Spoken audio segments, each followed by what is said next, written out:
let them tell you what you can't do. Gotta change your head.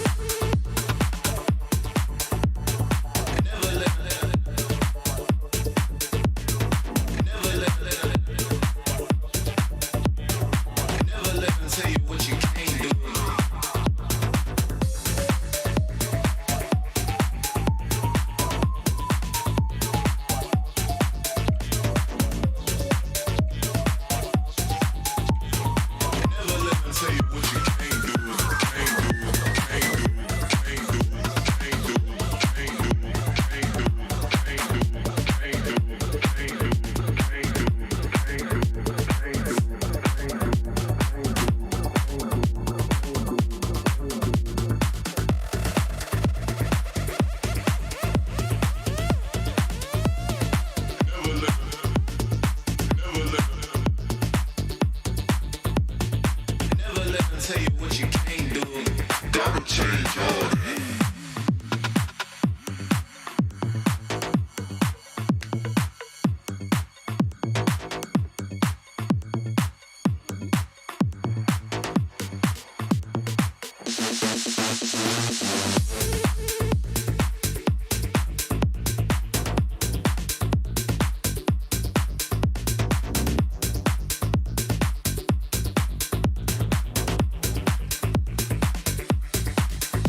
tell you what you can't do. Gotta change your ways.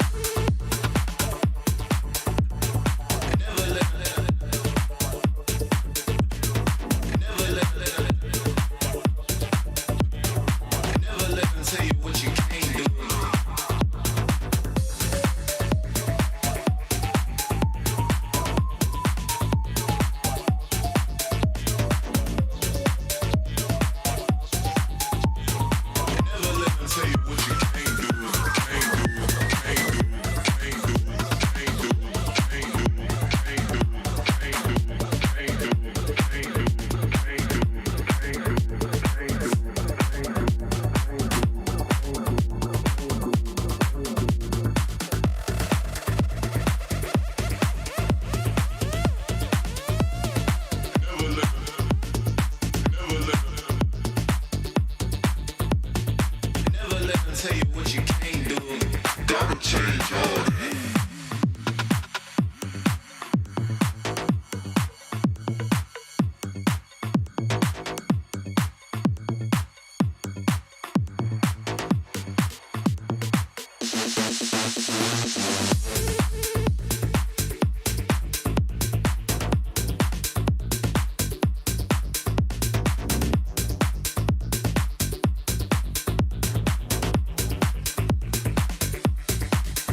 tell you what you can't do. Gotta change your way.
It's not going to be safe.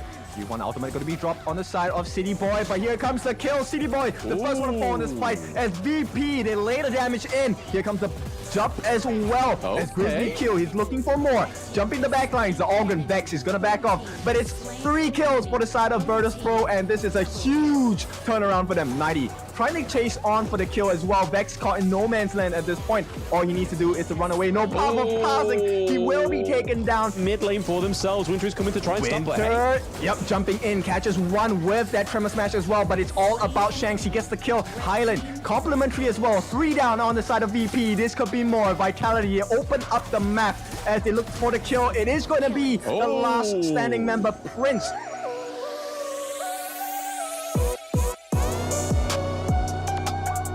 Very quick, clean game here, right? The draft was looking pretty scary for the side of Major Pride, but there we go. The untargetable comes through, but for how long? Delaying the inevitable. The Team Vitality, Shanks doing a lot of those flaming farms, doing so much damage onto Kashi Patir. We see that 90's coming to the backline as well. Oh, it's a double kill. Oh no, the Sage Sanctuary coming through for Kinesis as well, so that's going to be a lifesaver. City Boy does go down as well. That is a 3-1 trade, though.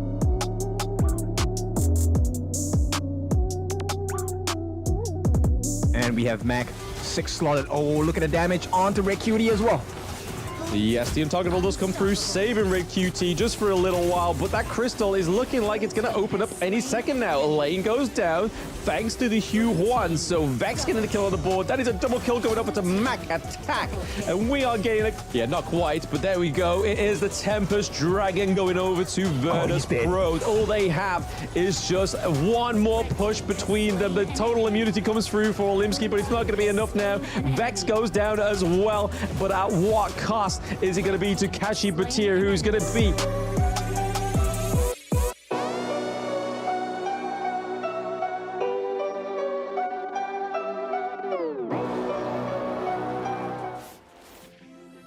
Welcome everybody to the 2024 Honor of Kings Championship EMEA Play-ins Day 2. You have myself again, Blam, and with me as always is Mr. Kin. How are we feeling?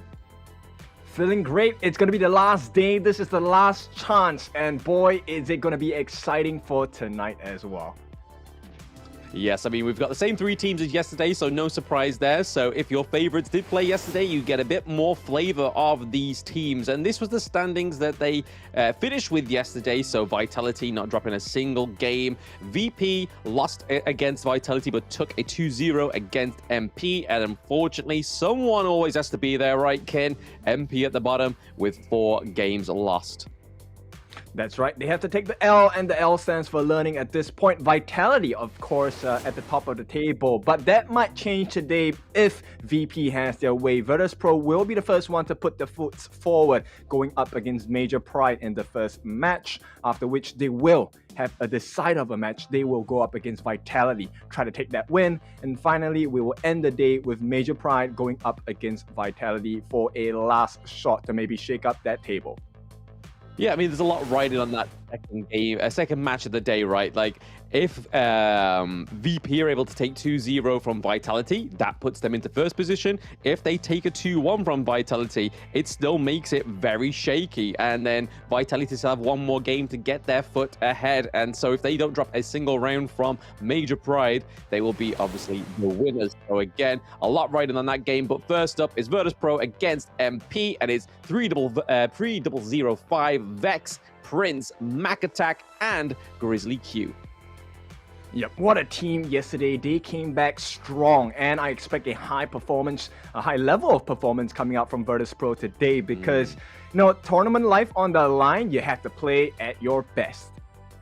Yeah, absolutely. I mean, we saw a little bit of a shaky performance from Grizzly Q, especially on that Sunbin, the first game that he went with the Sunbin. Zhang Fei was always solid, but then as he saw that flow get into Grizzly Q there on the Sunbin, we saw a lot of playmaking potentials, a lot of counter engages as well, especially in that game against Major Pride. And right now, this is what it's going to be for Virtus.pro, right? There's a lot more riding on this match than there is Major Pride, right? Yep, so Major Pride, they will be represented by Shisuiski, Alimski, Red Cutie, Kinesis, as well as Kashibatir, a team that had a lot of potential, right? And I feel like they haven't realized that full peak performance just yet. Maybe today will be a different day for them. Maybe they can shake up the table like crazy. Yeah, I mean, Major Pride, even if they don't make it through today, right, they've already come so far within the first year of Honor Kings Global Esports. They started all the way from the bottom, and now they are here at the play-ins to probably the most prestigious tournament yet within the global esports scene, right? So that's got to be something that they can take home, a little bit of improvement they can see over the year, which is always better than being, hey, stuck at the bottom. Well, start from the bottom and then stuck at the bottom, which, hey, somebody's got to be there. But unfortunately, fortunately for Major Pride, sorry, it's not them. They are not at the bottom. Yeah, so at this point, right, the pressure is going to be mounting. We are live in Abu Dhabi at this point. So now sitting across their opponents, they have already tasted a taste of defeat from day number one. This time, they want to dish that out instead to each other. Yeah, I mean, we did see quite a few games yesterday, right? Go the full 9 yards. Some games didn't even get to 9 minutes, let alone 9 yards, right? So, we saw Vitality take a game from Major Pride in 6 minutes. So it's there's a lot of different things going on within this game, especially within the EMEA region. In terms of spiciness, I think this is probably one of the spiciest, right? Because even though like Team Vitality are the favorites going into this, there's still been a lot of like improvement for them to have, right? Like there was a lot of riding on the expectations, like how they were going to perform. Yes, they won their games. Nobody can dispute that. But how they won them could have been a lot cleaner. Yeah, it was some moments of shakiness, right? But I think that also comes down to having tournament nerves. Playing in a live venue is definitely a different experience, right? And, you know, with so much on the line, your tournament life at stake, it is paramount that you keep your composure. So I wouldn't blame them for being nervous. It is a big achievement to be able to make it into the Honor of Kings Championships at the end of the year as well. Yeah, I mean, there's a lot of great teams already stacking up to be there, right? I mean, the winners, well, second place of EWC was the first one, which was LDG Malaysia, but now is Black Shrew Esports. And we've already got the likes of Influence Rage, Fearless Esports Hong Kong, a lot of stacked rosters ready to battle it out in October. And this is what we're doing today, is finding out the last one within at least the Western Hemisphere, right? Let's see who is going to be taking that last place, because we've already got our 2 spaces slotted within the Pacific and the Americas. We just need to find out who is going to be EMEA's champion going forward.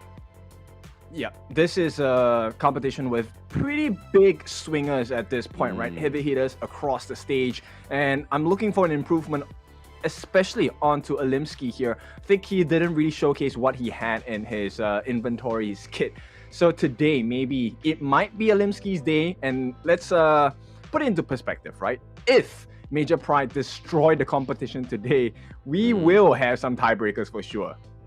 Yeah, I mean, like I said, a lot is riding on that that second match of the day, but also there could be a big upset if Major Pride were able to take a round from a Vitality in the last game of the day. That would really upset the flow and even upset my data that I got written down here. So that would be a very interesting scenario, but it's not a unbelievable scenario, and I think that's a good thing.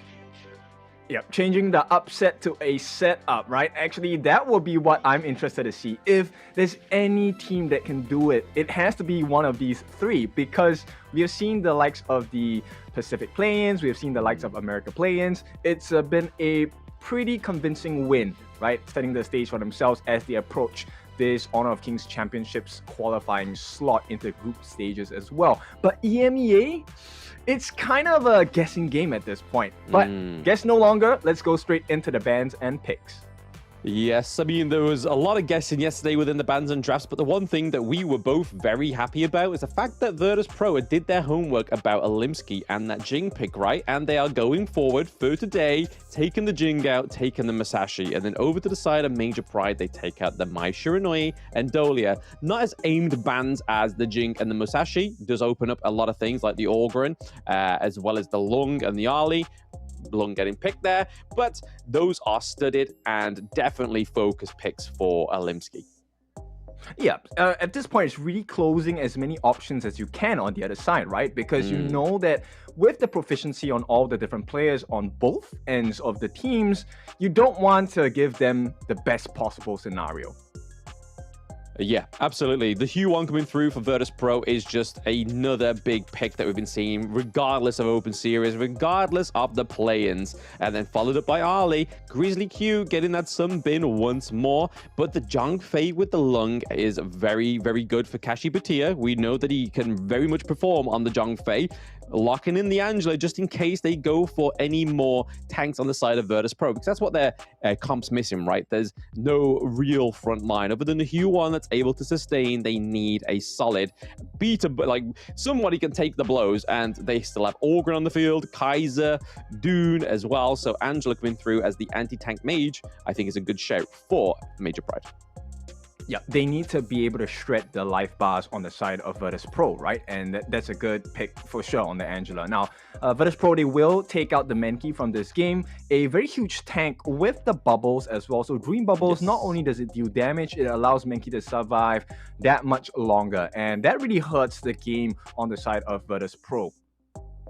Yeah, I mean, Monkey's an interesting pick, right? The Dream Roll can be absolutely devastating. Discard the name, and Monkey is normally one of those picks that kind of comes through towards the latter part of the jungle pool already being exhausted. But hey, Virtus.pro want to get that off the table straight away. Same with the Orgren. So now the jungle's looking a little bit more feisty, right? You've got the likes of the Kaiser, the Dune still available, but they could be going for maybe something on the side of Major Pride like the Lamb, right? That was something that Alimsky liked to play, a little bit of a pocket pick for himself. Whether he decides to go for it or goes for something a little bit more traditional like the Kaiser, like the Dune, will be yet to be seen. But it is going to be Shuzuki getting that Byron pick. And we've seen many Clash laners throughout the Open Series and the play-ins that can really master this pick. Like, he's really good one-to-one, but then in those late games as well, he can be like a really strong assassin, right? Like, he can just go in there, use his ability, use his ultimate, get the shield, and do a lot more damage.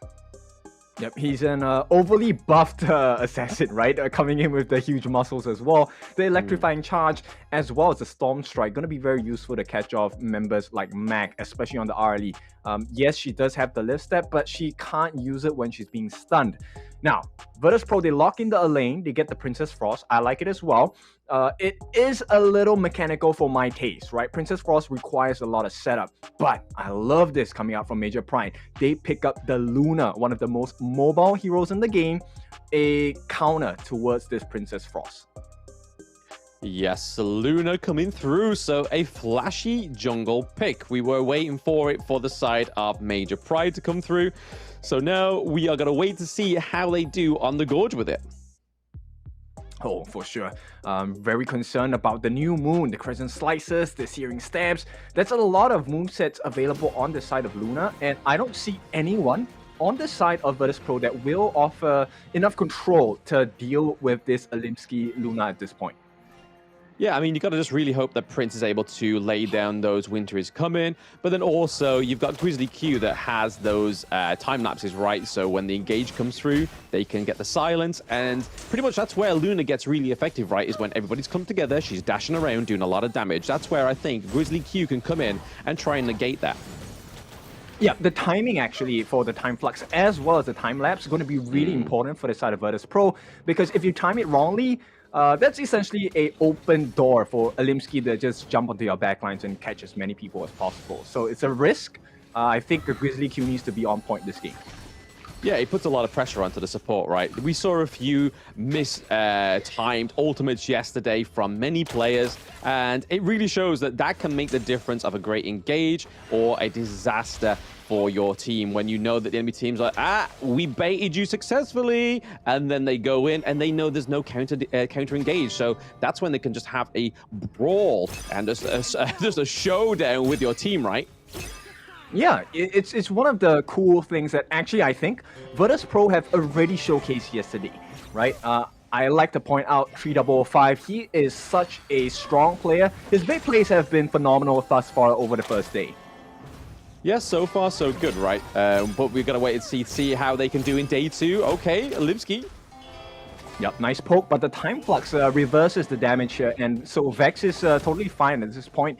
The River Sprite will be going into the hands of Vex. It is a level 4 shared amongst all the junglers, so I think we're still pretty much on even ends for both sides. Yeah, so far the goal difference, just like we saw in yesterday, like, this is the difference in the EMEA region, right? And I think this is where they're actually going to be struggling against the teams going into the Honor of Kings Championships 2024, is the difference in the resources in the early game. Like, there's always a very close lead. There's never anybody that's kind of like slowly, but surely getting ahead, right? Yeah, it's also being about sneaky, right? And at this point, Alimsky, he's going to try his luck. Not going to work out too much. The time bomb does deter him from coming in, but Chaos Cinder is going to be laid down to likewise stop the follow-up aggression coming in from Virtus.pro. Yeah, I mean, when we say about, like, counter engages, right? Okay, Shuzuki is going 1v1 with Vex, pushing him away, so nothing's actually going to start there, not committing to any kind of battle between Major Pride and VP. But back to my point is that Major Pride actually have quite a bit of counter engage, right? They have the Blazing Brilliance. Yep, just like that. Potential first like blood. Yeah, like that's what we're looking for. Yeah, that's what we're looking for, right? Yeah, just like that. Blazing Brilliance of obviously the Unbridled Outburst from the Zhong Fei as well, right? So there's a lot of counter engage on the side of MP. And then you can kind of see to the side of Virtus.pro, they have the likes of the Winter is Coming and obviously the time lapse. So it's all about, like we said in the beginning part of the game, timing those ultimates and timing those skills correctly. Yeah, and at this point, we need to look at the item growth, right? So far, Vex hasn't got that Frostscar Embrace yet. Grizzly Q getting caught out. Potential first blood. Forced to use the flash at this point. And this is a big win because in the next 15 seconds, that's going to be the first neutral objective of the game. And it looks a better set for the side of Major Pride to get it done. Yes, that's the one part where Grizzly Q needs to improve, right? He doesn't want to be checking these brushes with his face, especially with the mid lane rotations. We know they happen frequently, especially in the early game. Okay, so Vex committed the smite onto the River Sprite, which means this Tyrant should probably be in the hands of Major Pride. Yeah, it doesn't look like they're actually going to go for it just yet, right? We see Vex towards the back end of the Azure Golem, nice so catch. Okay. Yep, that's going to be the first blood of the game, falling onto 3005. Now, Major Pride, that's a good start. Not only do they get the first blood, they get that Tyrant of the game as well. Yeah, I mean, that happened really quick, right? I feel like I need a little bit of a replay of that one there. I was just like, what's going on there? And then all of a sudden, just like 3005 was down. And now VP is able to get a T1. So even though after that... Oh my goodness, once again, a secondary kill, same combination. This time coming out from Red Cutie. He's on fire today. But yeah, even though after that little engage that didn't quite go their way, the neutral objective not quite going their way, they did pick up the T1 into the farm lane. They did lose it in the mid lane, however, which is quite a brutal T1 to lose this early on. Yep, there's a lot of vision that's going to be obscured from this side of VP. And I like the fact that Red Cutie is super trigger happy with the Blazing Brilliance as well. It's working out perfectly for the side of Major Pride thus far. Oh yeah, every time it's off cooldown, he seems to be using it to brilliance, like their better words. The time lapse there, Shizuki has to get out of the range of it. He doesn't want to hit that damage, but here we are, mid lane.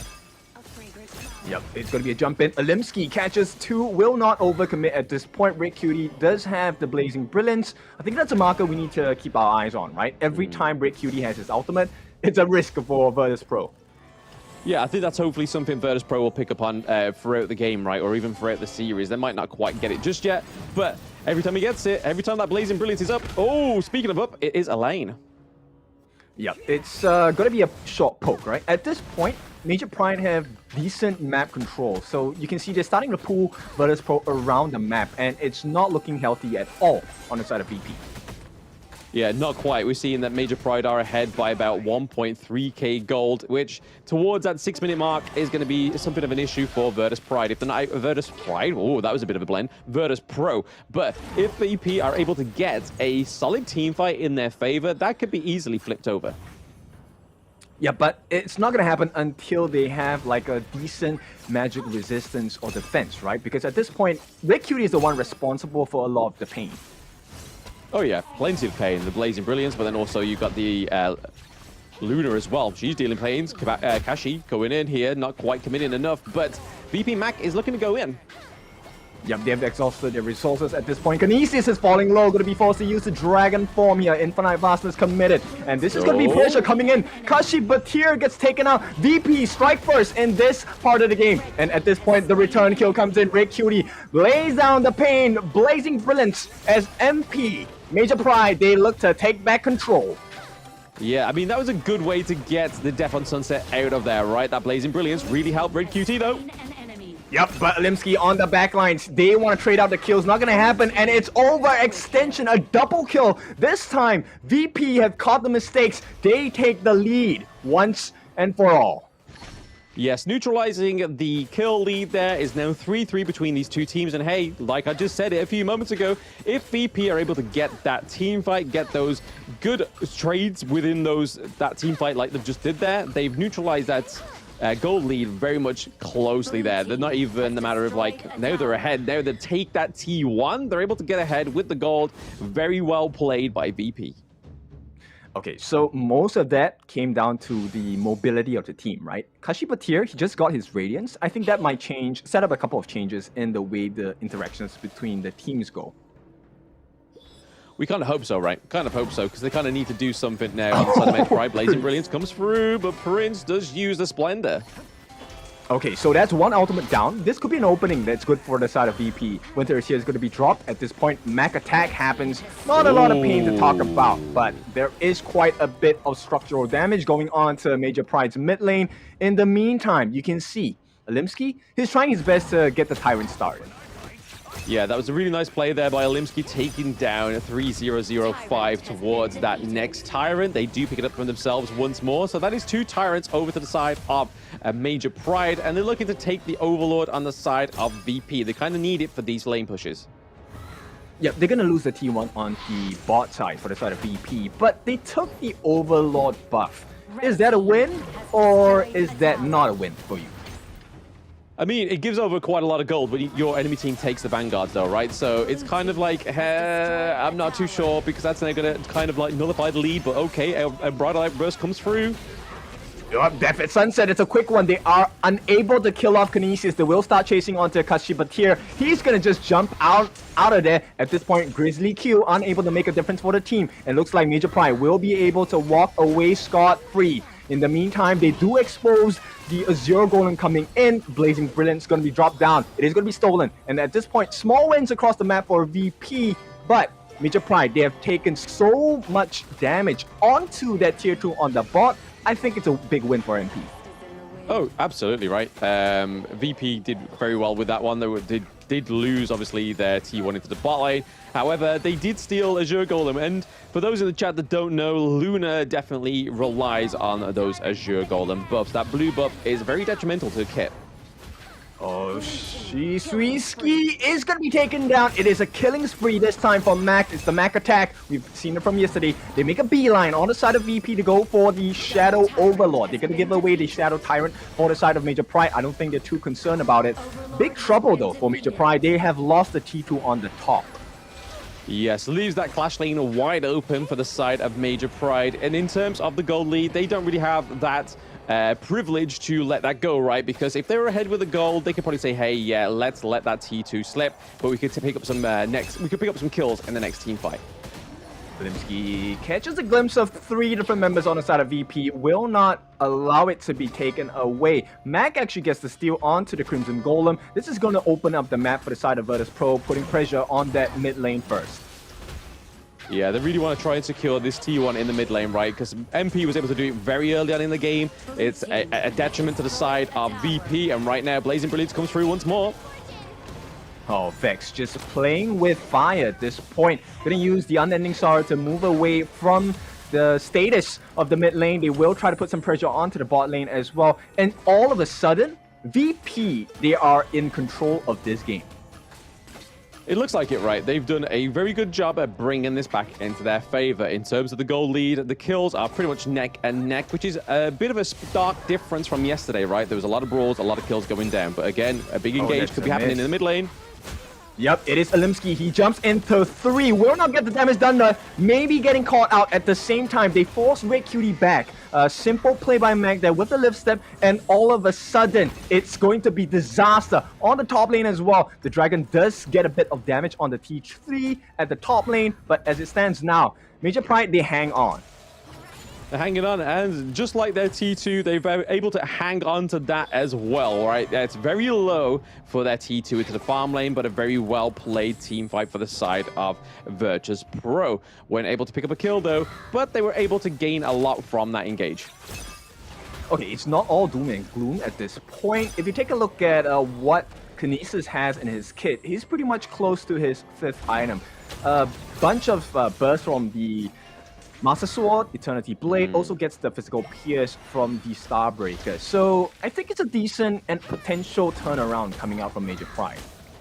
It is, but at the same time, they have Mac right on the side of Virtus.pro. They are almost looking to try and 6-slot the Mac. Speaking of Mac, he able to get that T2 down into the farm lane as well, so that's a lot of lover gold going over to him. You kind of see that he's already building into the Daybreaker, which is a huge late game item. The Suzuki trying to trade a few blows here. We see 3005 looking into that back line. He's got to be careful. He's been caught out quite a few times in this match.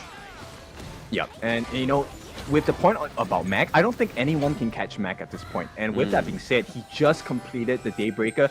It's going to be a lot of hurt being put onto the members on the side of Major Pride. Yeah, between the two, right? Mac's doing a much better job than Kinesis, but Kinesis towards the end should be able to pull that back as the Lung, but so far it's not looking like it. They lost the T2 down into the mid lane, and Luna is looking very aggressive, diving onto these players when there's nobody else around them, or a group of them around them as well. So again, Major Pride need to kind of do some kind of great team fight, trying to get something with a positive trade for themselves. Grizzly Q just making sure that he doesn't check any more bushes with his face and dies prematurely. I don't think they're too concerned, right? At this point, the bank is fat. They went on a shopping spree in the past 30 seconds. 4 different members got a couple of items in their kit as well. And very ballsy move by 3005. Same bait plays, he's gonna go in. Deathlet Sunset catching on the backlines as well. Timelapse gonna try and save him. Defensive maneuver is coming in, but here comes the damage. The Dragon Form will be unleashed on the backlines as well. Shisui is gonna try and enter the backlines of Virtus.pro. Will not happen at this point. Red Cutie also expends that Blazing Brilliance. Is not a good fighting form. This allows the Tyrant to be taken from the side of Virtus.pro. Yeah, I don't think they've actually touched an Overlord yet on the side of Major Pride, right? They have just all gone, Virtus.pro, sorry. They've all just gone for the Overlord, and then this is finally the Tyrant for themselves, which, again, is only going to make that Mac attack a lot more harsher going into this 15-minute mark of the game. Currently, Virtus.pro are up by around about 5k gold, and they are pretty much equal in the kills, right? Looking at that itemization, the Daybreaker has been built, looking to finalize that final 6th item on the side of Ali, which again will be huge for them as they get it. Currently clearing out the Crimson Golem as well, getting that extra damage for the Ali. Also, a bit of a team fight going on in the Clash lane. If they're forcing a fight, Kashyapatier will be the first one to fall. VP are just doing it at this point. They're the better team. Major Pride, they try to push them away. In the meantime, Vex is just catching the attention of the Alimsky, trying to deny that blue buff, right? The Azure Golem from going into the hands of Alimsky. Does not manage to get the job done, but at the same time, they have so much map control on the side of Virtus.pro that Major Pride have to take this little wins. Yeah, they cut off the Vex, so one of the head of the Hydras has been fallen for about 25 seconds now, and as that Overlord is up, I can imagine that Major Pride maybe want to bait a fight for it because it gives them a bit of presence, a little bit of priority on the Gorge. Yeah, okay, Sun Chaser in the hands of Mac. We have a 6-slotted Mac Arlie. Yes, extended range as well, just going to make it even more slippery for Mac to get away, right? Or even just harass from a distance. Okay, Shisui will push them away, but has to pay with his life as a rampage coming out from Mac. Virtus.pro just laying the pain as Major Pride, they will look to back off. No ultimate committed by Red Cutie. Here we go. The beast is going to be dropped. That's a lot of resources for nothing on the side of Major Pride, and Virtus.pro, they are looking for the kill. We'll get just the Crimson Golem at this point. But Map, even though they got that Overlord, it's still in control on the side of VP. I mean, is it just the Crimson Golem at this point? I mean, Mac 6 slotted, doing a lot of damage onto Kashi, but here it's not just the Crimson Golem at that point, right? Yep, and at this point, the damage they're doing, Death at Sunset, defensively, to get out within range, nobody dies on the side of Virtus.pro. And all you can see for Major Pride, they got the neutral objective, but they're surviving. They're not living, they're surviving, guys. They are surviving. They're just holding on, right? They're just holding on to whatever kind of lead in defense they may have. And right now, they're able to hold on to the fact that they've still got their higher ground turrets, which is a better case than most teams could be at this 17-minute, right? And the thing for Virtus.pro is they've got to make sure that they're able to continue Okay, are we sure we want to quit? No, we don't want to. We don't want to quit. We don't want to quit. We want to see the action. Thank you very much. Virtus.pro just got to make sure they don't let this lead slip. Okay, it's an important time marker for the side of Major Pride, right? They need to make something happen here, but Vex in the middle of it. He's going to be front-facing. That's a lot of damage. Beats form. Going to be dropped down, and here comes the chasing. Alimsky maybe a little bit too forward. Gets the Splendor off. At this point of time, it is going to be 3-0-5. He's chasing in as well. Mac is falling low. Liv steps away. Kashibatir falling low, and it's going to be the form of the Dragon. Infinite Vastness committed by the side of Major Pride. Nobody has died just yet, but they have to make a run for it because at this point, too much damage coming in from the side of Virtus.pro. Once again, they make their will known.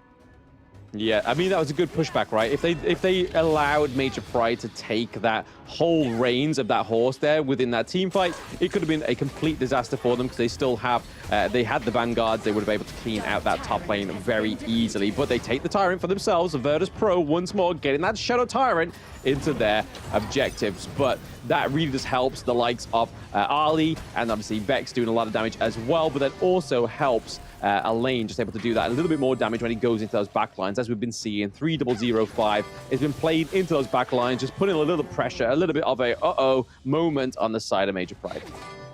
Yeah, we still have around 60 seconds of being on the edge of a cliff for the side of Major Pride, right? That's how long they have that Tyrant buff for.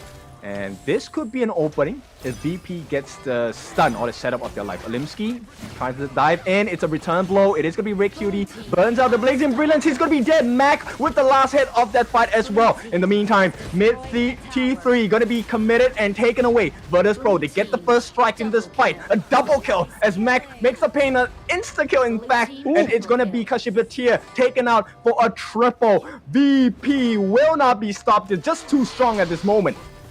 Yeah, wait for that minion to wave to come through into there. Limsky looking, Shizuki, sorry, and Limsky trying to fight off this last little fight, but it doesn't look like it, Ken. It's going to be a first game going over to VP.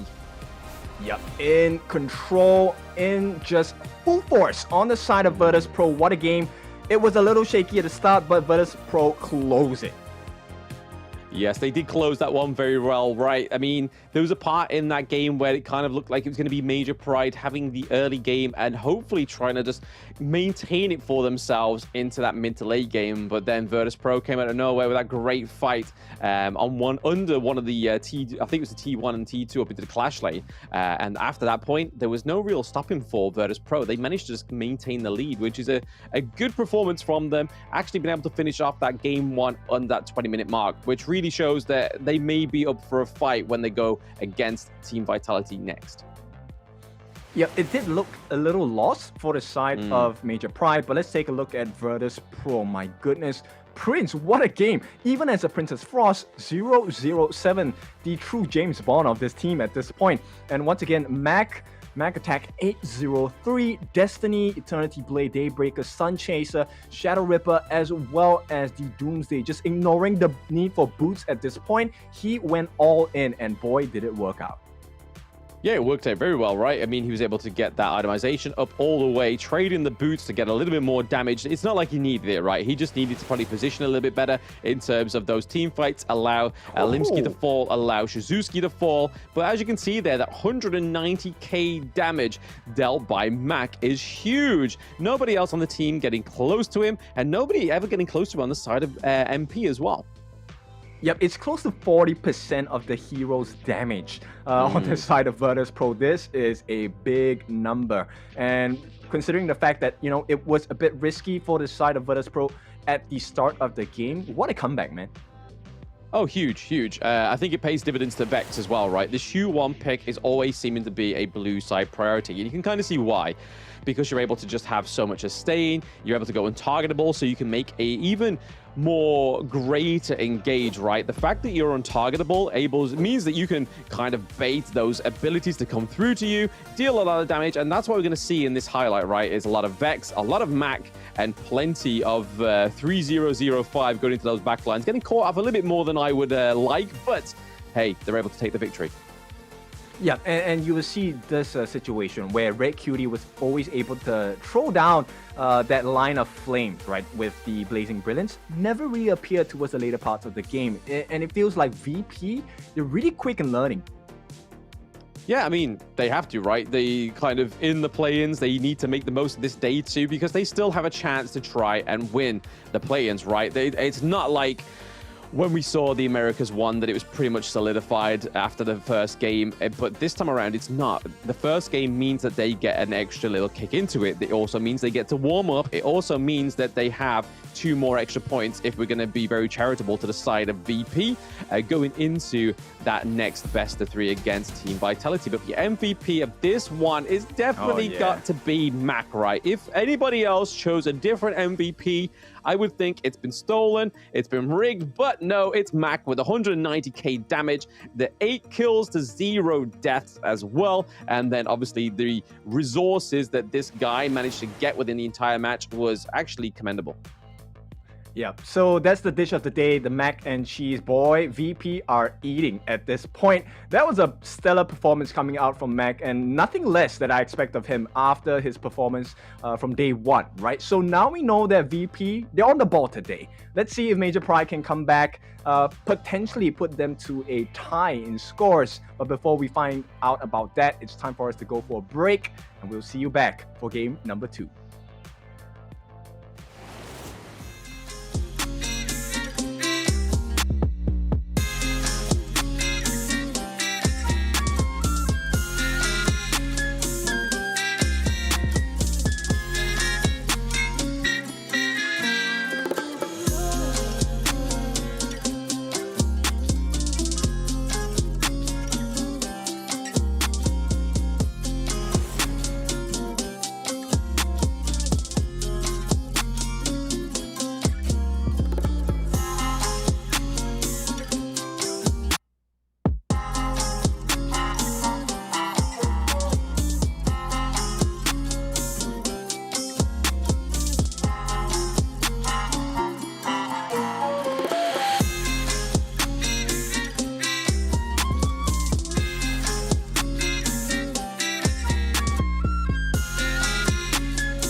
Esports, and they get what they want. Snow caught in the middle of 4 once again, and here comes the Infinite Vastness aggressively, and at this point it is a 1-by-1 they fall.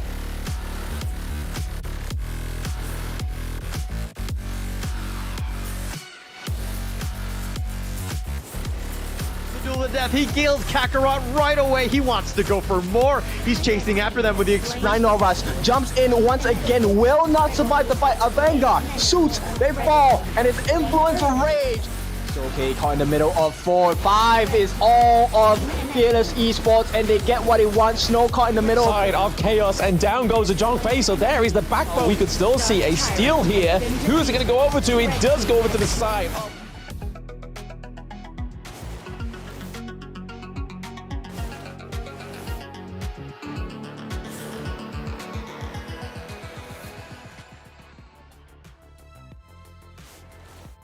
Welcome back after that short break where we just saw Virtus.pro take a 1-0 over Major Pride. It was a very good game, very intense, but it was Virtus.pro coming out at the end thanks to the likes of Mac doing that 190k damage and 8 kills. No deaths at all. What a slippery fella.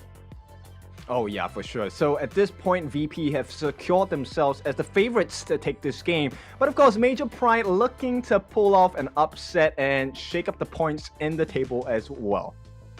Yeah, I mean, we was worried, right? When we saw that Alimsky drafted that Luna, it was like, hey, VP don't really have much in terms of maybe trying to get this Luna off top of people, but to be honest, to Virtus.pro, they were able to do it with just the likes of the Princess Frost, with some Bin as well. Grizzly Q actually not missing much. We saw a few of those mistaken checking the brush with your face, which is what a lot of players are still kind of learning within the global scene, right? They need to make sure they're not going to go into these vital points where we know that a lot of players wait, especially in those early sort of like mid lane rotations down to the bot lane. They're always in those little dual bushes. It's like, don't check it with your face, bro. Just leave it. Just leave it. Yeah, he did learn that lesson where he used Time Flux before he checked the push, and that allowed him to be a little bit more survivable, right? And that kind of changed the game for the side of Virtus.pro. Yeah. I mean, they do say curiosity kills the cat, right? And I mean, it definitely kills the players who think they're a little bit too curious going into those brushes like, I wonder if there's going to be 3 guys waiting in this bush to get me. I'm not going to throw my skill because I might need it, but I'm going to check with my face. Good job that Grizzly Q got around that and used his skill, used that range that he'd been blessed with, and just checked it with the time bomb. Yeah, but that's the only the first half of the quote, right? The second half is Satisfaction brought it back, and it definitely brought Virtus.pro back into the game. Now, let's see, for the second match of this best of 3, what does Major Pride have in store? I mean, not the Jing, right? Jing's been taken off once more. Dolly over to the side of Major Pride. I'd be very interested to see if Ali comes through there, or even the Hugh Huan as well. That getting banned straight off. Neither of the teams are going to get the Hugh Huan. When really, Major Pride could have gone for the Hugh Huan because they're now on the blue side priority. So I'm going to be really interested to see if they're going to lock in the Lung or go for the Ali this time as their first pick, or even the Orgren, right? I think it's a good ban, right, from the side of Major Pride. They're going to pick up the Arlie for sure on their hands first pick. But the way that Virtus.pro plays, they don't overcommit. They kind of test out the waters first before they dive in. And as a Yuhuan, you don't want to preemptively use your Unending Sorrow or your Melody of Peace. So I think it's a smart ban from Major Pride. Oh, that does mean that it's going to be Vex getting that Orgren. And what we saw yesterday against these two teams in this exact kind of scenario where the Orgren was coming through, Vex in that late game was taking so much damage. Those Conductors and Souls were being placed perfectly, but they've gone for the Mutsu on the side of Major Pride, which is a good way to try and stop that Orgren coming in, especially with those Path of Passings, right? But then you also have the Monkey with the Dream Roll. It's going to be able to get into that back line. So I think this is so far a really promising draft for Major Pride. Oh yeah, that's one of the counter tactics, right? Going up against an Orgren is either you have huge burst or you have a good amount of CC. And at this point, Major Pride, they tick both checkboxes. We have the burst from the Ali, we have the stuns from the Mortar, and of course we have the stuns from the Mankey as well. And he's able to tank through a lot of the damage from VP. Yeah, but speaking of damage, what is going to be needed for the Monkey is the Lung, right? So we saw Mac on the Ali. We saw him yesterday on the Lung. So we know he can do it. He just needs to get those resources, which we know he can do. But getting into that ban phase, the second part of it, Byron gets locked down there. They don't want to go against Shuzuki on the Byron, and rightfully so, right? He was a slippery fella. He was causing up some disruption in that game 1. Like, honestly, if this was me going into game 2, that would have been one of my big bans, was making sure that Shuzuki doesn't get the Byron. They take the Angela off the table as well, because Raid QT, that was a lot of pressure. That was probably the main reason, right, that Virtus.pro wasn't able to get that really solid start that they really wanted. Yeah, they understand that, hey, Major Pride, they are a team that learns fast as well. And definitely Red Cutie will learn from the mistakes and the gaps that were filled in the first game. So Angela, being taken out, smart move by VP. At the same time, they take out a Tsuya as well. That's also a very smart ban, because you don't want to deal with a level 25 Lung in the late game or a level 25 Ogren in the late game. That's too much to handle. But speaking of smart there, we just saw 3005, right, with glasses. Same glasses as mine. Hey, that's a buff, right? That's going to be cast a buff, not cast a curse. Clearly working for him. Yes, he got caught out on the lane earlier on, but hey, those glasses make anyone look more handsome, and that's just doing it just for him. But looking over to the side of Virtus Pride, again, I call them, what is this? VP-MP, Virtus.pro, Pride. Cool. Hino going over to the side of Virtus.pro. We saw them on this yesterday. It was a good pick for Prince, because you have that long range poke, right? Not only was it good on Prince, but Highland yesterday as well on this pick really showed the absolute potential in terms of damage for the Hino. Oh, for sure. He's able to peel down the defenses and the life bars on the side of Major Pride if positioned correctly as well. Now, it is a highly mechanical hero. Your aim needs to be impeccable with this, right? Now, Major Pride, they will finish up the draft with the Princess Frost and the Elaine. I like it. There's a lot of CC. And at the same time, there is backline access coming in from the Clash lane, right? But VP, they pick up the Shangguan. I love this pick. Yep, so it's probably going to be the Hino into the jungle, right? So we're going to see either Hino into the jungle or Clash. Same could be said for the Ogryn. We've already seen Vex on the Ogryn in the jungle, so that's why I assume that the Ogryn's going to be in the jungle. Maybe Prince is hiding something here with this Hino in the Clash lane. I think we maybe only saw it once or twice in the whole of the Open Series and the plays in, but it works very well. It's something that can be very good. It can put a lot of pressure onto typical Clash lanes, and we've already seen it before, right? When it was ISG against Influence Rage, where they drafted the Marco Polo up against the Elaine. So that ranged against close quarter combat worked very well in their favor. Oh yeah, for sure. So at this point, you know what? I think Virtus.pro, they have a pretty good draft. Now, it's really about the farming lanes. Let's see how that works out for both teams. I was wrong again. It's Vex on the Hino, so it's 3005 on the Ogryn. I hold my hand up and say I'm wrong, but Prince on the Shangguan, that's going to be interesting to see. We haven't seen this yet.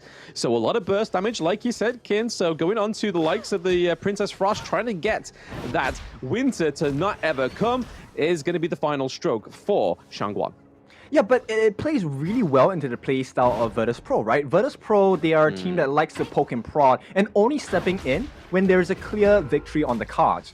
And that's what you get with the Shangguan as well, because you don't have to overcommit that finishing stroke. If it looks a little iffy, you can get out. Oh, absolutely. You can repaint that brush, right? You can just make sure that it's all ready for the next victim. That burst damage is absolutely deadly for the side of Virtus.pro. But it's not only Shangguan that has that, right? It's the likes of the Lung. So if you don't get hit by Shangguan, if you don't get hit by those Lung Scepters of Vex, you're going to get hit by Shangguan. But hey, Cassiopeia getting caught out here. Yep, it is going to be a tough situation, but here we go. Fate Rewind going to be used as Vex is just approaching the jungle, unable to get the steal there, but it's a good aggression coming out from VP, right? And at this point, it's up to Major Pride. Can they find some opening where they can make life a little bit more difficult for the side of VP? Because right now, Cassiopeia is having a bad time. Maybe first blood finishing stroke, that will be it. Virtus.pro, they pull forward. Yeah, nice rotation there from Prince, right? He didn't quite get it onto the Princess Frost, but hey, Motsu looked primed and ready for a painting. He needed a new prime job, and it was Shangguan that gave it to him. But looking at Vex, he was overextending a little bit into the enemy jungle, which obviously is something he doesn't want to do further on later on into the game, but that winter is coming hurts in that late game, as you can see from max depleted health bar.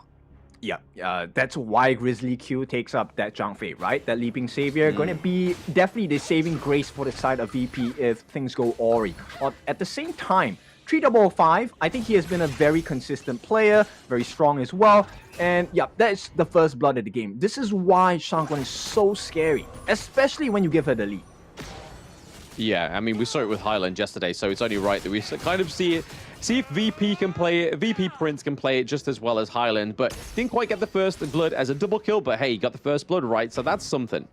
Yeah, and you know what? In the farm lane, theoretically, Kinesis wins this lane hands down.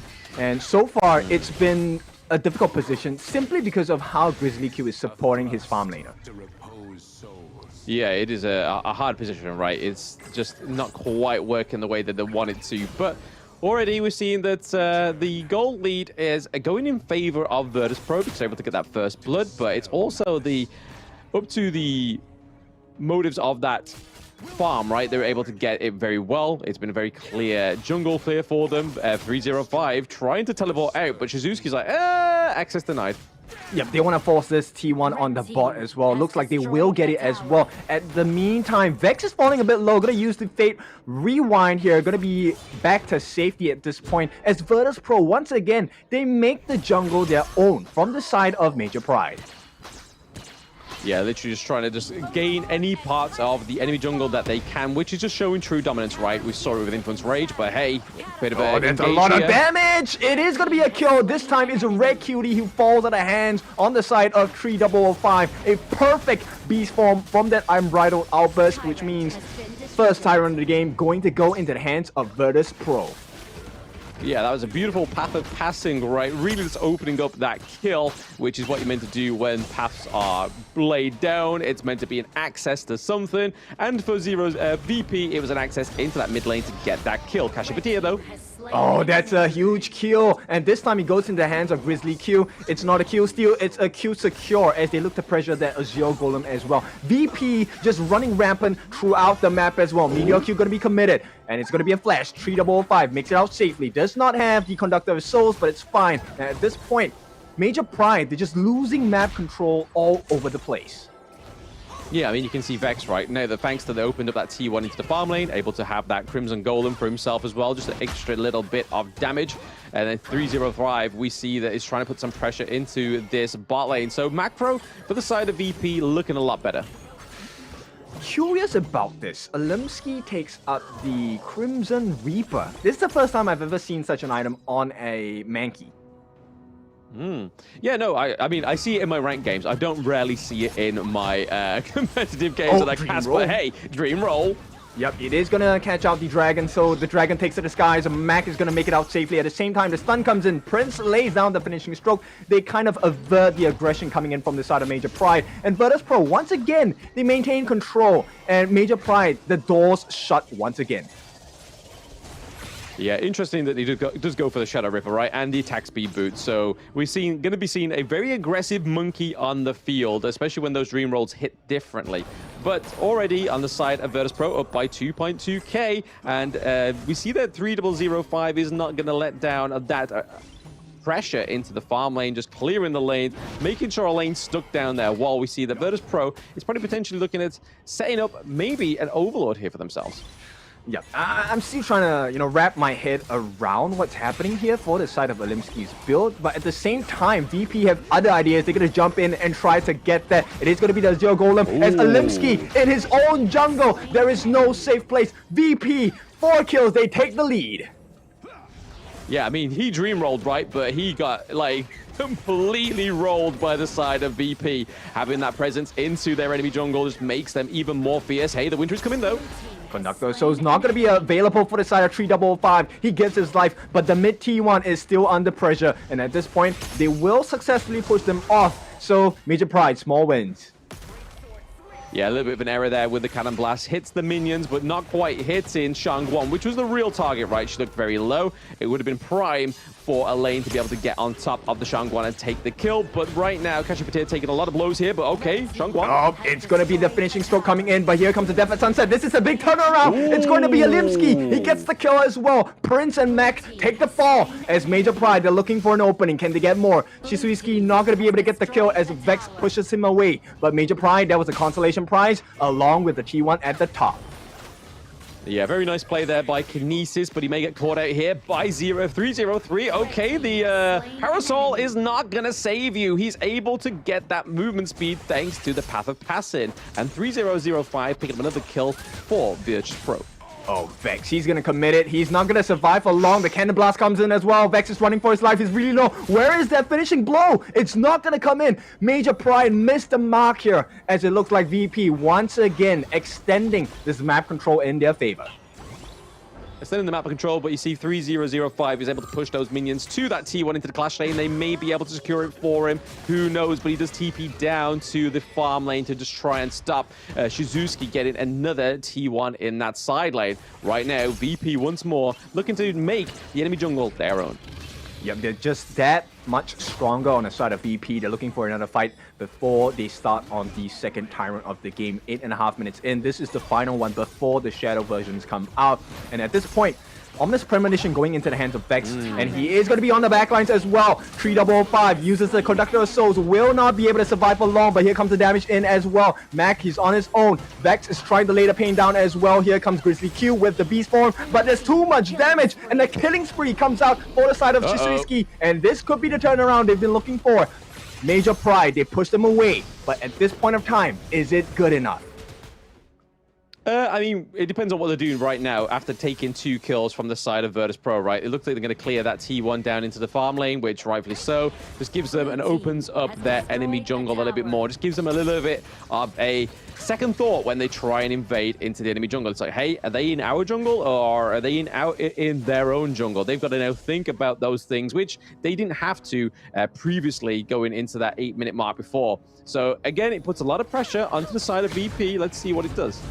Okay, they're going to go in. Here's the knockback, and it's going to be a finishing stroke coming from Prince, but he does not have enough health. A big kill for Limsky. That itemization is working. They take the T1 in the mid as well, and they wrestle back control. Major Pride now turning the game on its head. Yeah, ever so slightly getting that lead, the gold lead that is, into their favor. They are only behind a few hundred gold. So, again, nice play there by Major Pride. Overall, a really great way to get them back into the team fight. I think Mac needs a lot more time to farm, right? He's not doing as much damage. He's not doing as much of effect as he did when we saw him on the early. The T1 just falling into the clash lane, but they are looking to try and go for the Shadow Overlord. Okay, for the first time in the second game, it is going to be a pretty even marker for both teams. Overall, going to be worked on the side of VP. Shisuiski, he's looking for an opening to jump in. It's going to be a huge steal if they get it. They will not get it, and here we go. It is going to be the Beast Form dropped on the side. VP make it out. It's going to be a 1-for-1 trade on the Shadow versions of the neutral objectives, but it's pretty even in the gold department. Yeah, I think the takedown of both of those neutral objectives for either of these teams was pretty huge, right? They couldn't let just one team get the Shadow Tyrant and then Virtus.pro not do anything, because if they did that, they wouldn't have this great pressure that they can now put down into one of these lanes where you could see Major Pride put a lot of focus on and then push the minions through, and they can then drop down the Shadow Vanguard, which will then completely negate that push. But right now, VP are still ever so slightly ahead. It's not as a comfortable lead as they were before for the gold lead, but hey, it's still something. Yep, they're snatching away the map control. They save the T2 in the mid. There's going to be an opening for the side of VP. At the same time, pressure being placed on the top by the Shadow Vanguard. So, Major Pride, I don't think they want to take a fight at this point. Look at the swing of gold. It's going back into the hands of Virtus.pro again. Yeah, so far they just need to keep this distance in terms of gold lead for themselves. It's not a lot, so you kind of have to do with what you have got. Right now, Path of Passing coming through, maybe look for an engage here as they push this Shadow Vanguard through into the mid lane. Yep, this is an opening for both sides. Can they make it work? Shiswiski is going to dive in with the Death at Sunset. Not going to have any results based on that. They do clear out that Shadow Overlord. At the same time, there's still pressure on the top and the bottom lane. Will they get this kill? Shiswiski does not have Death at Sunset. They will commit and try to push as much damage as they can. Look at the pain, the structural damage coming in from Virtus.pro. Yeah, so they're trying to put a bit of a staple mark for the pressure to get back into their favor. Going a lot of damage onto Olimsky right now. Yep, they will get the T2 on the bot as well. Kashipatia running for his life. Grizzly Q gets the runaway at this point. 3005. That lets down the Death's Precipice. But on the back line, Shiswiski, he does have his Death at Sunset. Can he change the game here? It is going to be countered. 3005. He's maintaining himself against 3. Shiswiski gonna make it out, but 3005. Conductor Souls available? No, it will not be used in time. He gets taken out, and Major Pride wrestle back that result once again. Vex on the back lines does have the Fate Rewind. He will be safe for the time being. Yeah, Mac a little bit out of that team fight there. Just trying to get a bit more resources. Just make sure that that minion wave in the mid lane is completely wiped out. But you can already see here that Mac is actually ahead of gold against Kinesis, so that's where he needs to stay, right? He's got the Starbreaker, he's got the Eternity Blade, he's got the Master Sword as well. He just needs to keep building these attack damage items, and he's only going to get even more brutal as the game persists.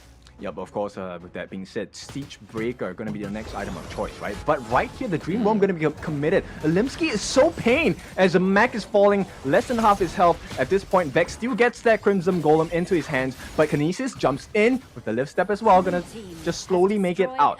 And all of a sudden, it doesn't feel like VP have the lead at all, right? Goal lead is still in their favor, but Major Pride kind of pushing them back. Yeah, I mean, Major Pride are doing a fantastic job at trying to overcome this 0 games won, right? They just want to try and get 1 game on the board for themselves. They just want to do it for pride, right? No pun intended. We see the Kashipatia comes in with the Bridal Outburst, though. Yep, it's going to be Radiance committed as well. Prince going to dive in with the finishing stroke. Will not get the stun just in time. Kinesis is laying down the pain onto Prince. He's chasing in, but Prince is still alive. Will be taken out. Shiswiski with the execute. At this point, it's going to be a big fight. It's looking like Major Pride. They have the lead at this point. Another Cannon Blast to land down. It looks like VP, they know they will not win this. They will start to back away.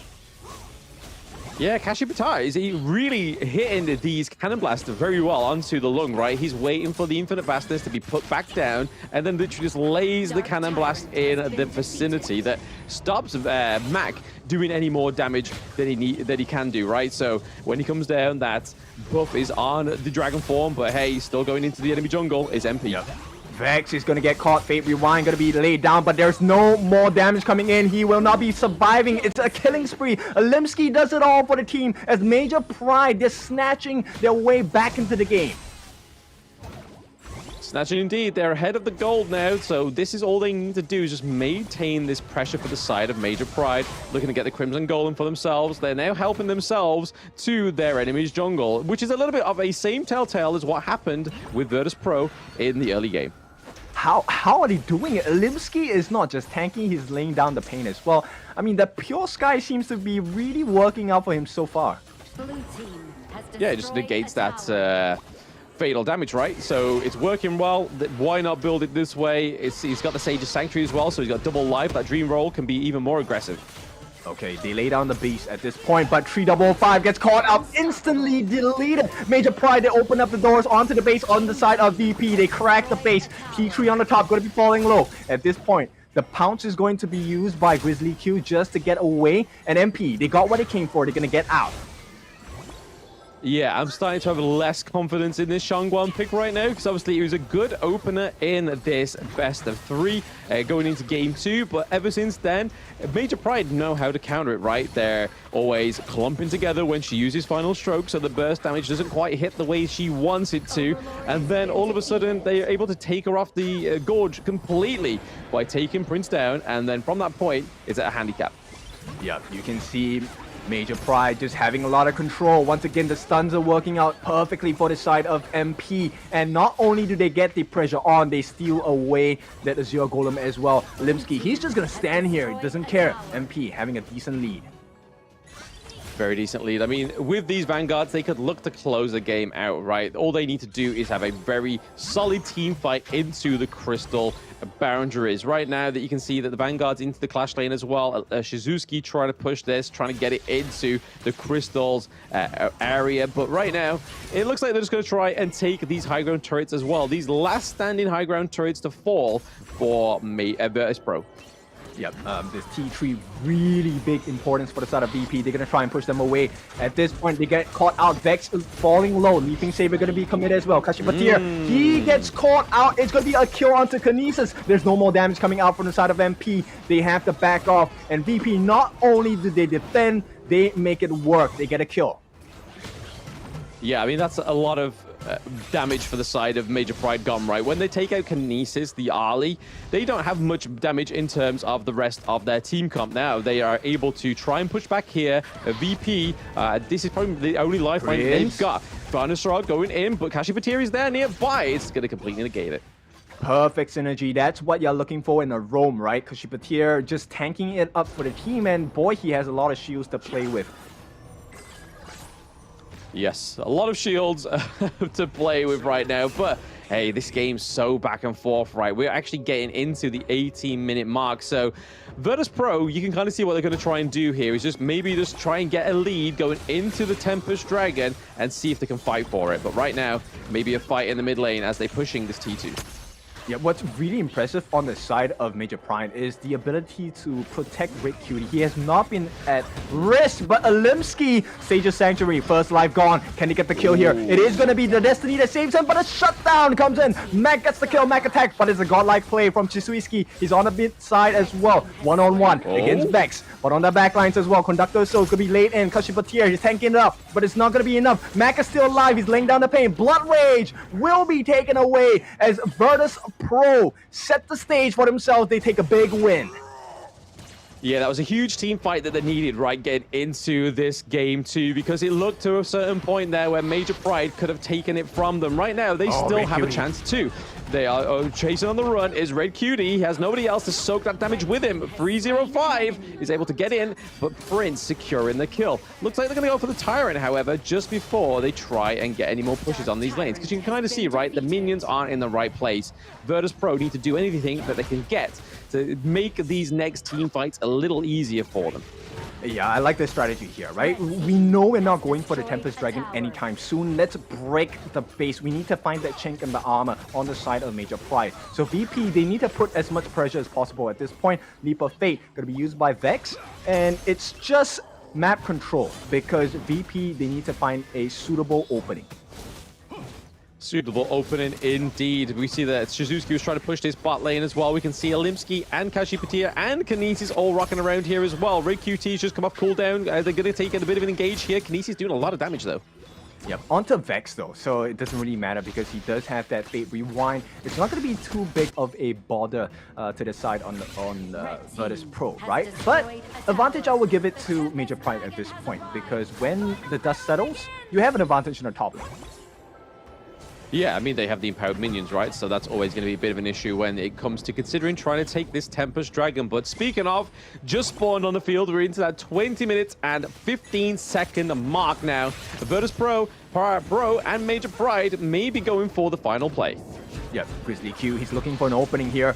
Lays the beast down, gets a hit onto the farm lane, and it's a burst instantly from the side of Mac. They find the opening. Shizuki, he's handling 4 on his own, but he will not survive along. At this point, the Seer State makes it work. Virtus.pro, they're just that much better on the back lines. Mac is falling low, but Alimsky, once again, getting caught out. Gonna use the smite to slow them down. And right now, the doors are wide open for the side of VP to start working on that Tempest Dragon, but Mac gets taken down. A nice move by Kinesis. He saves the game temporarily for the side of Major Pride.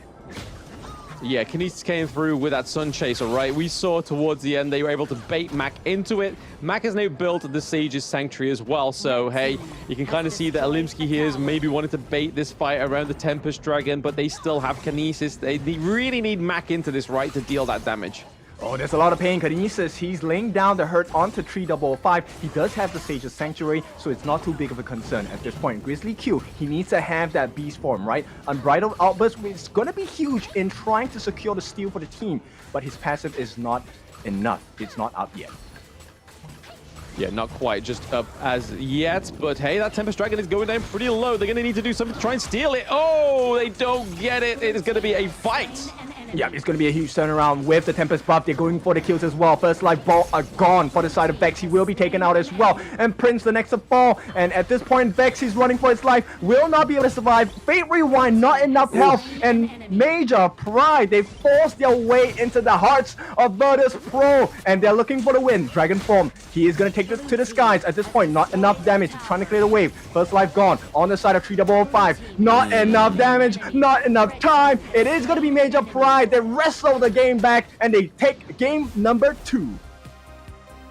Yes, that now puts Major Pride into game 1, so they're not going to go away with a tried gaming score, right? So they are now going to get 1 game on the cards for themselves. Like I said before, it's not about just trying to get where they need to as for that second place. It's all about that pride.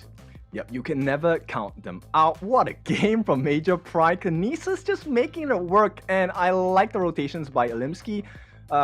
Justified. I like your itemization. I see why it works now. Really curious how this is going to go in the third match of this best of 3 series. Yeah, I mean, it kind of upsets Virtus.pro's outlook into this last day, right? Like, they were hoping for a solid 2-0 so that they'll be up 4-2, but now it's looking like they are 3-3, which, when you think about it, their next game with Team Vitality could go either way, but right now it's definitely not what they wanted. But hey, it's what Major Pride wanted, and we're getting a full best of 3 between VP and MP. That Shangguan pick not looking too hot, I think, as we got towards that mid to late game. It's simply because of the positioning, right? But I love the itemization coming out from Shisuiski here with the Phantom as well. He made life so tough. Olimsky jumping in with the Skydome. He was tanking up, but the main damage came in from that Dreamforge Tempest. The additional pierce, the attack speed, he went aggressive, Olimsky, and it worked out because it provided so much room for Kinesis to come in. And take a look at the damage dealt that they shared. 151,000 on the side of Kinesis and 140,000 on Olimsky as well.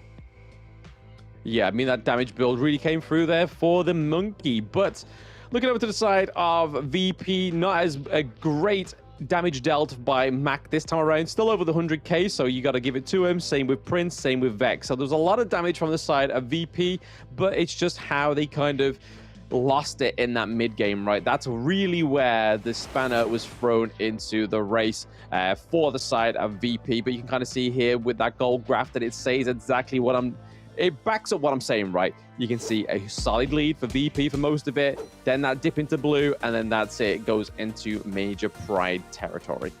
Yep, they were having a good lead, right? And at this point, it always came down to how Prince was playing it. They always found an opening. The finishing stroke was on the point. But as the game goes later, this is where Prince kind of falls off because you don't have that huge burst potential anymore, especially when the team starts clumping up. And I think Major Pride, they really abused this fact, and they got the singular pickoffs 1 by 1. That's what really worked out in Major Pride's favor. Yeah, absolutely. They were able to pick off the likes of Mac on the Lung, especially when Kinesis got that Sun Chaser as well. Just gave him that little bit of extra range, was able to just kind of keep him at a safe distance from Mac, but also give him the range that he needed. Whereas we don't really see the Sun Chaser come through for Lung, right?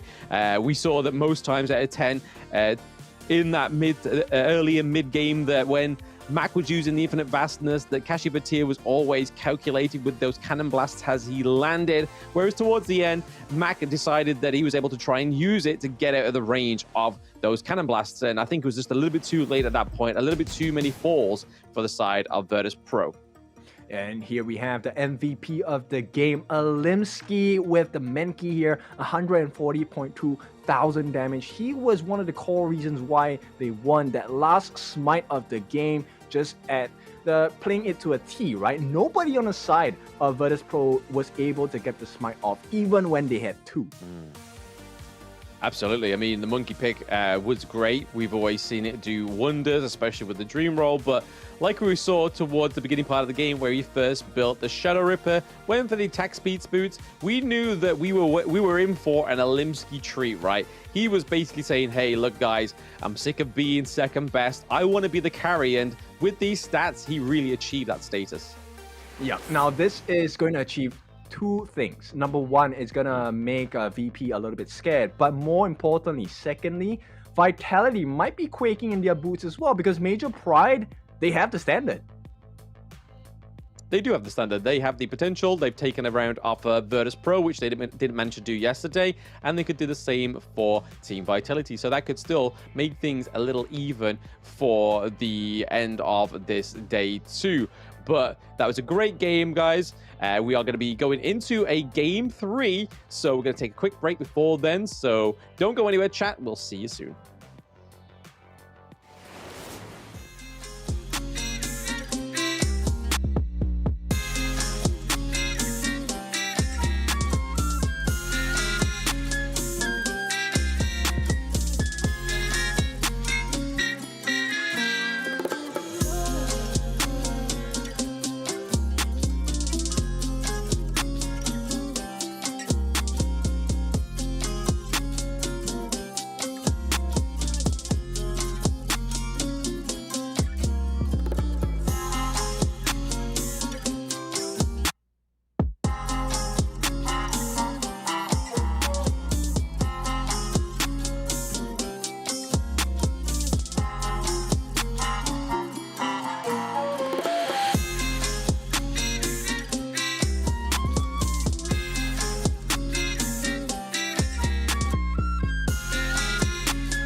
The meteors that fell from Zephyr was a mysterious substance temporarily named Amber. In fields such as biomedicine, it may bring hope for post-disaster reconstruction.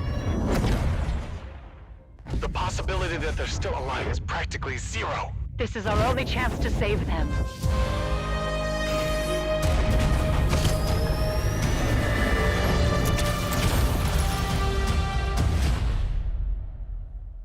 Doctor, we received a weak signal from Zephyr for the first time. Zephyr! Rescue!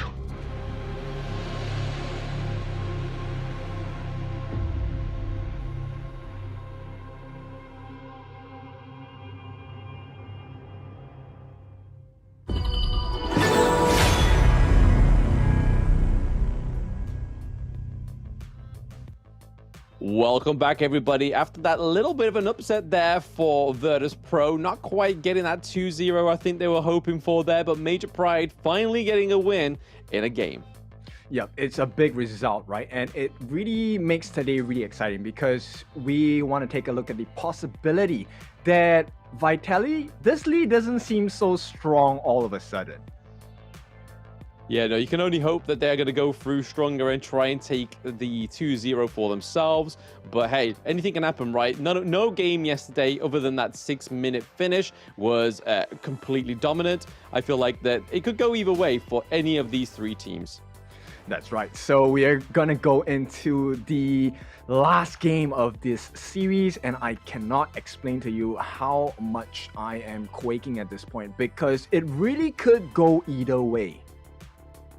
Yeah, it really could, right? I mean, I think the only thing that really upset that, like I said, we liked the Shangguan pick, but I feel like towards the end, it was just able to be isolated.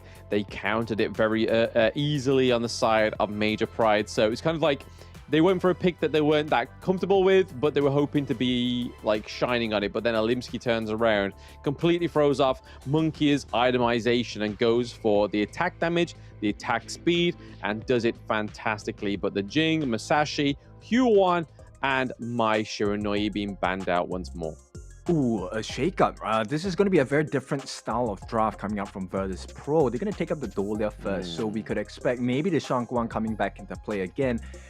Maybe they feel like, hey, not enough damage. Let's get 2 finishing strokes. Hey, 2 is always better than 1, right? But we're looking here to the side to MP to see what they draft as their priority 2 picks, right? They could go for the Shangguan, they could go for the Zhangfei as well, but it looks like they're going to lock in the Lady Jen and the Ali, so double damage for the ladies. Yeah, so does that mean the Princess Frost is going to come true? No, it is going to be the Shangguan. Looks like the formula is correct. They want that double finishing stroke or even the double infinite vastness, right? So 2 times of an escape mechanism, and VP do really well with the back and forth playstyle. Yeah, I think it's the first time we've seen Grizzly Q on Dolia as well, right? So it's going to be a different hero for him. Maybe it's a hero that he's a lot more comfortable with because, hey, when everything's riding on this last game, surely you're going to pull out things and heroes that you are going to be much better on than just like, hey, it's available, we'll take it. Yeah, and at this point, you know, I'm looking for a little bit more tank from the side of VP. I mean, Ogren, good tank, decent tank, but it just didn't do the job, right? Vex was kind of struggling on the Hano once he encounters a 1v3 or even a 1v more situation. Yeah, I mean, the Motsu, right, was great at locking down Mac on the lung. When that Infinite Vastness came back through, he put down the Cannon Blast, and then it was basically negating Lung to do any damage as he came back down, which is normally where he kind of shines, right? He either uses the Infinite Vastness to disengage or re-engage, but at that point, it's always when he lays the smack down. But speaking of smackdown, they take the Elaine off the table, but rightfully so, because Shizuki laid some pain on that pick. Oh yeah, for sure. And they're gonna take out the Mulan as well from the side of Major Pride. I like that. There's a lot of control, a lot of burst damage potential coming out from the Mulan, and they don't have the ability to deal with that, especially if RE gets caught. Now at the same time, VP gonna take out the Menki, and I think this is a very disruptive ban, and it's a Luna ban as well. That would have worked perfectly on the side of Major Pride's draft. Yeah, it would have worked perfectly, but it also means that it opens up the Clash lane to be the Byron, right? Which we know Shizuki is very good at. So I reckon we could see the Byron come through into the Clash lane, or they may pick up the Orgrin for the jungle. But right now, it's going to be a bit of an interesting one because obviously they can't have the Monkey, they can't have the Huan, they can't have the Jing. So let's see what they go for, and it is the Byron. Okay, so stock standard, we know why they picked this. Byron, very tanky, able to dish out a lot of pain as well. So what is the consideration for the side of Virtus.pro, right? 3005, I think he's feeling a little bit stressed at this point. Now, flex pick, Ogren can go into the jungle, can go into the Clash lane as well. So we'll see what the last pick is for the side of Virtus.pro. What do they want to round this draft off with? Yeah, I'm kind of hoping that the Orgrin's going to be into the jungle. I feel like Vex plays it better than 3005 does. I mean, it was a great way to sort of zone Major Pride in when we saw that 3005 played it, but when he was on the likes of the lane or something a little bit more kind of like get in, get out, he's able to do a lot more. But it looks like it is going to go over to 3005 once again, and then Vex is going to go for the Kaiser. So Dolia and Kaiser combo coming through. Okay, so they want to provide as much room as possible for both the Long and the Shangguan as well. So I like the idea. Not as easy to execute when you're going up against a Morton and a Byron, right? And especially against a Lady Chen, because the catch factor from the side of VP not exactly super strong as well. Absolutely. I mean, they're looking for their jungle, right? So it's going to be a little bit of a different one. Maybe they go for the Lamb this time around. We will wait and see, because Monkey's taken off. Luna's gone. It's going to be the Hino into the jungle. Okay. A little bit of a different here for Alimsky. Yeah, but you know what? I think Major Pride, they have the better draft, because there's no hard CC coming in from the side of Virtus.pro, and that is going to be a huge issue. Yeah, absolutely. I mean, they're going to have all the CC, right? Because they kind of baited that Organ pick to come through, because they've got the likes of the Motsu, they've got the Destructive Deluge from the Lady Jen. They've also got the knockup from Byron as well, and we know Shizuki is very good on this pick. So Major Pride going into this last game in the best of three between Virtus.pro and Major Pride with a solid draft. Let's see if they can round out this 1-1 victory with 2-1. Yep, this is the match result that matters for both teams. Virtus.pro going up against Major Pride. Whoever takes this game will be able to make life a little bit difficult for their counterparts. Absolutely. Right now, we're seeing the Cannon Blast come through from Kashi Batar, because he laid them down beautifully in game one. Grizzly Q as well, dishing some smackdown there. A little bit of trade, a little bit of a blow between the supports. Yeah, and the mid lanes as well. Looks like it's going to be Red Cutie who takes up that River Sprite. I'm not sure. We'll see how that EXP goes. Yes, but Mac already been pinned down here. The Cannon Blast now coming down into the farm lane. So again, we thought that Kashi Patir was just a one trick on the Zhongfei, right? But I think his Motsu performance has been even more stellar. Oh yeah, for sure. The Cannon Blast has been on point, and it's been what's changing the game for the side of Major Pride. But Kashi Patir getting caught out. They're looking for an early kill if they can. That's a lot of damage coming in from the ink of VP Prince. Yeah, good rotation there from VP, not actually getting anything from it just yet, but a very damaged Kashi and a very damaged Kinesis. Cannon Blast coming through onto Mac once more to try and stop that push into the T1, but Vex, got to make sure you don't get caught out early with this Kaiser, because it's kind of like you have to get the farm, right, in order for the Kaiser to be optimal. Oh yeah, for sure. And with the Hano pick as well, this is going to be very clinical in a sense where if the Scepter of Fate touch you, it's going to be a tough situation to get out of. Yeah, I mean, he's got the safe distance to actually throw those scepters from, right? He's got the aid of the Cannon Blast, the Destructive Deluge as well. So he has a lot to hide behind. But I can imagine that we're going to see a very aggressive Hino from Alimsky, because that's the only way he knows how to play, is play very aggressive into those team fights. Yeah, it kind of forces you to reposition and stay away from the fight for a couple of seconds, right? And those couple of seconds going to be very huge, especially when you have such a damaging draft from both ends. Yeah, absolutely. Right now that there is a goal difference going into the favor of VP. This is just a natural thing that happens, right? VP always takes a little bit of a lead, kind of lose it, but then they try and get that first blood like they have in the past two games. But right now, it's not looking like it's set up for anything just yet. We're going into the 3rd minute, right? So not quite yet a neutral objective territory. So we'll see what they can do here onto Alimsky. Not enough damage. Yep, just a hair shy on the side of VP Prince to get that finishing stroke last few hits in. So Alimsky, he walks away scot-free.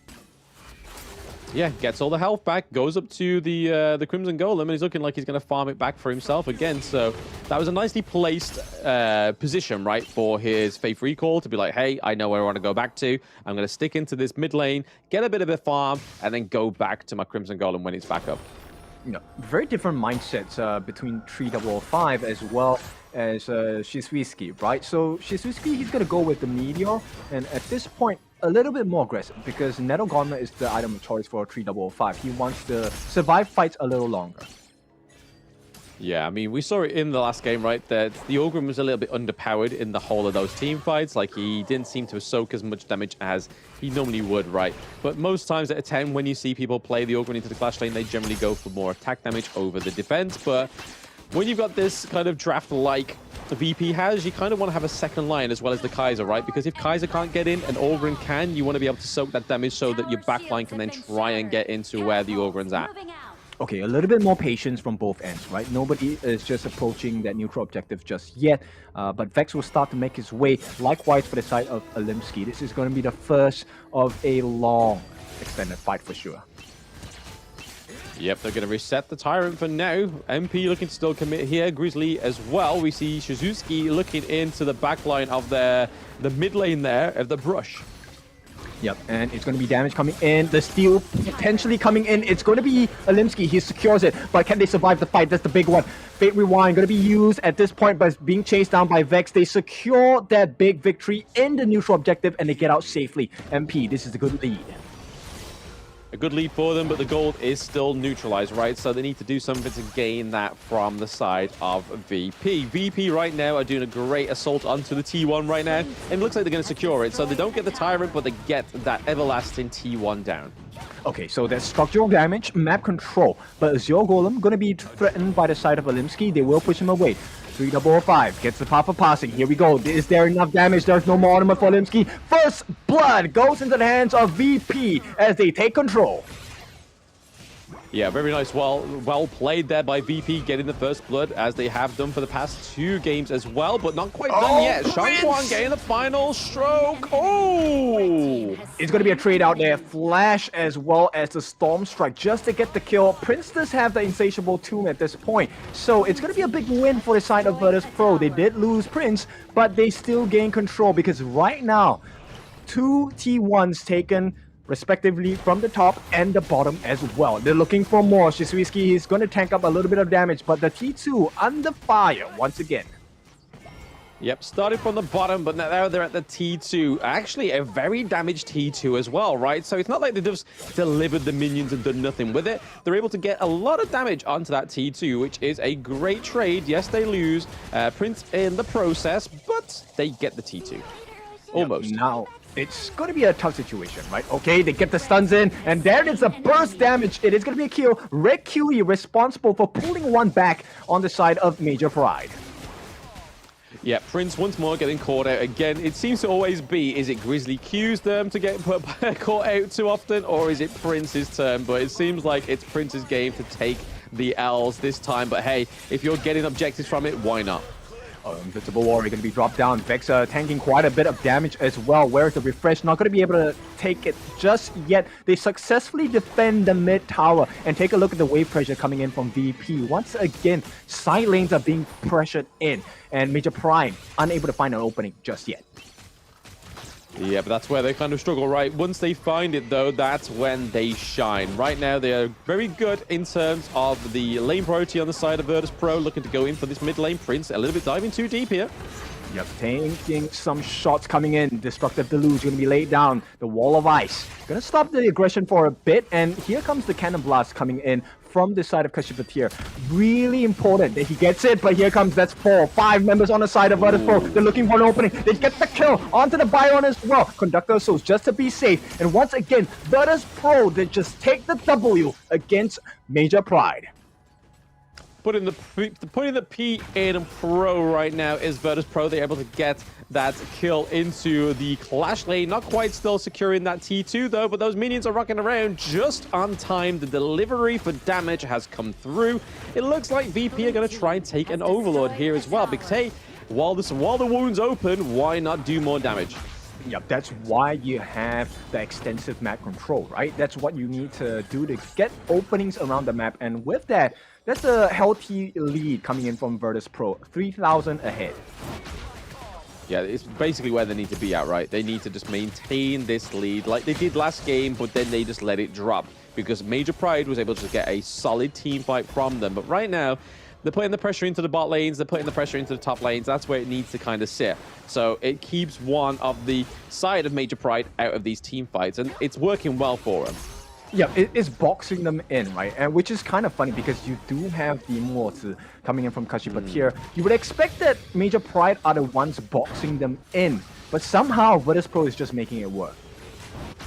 Because they've got the control, right? They've got the control. They are happy to just continue pressuring them into almost a one single lane rectangular box, which is that mid lane, because they're putting a lot of pressure into these side lanes, just leaving them be with the Vanguards, but at the same time they're just trying to open up this mid lane, which would be crucial for Major Pride. Yep, they approach the Crimson Golem here. They're trying to go onto Alimsky. He still does have his ultimate at this point. It's going to be a refresh. Celestial Melody onto that finishing stroke, but it looks like Grizzly Q maybe stepping a bit too far forward. Shisuiski going to be caught out. Finishing stroke will not do the job at this point, but they have exhausted quite a few resources on both sides. So MP, unfortunately, due to the chaos, they lose the T1 in the mid.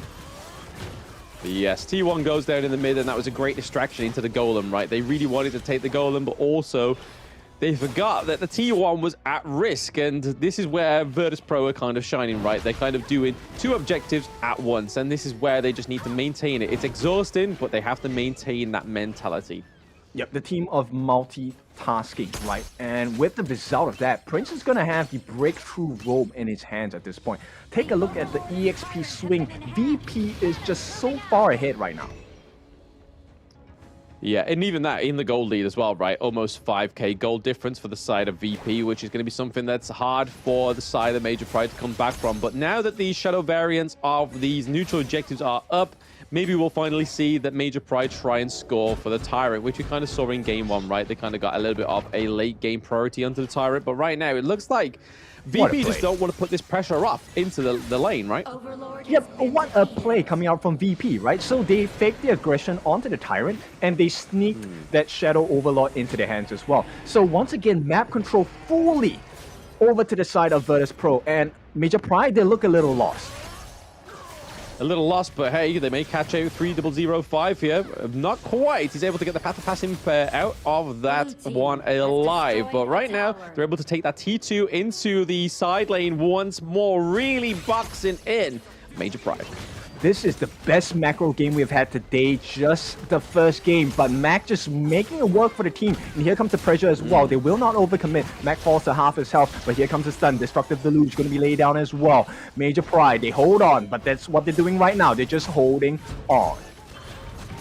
That's all they can do, right? Okay. Yep, he's gonna go in a finishing stroke. The first one gets a double kill, and that's only one of the two available finishing strokes at this point. VP, they find an opening, they find a chink in the armor as well. Prince looking to threaten with the second form of that finishing stroke. At the same time, Dragon takes to the skies. They want to commit. Conductor of Souls and tanking it up. Vex, he is making it work for the team. He's tanking for the team, and it looks like it's too much for the side of Major Pride to handle. Two members left on the side of Major Pride as the T3 is going to be taken on the bot and the mid as well. Pressure averted for the time being, but Major Pride, that is a hurtful combination to eat. Yes, I mean, they ate pretty well, right? They were able to get a 3-3 trade, but only in the terms of kills, because they've lost their high ground turrets in the mid lane, and they lost it in the farm lane. So overall, that was a fantastic outcome for Virtus.pro. But now, we got to see that Major Pride do something here when they have that little bit of a space to breathe. They need to make sure they can gain something from Virtus.pro, whether it be a neutral objective, whether it be a kill or two. Right now, looking to try and take this Shadow Tyrant. Yep, big concerns for the side of Major Pride, right? Because at this point, if you take a look at max damage, his crit steal 1,600, and here we go, Kashipadir, think it's out of the box, but at the same time, Kinesis is falling very low, will be taken down. The long-reaching arms of the Dragon have hit the mark, and at this point, DP, they have the lead, they're going to try for more. Finishing stroke going to be used here, will be sidestepped at the moment, but they have other ideas. Vex going to push them back away, Cannon Blast going to be landed down, they stop the aggression midway, and at this point, DP looking so strong. Yeah, Cannon Blast at this point is just going to be used for a little bit of a breather, right? Just a interval for an ability, but right now, it looks like VP don't want to give him an interval. Yeah, Prince goes in with the finishing stroke. That's the first of 2 available. 3-5 will be taken out. No, the Blood Rage saves him momentarily. They will be taking him out. And at this point, Mac, he will not survive. That's a big kill. A Rampage going for the side of Red QT. But they lose the structures on their base. So it's a barren wasteland on the side of Major Pride. Yeah, you can kind of see that with this aggression from Olimsky, they're trying to track down Prince, just trying to get another kill onto the board, right? Because if they're able to get that 3rd kill, it's only Vex and Grizzly Q alive. But they don't have any minions unless they can travel this minion wave into the mid lane, get this T1, and start to make a bit of damage for Major Pride. Yep, they have to do so much work at this point. The T2 in the mid, going to be fully open at this point. Slow aggression, but it's necessary, right? So MP, they don't want to overstep their boundaries. They start working back because right now it's going to be the Shadow Overlord open for the taking. Yep, Major Pride looking like that bear, and we've seen that Virtus.pro, they have the bear in the logo, and they've been poking it so far, but hey, another fight for Virtus.pro. Yep, it's going to be a killing spree this time. The first of the 2 ultimates here. Finishing stroke is what's going to finish them off as they get the kill. 3-5 gets the kill as well. It's going to be just running rampant. VP, no one has died yet. They're going to chase him down. Olimsky is surviving. His life stealing, but it's not going to be the end. The Seer Estate finishes the game for the side of Virtus.pro. Now the map is entirely open. They have the freedom to do whatever they want. Yeah, Virtus.pro with a very nicely timed minion wave into the farm lane, right? It forced Shizuki and Red QT into their base because there was a very big blue wave coming down there in the farm lane. Right now, we're seeing the same thing in the clash lane, but hey, a bit more of a team fight to finish up. Yep, it is going to be a 2 against the world here, and at this point, Prince diving in, maybe for that finishing stroke. No, they don't even need it. The base is gone. It is going to be Virtus.pro that takes this series 2-1. Yep, Virtus.pro now taking that series 2-1, so that puts their score roughly around about 4-3, right? So they've won 4 games, they've lost 1. So not quite the blemish-free record that Team Vitality have, but hey, going into this game against Team Vitality, I think they look very strong. They're warmed up now as well, so I think they're going to be going on into this one on a high. Oh, for sure. They are feeling the groove at this point. And I'm very curious about the itemization on the side of Virtus.pro because they made quick work of Major Pride this part of the series. Yes, they did. I mean, the Shang one, right? This really came through, and I think it's all because of that Dolia pick.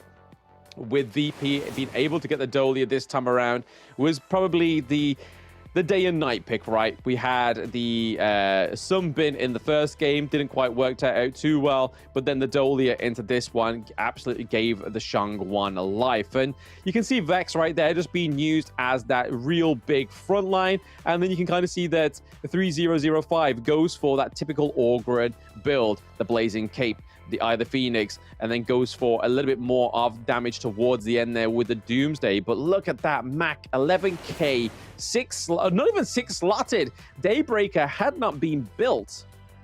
Yeah, this was just a Prince show all the way, right?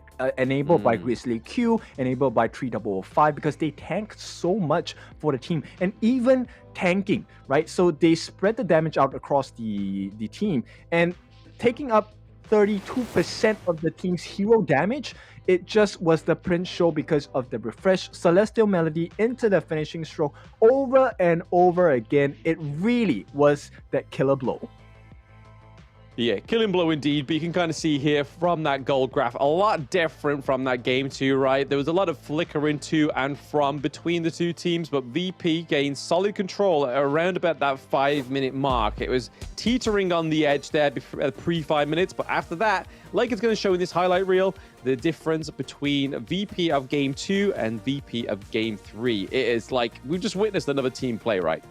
Yep, a night and day, right? And of course, with this reference, we will be looking for a performance as they put up a fight against 90 on the Clash lane. Curious to see how 3005, after this performance of a killer strike against Major Pride, how's it going to go in the next series? Yes, I mean, we'll have to take a little breather before we get too a bit excited by ourselves there, Kim. We have to wait for the break just like everybody else. But hey, just look at these highlights, man. Really showing these solid team fights from VP. So they it shows that they have the potential, right, in these team fights. So they just need to believe in themselves a little bit more. I don't know if it's a sense of belief in themselves that they need to sort of have a bit stronger in, or just their abilities. But right now, you can kind of see that it's proof in the pudding, right? They're able to do it. They're able to take these really good team fights, very multifaceted team fights when it comes to having the macro pushes and the minion waves, having the team fights go in their favor. And just as we can see, the kind of the game end out there, and the MVP is going to be Prince on the Shang1. And I don't think it would have gone either way, right? I don't think Kin would have been casting in this next match if that was not the MVP. Oh, for sure, man. Prince, this was a absolute perfect performance enabled by the draft as well as the playstyle of Virtus.pro, right? So everyone's tanking for the side of Prince, and all he had to do was to go in with the finishing stroke as well. So multifaceted moves for a multifaceted team, the team that showcased multitasking at its best. No, we're not just doing one thing at a time. We're doing 3, 4. Take your base, take your buff, take neutral objectives. Everything for the taking on the side of Virtus.pro. And that's the winning condition of Honor of Kings, right? Is making sure that you're doing multiple things at the same time, because it's such a quick-paced game. It's not about getting kills on the board and then thinking, hey, we've got some kills. Great, amazing. Now what should we do? It's like, hey, we've got kills. We have a team fight. We're getting turrets. But what we are getting right now is going to be a short break, guys, before we get into match 2.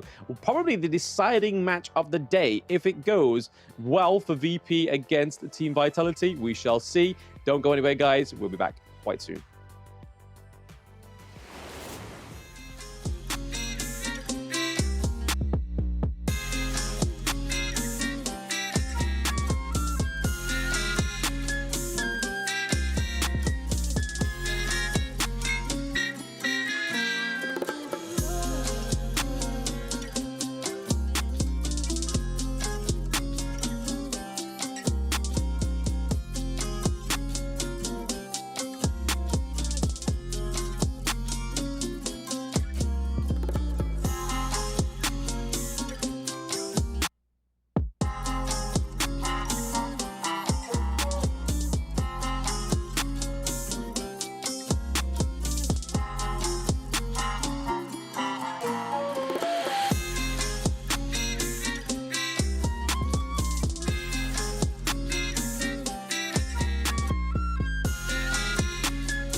tell you what you can't do. Gotta change your ways.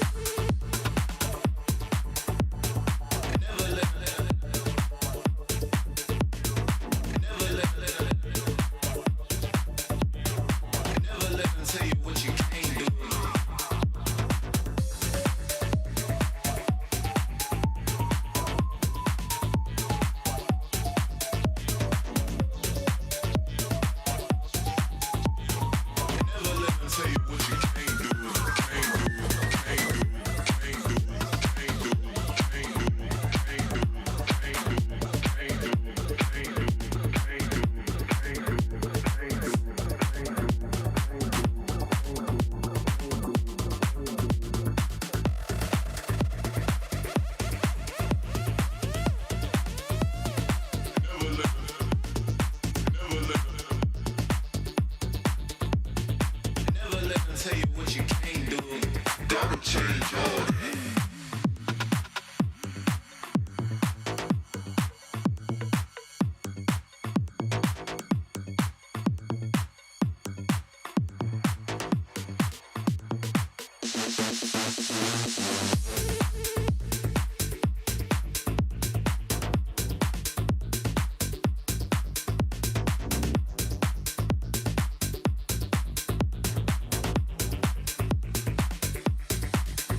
let them tell you what you can't do. Gotta change your way.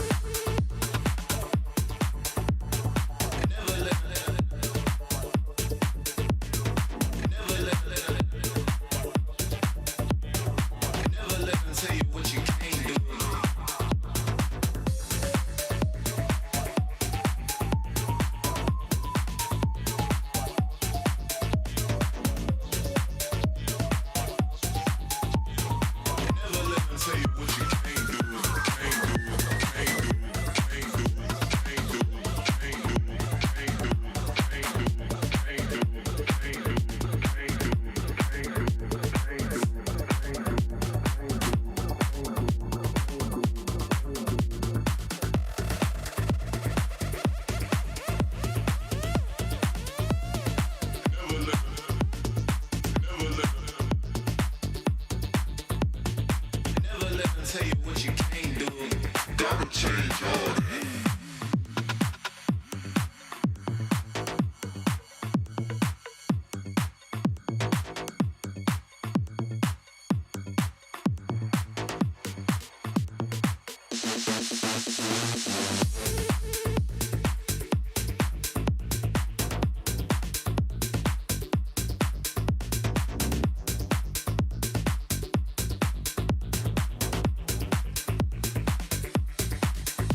Liu Bang doesn't have any strongly held beliefs beyond safeguarding his own interests, but when it comes to that, he'll spare no effort.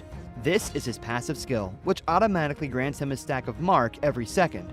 At a certain number of marks, he gains an enhanced basic attack. This is his main damage skill. It enables a shield that deals damage to nearby enemies either when it expires or when he manually disables it. His skill 2 provides movement and crowd control, letting him charge forward to damage and stun enemies in his path. Liu Bang's ultimate is a teleportation skill. It provides the selected teammate with a shield and after a short delay, teleports him to the teammate, restoring health to teammates within range. Upon arriving, Liu Bang also gains an extra movement speed bonus. Notably, the longer he channels for, the stronger the shield and the greater the magical damage dealt by the teleportation. This combo is great for protecting teammates that are being overwhelmed. First, select a teammate to provide them with a shield. As he starts channeling his ultimate, activate skill 1 and wait for the channeling to finish, or tap the ultimate again to teleport.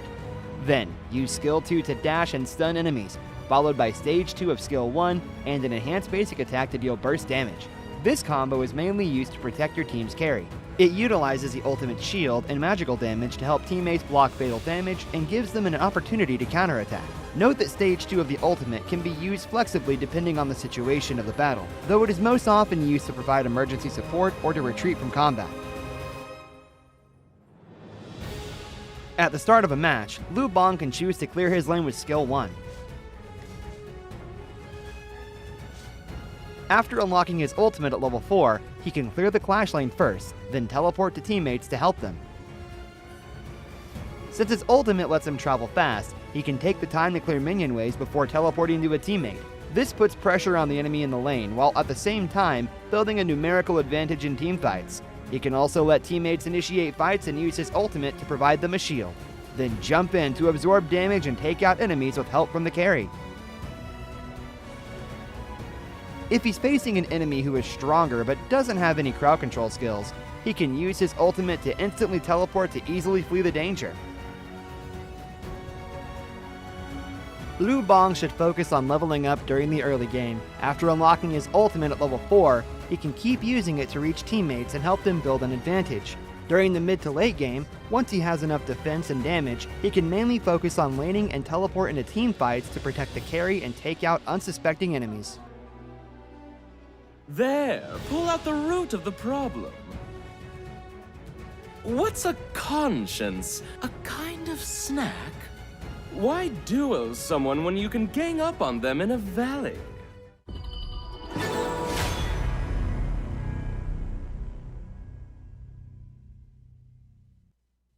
In the meteors that fell from Zephyr was a mysterious substance temporarily named Amber. In fields such as biomedicine, it may bring hope for post-disaster reconstruction.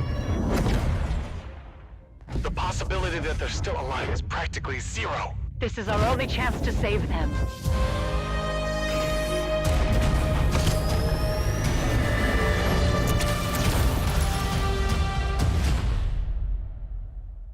Doctor, we received a weak signal from Zephyr for the first time. Zephyr! Rescue!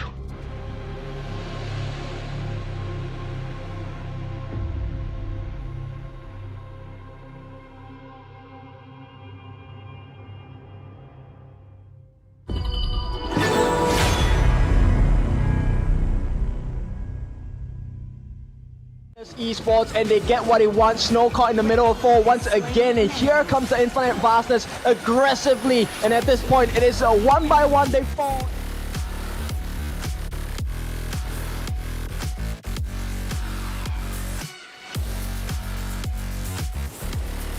Duel to death. He kills Kakarot right away. He wants to go for more. He's chasing after them with the Nine Rush jumps in once again, will not survive the fight. A Vanguard shoots, they fall, and his influence rage.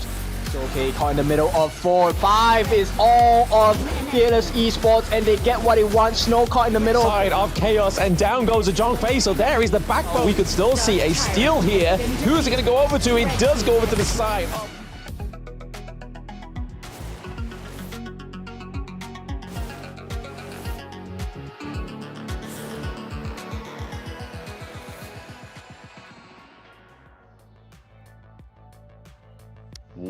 Welcome back, everybody, to the next match of the day that is going to be Team Vitality against Virtus.pro. A lot riding on this next best of three.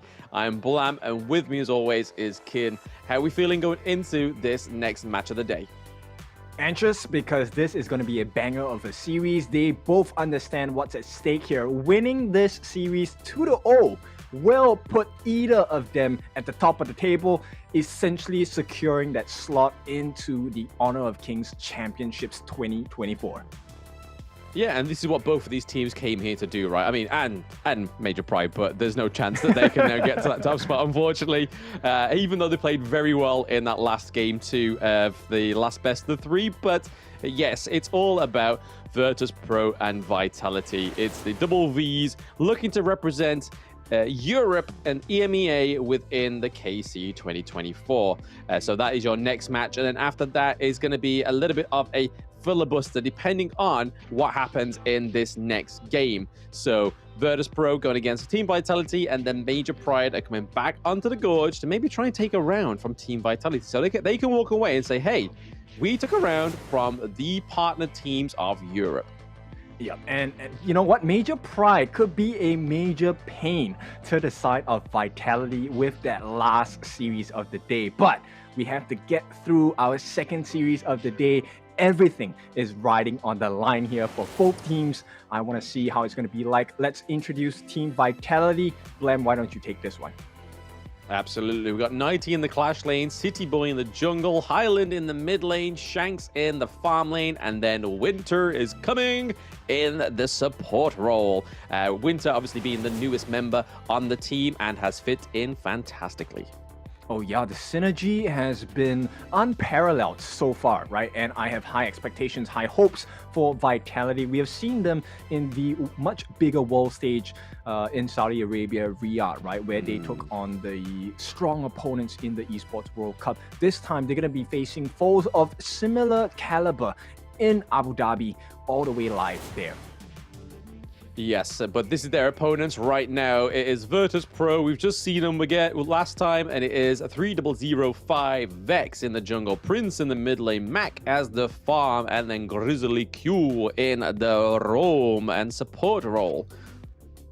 Yeah, so strong showing from both teams, a better performance from Virtus.pro today, but it has been a stellar performance from the side of Vitality yesterday. So let's see, right? Do they have the momentum from day one, or are they still kind of getting into the groove? And with that, bans and picks have started, and VP get the Mai. Ooh, VP get the Mai Shiranui. So Prince once again getting that flashy mid lane for himself. But the thing I'm really interested in is Team Vitality with the Dolia. We've already seen Virtus.pro with the Dolia. Now Vitality get it. This is going to be interesting. Yeah, and Highland has the Shangguan opening. But at this point, ban stage, will VP take it out?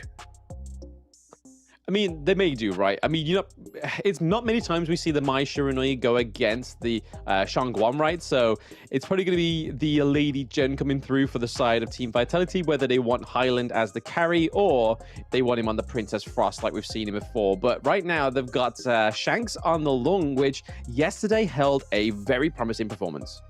Oh yes, and they're going to ban out the Lady Sun and Arlie. So two of the easier to handle Lung heroes. And it looks like VP, yes, they will go through with it. The Highland Shangguan not going to be available this time.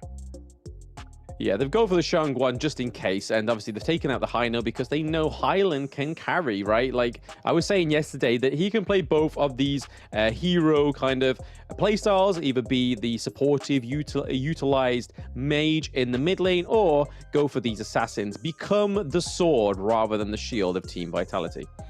Oh, I like this ban coming out from Vitality, right? They're going to take out Ho-E. The Blazing Sun, no, the Burning Sun arrow, not going to be available, but it's more of the consistent damage that he's going to do over time. Yes. That's the real pain for the side of Vitality, especially when you have Dun in your lineup. And VP finally going to conclude the last ban with the Princess Frost. So, Lady Chen, I guess. Yeah, Lady Chen is still on the board, and I don't think there'll be another pick for the side of Team Vitality to go for unless they decide to go for a Ganon Mo, but we've never seen Highland go on the Ganon Mo, right? Obviously, he would have dual the amounts of blades to throw out. Those couples blades would not be short. But I'm really surprised that they haven't gone for the Kaiser on the side of Team Vitality. We know that City Boy loves to play the Kaiser. They have the Dolia as well, paired with that Kaiser. They go for the Dune instead. Again, still a very tanky hero. I have no qualms with this pick, but it seems like they're missing out a bit of a trick there, not going for the Kaiser. The Elaine's still up, so I can imagine it's going to be Elaine in the Clash lane, right? Yep. At the same time, VP pick up that Tirantier, and it's a 50-50 for me, right? Because we have seen spectacular performances, but they we have take it also from them. seen the Tirantier fall short. So Elaine, final pick to wrap up the VP lineup at this point. Yeah, I thought that would have been the go-for pick for the side of Vitality, because obviously that dual Death on Sunset, we've seen it many times before, where you can engage with it, disengage with it, thanks to the Dolia giving over more than one. But right now, you can kind of see the focus for the Dolia is going to be on the Infinite Vastness, right, onto Shanks, because he's played it very beautifully before. So he has that disengage and re-engage, and disengage and re-engage again. So he has the double dragon form. But right now, it's looking pretty well for VP, right? They get the Hugh Huan, which has been a big pick for Vex and a big pick for most teams, but it's going to be Nighty getting the Byron. Okay, so this is big for the side of Vitality, right? Nighty is going to be in charge of catching out members on the side of VP, and we already know he's very proficient, very good at doing that. So it's a big concern for the side of VP, and boy, we have a game on our hands. Yes, we do. I mean, we expect nothing less, right? Because we saw these two go at it yesterday. We had one game that went the full miles in the Honor of King's Gorge, where we saw the Tempest Dragon, and then we saw a game that didn't quite go that full distance, but still was a lengthy game nonetheless. It wasn't quite that 6-minute defeat that we saw from Major Pride against Team Vitality. So Virtus.pro definitely putting up a bit of competition here for Team Vitality, but nonetheless, Team Vitality still took both 2-0s yesterday, but it's just how they got them. It wasn't as clean as I thought it would be. But now, getting into the Gorge for the last time, potentially, is VP against Team Vitality. Yep, the last chance they show up, they have to make it count. And right away, you can see the focus on both teams, right? They want to make that win on the Clash lane on the top, and it's all about the mid lane rotations for the side of Vitality instead. Yeah, we see that I thought they probably would have gone like neck and neck, that the farm lanes may have switched around into the mid lane or vice versa for the assassins, but hey, they're going to stick around into that bot lane, right? So Durangi going against the Shanks on the Lung for the first time around. I think it's the first time we've seen Mac on the Durangi, isn't it right? Yeah, I think so too, right? And at this point, VP have a better rotation. They managed to steal away one of the Tusk board camps from the side of Vitality. That's going to dwindle CT Boy's farm for a little bit. Yeah, just a little bit. It's just a little bit of a upset for the side of Vitality, right? But when you're playing this Hugh Huan, you kind of want to play it very aggressive. But I like to see Grizzly Q on this Modsu, because if it gives us the same flavors as Kashi did in the last best of 3, it could be trouble here for Shanks, because the way that Kashi placed those cannon blasts down when the Infinite Vastness came off was huge. Okay, and Vex might be the victim here. A lot of damage, and this is where Vitality are at the strongest. First blood goes into Vitality's hands. They take the lead. They take the lead, but it is a quick trade for Highland as well. So they lose Vex, but pick up Highland. That is Prince on the Shangguan. We see the Wind Slash come through, not quite connecting onto either of the side of VP. But for now, it is 1-1 in terms of the kills. Okay, so big benefits for both sides, right? So City Boy, he's going to have a huge lead against his own counterparts in the jungle. At the same time, Prince will have a bigger burst against Highland. But Highland does have the Ocean of Tears to kind of play around with that iframe. Yeah, you've got to make sure that you can land these trick shots, right? That's probably the biggest issue for Highland, right? He's normally playing the sword mechanics of being the carry, but this time around, he's got to be making sure he's making most of the destructive deluge and also the intargetableness with the Lady Jen. Yep, that was a huge miss by the side of Prince there. The WEU engine didn't really make the cut there against Highland, so Highland makes it out safely, will not be pushed away from the lane. At the same time, you can see City Boy already having a lead. A slight EXP against Vex, and here comes the stun. Oh, everyone onto damage, but it's going to be the Unruly Blade. He's going to make it out safely. Here comes the Wave Breaker along with the ult as well. So Vitality, they know what's at stake. They know what to do to protect everyone on this side of the team. Yeah, looking like a very strong early game from both of these teams. Right, Vitality just ahead by about 400 gold, which is not a lot. It's basically a death. Oh, speaking of death, Mac almost going down there. Yep, a little too close for comfort. This is going to stop the aggression and stem the bleeding on the side of Vitality here. Shang's going to be healed up once again. Nice cannon blast, but Winter kind of cancels that out with the Wave Breaker as well. Yeah. Oh, counter engage. Destructive Deluge, not going to hit the mark. They will get the Ocean of Tears, but it's Mac who survives. The last Flaming Palms will not hit the mark. Yes, they didn't quite scratch the side of VP. Mac looking pretty damaged though, so more than a scratch, more like a bite from Shanks. But right now, we're kind of seeing that gold lead is slowly slipping away from the side of VP, right? The wind slashes are hitting differently. They're trying to freeze this wave here. Oh, Grizzly Q missing out that cannon blast though. Oh, Prince somehow misses the mark. It could be spelling death on the side of VP as Vex is going to move away. Cannon Blast landed on a City Boy. That's quite a bit of damage. Katosin as well thrown out into the mix, but it's not enough. City Boy is going to be very tanky on this Dune, and at this point, Vitality just have full control of the Tyrant. They take the first neutral objective of the game.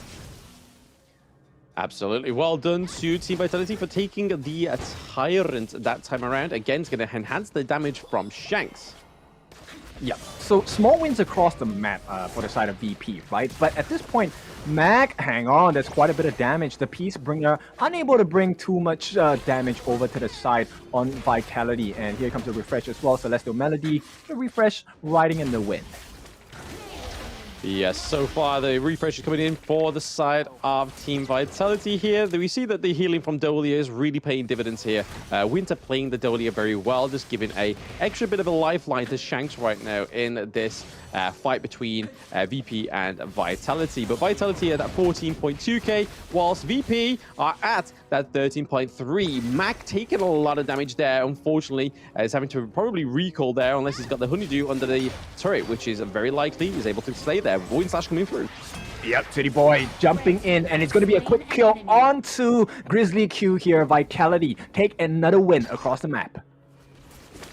Yep, so far for the side of Team Vitality, taking out the kill onto Grizzly. He got a short demise there, but they're still not happy with that. City Boy goes in with the Unruly Blade over the wall, maybe potentially taking this T1, and yes, they get it.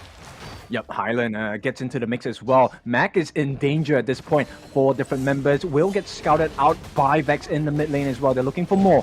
Here comes the knockup onto Mac. He's going to use the Imperial Law to get out. At the same time, City Boy, he does get that T2, but there's too much damage in. Nobody's able to get hands onto Shanks, and he's laying down the pain. City Boy is still surviving. Nobody's able to get the kill onto this Dun. It's going to be a kill on Vex and Vitality. They are just stronger at this point.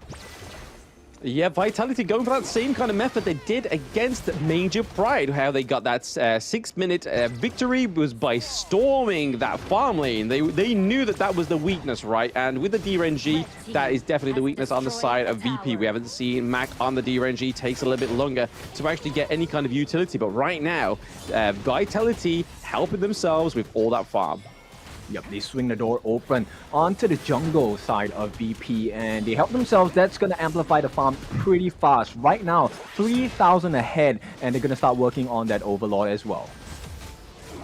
Yes, the Overlord going over to the side of Vitality would be pretty huge, and that already kind of assesses that the gold lead is happily over to the side of Team Vitality right now. They're up by 3k gold, which again, when it comes to these team fights, having that 3k gold lead is already huge, so it's going to take a lot for the side of VP to try and take these team fights in their own favor. But Grizzly Q looking at a very low level there, same as not far behind Windsor, but still, we need to see those cannon blasts hitting differently, right? Oh, what was that? Grizzly Q actually committed, I think, inside the box. That's going to be horrible for the side of VP. Now, they have to do quite a few things at this point. Giant's Grip already close to completion for the side of City Boy, and unless they can stop his farm, it's going to be a tough game for the side of VP. Maybe he was thinking outside the box with the think inside the box, maybe. Maybe that's where he went wrong. Yeah, they need a little bit more creativity, right, on the side of VP because the problems are starting to stack up on the side of VP. I mean, they pretty much are stacked right now to the point. Okay, VP Mac looking pretty low. Unfortunately, Highland's not able to get in there any further, but that is... Mac is just taking loads of shots, very unnecessary, like he's always been caught out within these fights. Yeah, you know, doesn't hold true to the word of pain makes you stronger at this point. The stun comes in from Vex with the tragic beauty as well. But right now they're gonna try once again. City Boy jumps to the back. Unruly Blade. Here comes the tank on the side of 3005 as well. Unable to lay the pain. There's not enough damage coming in from VP. Yeah, VP's damage is not quite yet activated just yet, especially with the Maishiro no, you're not having the items yet, but that T2 looking like it's going to suffer once more to Team Vitality. 90 into the back of it, takes Vex, but is that all they're going to take in? I think there's going to be plenty more, right? That's a 90 special, 99 with the Storm Strike as well. Getting the kill onto Vex. Right now, it's a huge amount of pressure. Prince unable to do anything. For the time being, Vitality take the one step back. There's more to be achieved here. I feel like there's like something to be said like 999, but 999. It's like saying goodbye 99. I don't know. Something to say. A little bit of a cog went on my head there in terms of punniness, but it didn't quite land how I thought it would. But there we go. We need to think of a signature thing for 90 because he's a beast in the Clash lane, right? No matter what he plays, the Dharma, the Byron, we saw him on the Orgrin yesterday as well. So he's been very good at kind of filling the roles in the Clash lane. Okay, they need to have this deal somehow. It's not going to happen at this point, and Vitality extend their lead. It's going to be a 5,000, 6,000, in fact, goal lead for the side of Vitality. A big swing after swinging their arms in the faces of Virtus.pro. Yep, we're currently seeing here that Virtus.pro struggling in this game one, right? This is what happened like yesterday. They struggled with game one, came back in game two with a full 23-minute match, right? So maybe this is exactly the same thing, but it's going into day two, it's not what you want, right? You don't want to be losing a single round against Team Vitality if you are in it to win it, because this is the last time we'll see Virtus.pro on the stage if it goes a 2-0 for Team Vitality. Yep, you know what? But they're down, but you never count them out. And at this point, nice stun, Cannon Blast onto 2. Winter and Highland get knocked for the time being, but it's going to be a Tyrant going into the hands of Vitality. Once again, 4 neutral objectives, nothing to be said on the side of VP. Yeah, nil point, as they would say in France. They have nothing on the board in terms of those objectives, in terms of turrets, in terms of neutrals, but right here you see 3005 almost getting caught in the push there from 90. Oh! Yep, gonna use the Death at Sunset, but once again, Unruly Blade, as well as Ocean of Tears, knocks him up. It's not gonna be enough. He takes the kill. It's gonna go into the hands of Shanks, and it's all, the floodgates are open for the side of Vitality. They sense the danger, so VP, they have to take a step back. T3 on the top, gonna be taken down. More aggression to come. City Boy wants to open more. At this point, the Refresh comes in. Celestial Melody, 99, he gets the killing spree as well. Game 1 looking like it's almost over. At this point, no minions to speak of, but time is of the essence for the side of VP. They have to try and slow this push down, but it's not going to happen. Ooh. It's going to be a full team wipe and ace as Vitality take game number 1. Yep, quickest game of the day today. 12 minutes for Team Vitality, taking a very solid game 1 in this match 2. Almost tripped over my words there, but again, we saw that early game aggression right down into the farm lane just led them to opening up too much of a can of worms on the side of Virtus.pro. They were wide open in the farm lane, just allowed them to sort of gain access from many sides into the enemy jungle, and you kind of saw it with Dune, with City Boy, just helping himself to the enemy jungle. Yep, so it's a story of 2 different grips. Right now, VP losing their grip on that ticket to the Honor of Kings Championships 2024. Vitality, on the other hand, extending their grip and even harder, making it even harder for the side of VP to see that ticket and that flight. Yes, they are one step closer to KC 2024. But when you look at this board, there is not really any outshining performances on the side of VP. I mean, you could call the only one kill maybe the standout for the side of VP, right? Going over to Prince. It was a good trade for the first blood against Highland. But then after that point, it's as if they kind of woken up the giant, right? It was kind of like, oh, hang on. That wasn't meant to happen. And then all of a sudden, it was just like, oh, VP was like, hang on. Our farm lane's gone.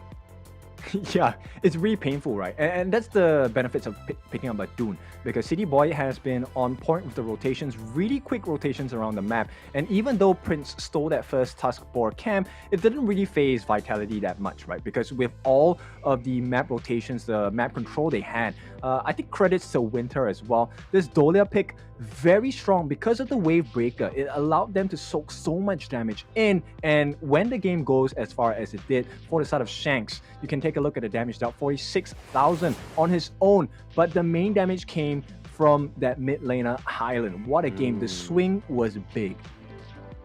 Yeah, even though he was playing that kind of mage playstyle with the Lady Jen, he still seemed to appear as the sword and the shield this time around, which you'll see into this highlight, right? He was able to get the first blood, line that up nicely. He did take the L as a pretty much instant repercussion from that first blood, right? But throughout this entire fight, he was able to just position himself very nicely. Same with Winter and same with Shanks, not actually getting touched at all in terms of these fights. Just being able to lay the smackdown onto VP for the second time. And are they going to take a second 2-0? Only time can tell, right? Yeah, we'll see, right? Because this is a tough one in stomach for the side of VP. They had some potential to be realized, and Vitality just a different class and different breed of players and team today. Now, talking about a different breed, it is going to be City Boy on this Stun. Nobody could handle this jungler at all, taking in a total of close to 70,000 damage on his own. He was the sole reason why the team fights went so well for the side of Vitality. Yeah, it just shows you the greatness, the potential of this Dune pick, right? He's not there to deal too much damage. He's there to soak up the damage and allow heroes like the Lady Jen, like Byron, like Lung to just come through and just deal the smackdown, just completely get that last hit on the enemy heroes. And Dune always is a great pick when it comes into the Dolia as well, right? Because you can also give up two Unruly Blades. So if you're using one to get into the lane, you can also use one to get further into that team fight as soon as you set that up. And we kind of saw that towards that pretty much assault on the farm lane right in the early game. But Vitality taking 1-0 to VP so far. Game 2 is just around the corner, but we're going to get a short break now, guys. So not too long, maybe about 5 minutes. We'll see you for Game 2.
meteors that fell from Zephyr was a mysterious substance temporarily named Amber. In fields such as biomedicine, it may bring hope for post-disaster reconstruction.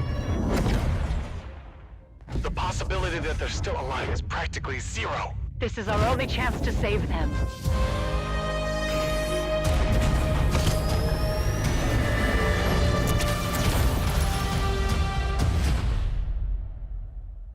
Doctor, we received a weak signal from Zephyr for the first time. Zephyr, rescue!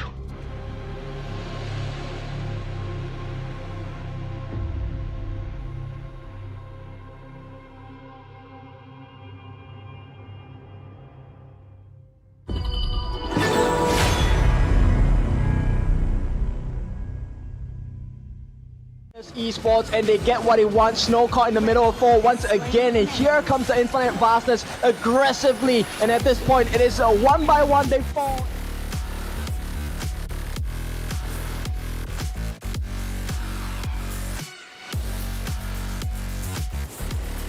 Duel to death. He gills Kakarot right away. He wants to go for more. He's chasing after them with the Nine Novas jumps in once again, will not survive the fight. A Vanguard shoots, they fall, and it's Influence Rage. So okay, caught in the middle of 4. 5 is all of Fearless Esports, and they get what they want. Snow caught in the middle. Side of Chaos, and down goes a Zhongfei. So there is the backbone. We could still see a steal here. Who's it going to go over to? It does go over to the side.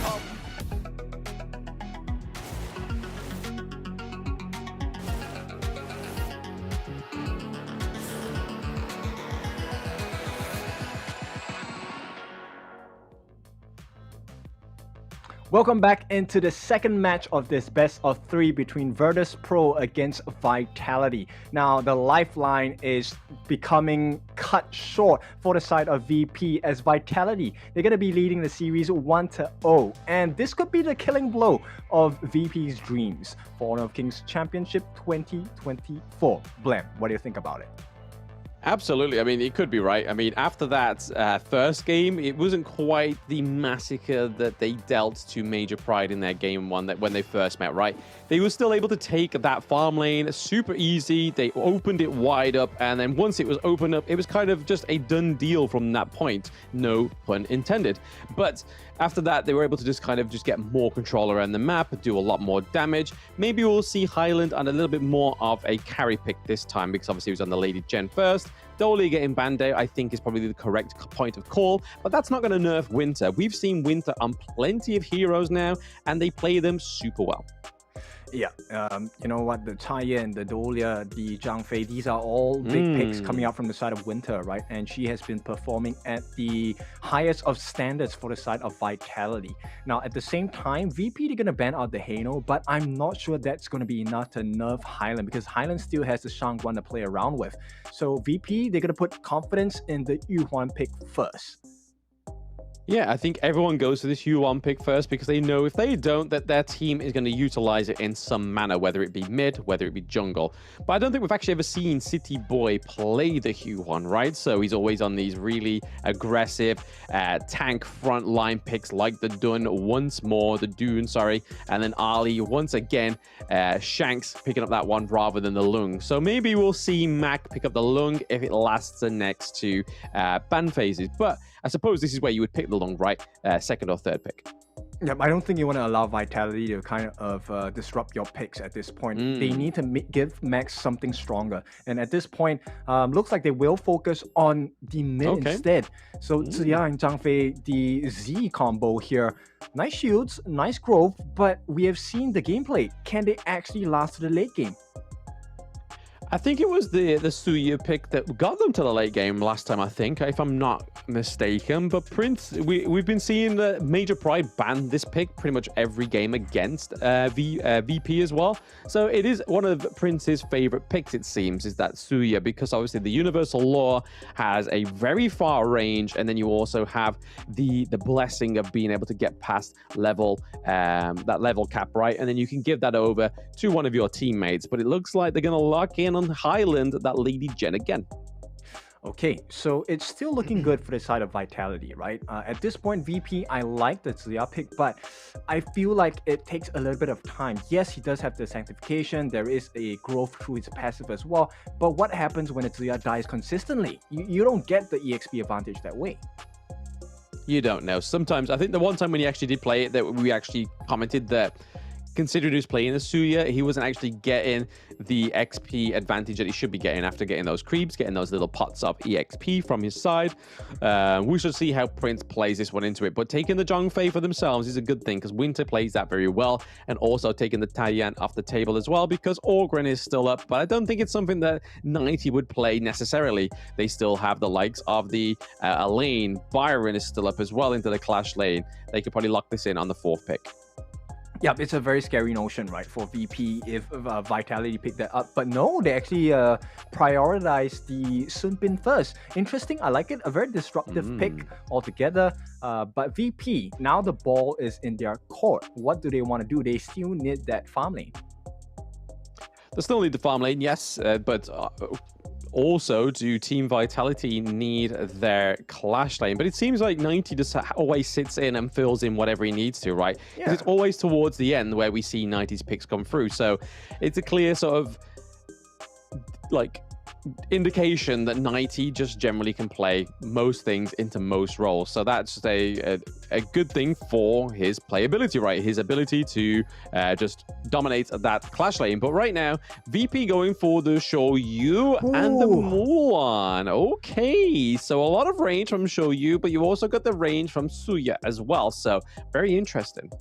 Okay, I like this. The creativity is off the charts for the side of VP. Mulan, of course, has been buffed in the most recent patch. So along with the CC she offers, she plays really well with the combinations of the kit from Ziya and Zhangfei as well. And Soya is always going to be on the backlines far away. So I like this. It's a long-reaching arm from VP, but Vitality, they are a very tanky lineup with Dune. Yeah, they're a very tanky lineup with Dune, but they're over Dune, and they're able to get into that backline, right, with the Unruly Blade. Dune can take a lot of damage as well. So I don't think it's going to be an issue for him to have been going against these long-range heroes. So let's see if he can get into the getaway range of Suya. But getting into game 2, this is Team Vitality against Virtus.pro. Will it be another 2-0, or will Virtus.pro take a round from Team Vitality?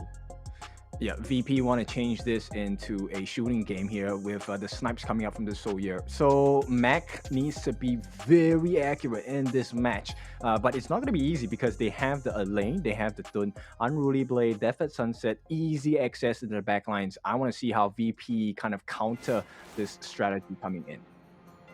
And I'm pretty sure we'll find out very soon, Kin, as we get into this game 2. Now on the Gorge is Team Vitality and Virtus.pro. We are seeing the same old thing that we normally see where the supports are in the mid lane, just helping their mid lanes get that farm up, get that Tsuya to a higher level quicker. Yeah, and one of the things that we might want to consider is that Winter is going to enable the entirety of Vitality pretty much from the get-go, because Time Flux is going to make the world's difference in the early fights. Yeah, absolutely. Just being able to do that damage over time. When you think you've escaped, that Sun Bin ability just comes through, just like it is on Grizzly Q there. Just enables them to do a lot of damage as well. But right now, it's pretty much a stalemate for these two teams very early on. As usual, it's just all about getting that farm, trying to get that lane priority set up for those neutral objectives. Yeah, so, you know, one of the winning conditions is if Mac can get a couple of snipes onto Winter at this point. And it looks like right away it's going to be a first blood for the side of Vitality. Yeah, speaking of smites and snipes, they are getting the first blood for Team Vitality. It has changed lanes, no longer the mid lane that got the first blood. This time around, it's up into the Clash. 90 going that 1v1, which we know is super confident with. All right, so there's a big gripes from the side of 90, right, against 3005, and it looks like it's coming to fruition at this point. Vitality going to start being a little bit more aggressive. Yes, absolutely. They are being a lot aggressive there. There's the Universal Law being laid down onto City Boy, but not enough damage done from the Hugh Huan. So right now, nobody's dying on the side of Team Vitality. They're still up with the kills, with the gold, just as they get past that 2-minute mark. Yeah, but it's promising, right, coming out from Prince. So we'll see if he's able to transition into that late game monster that we expected Zhang Ziya to be.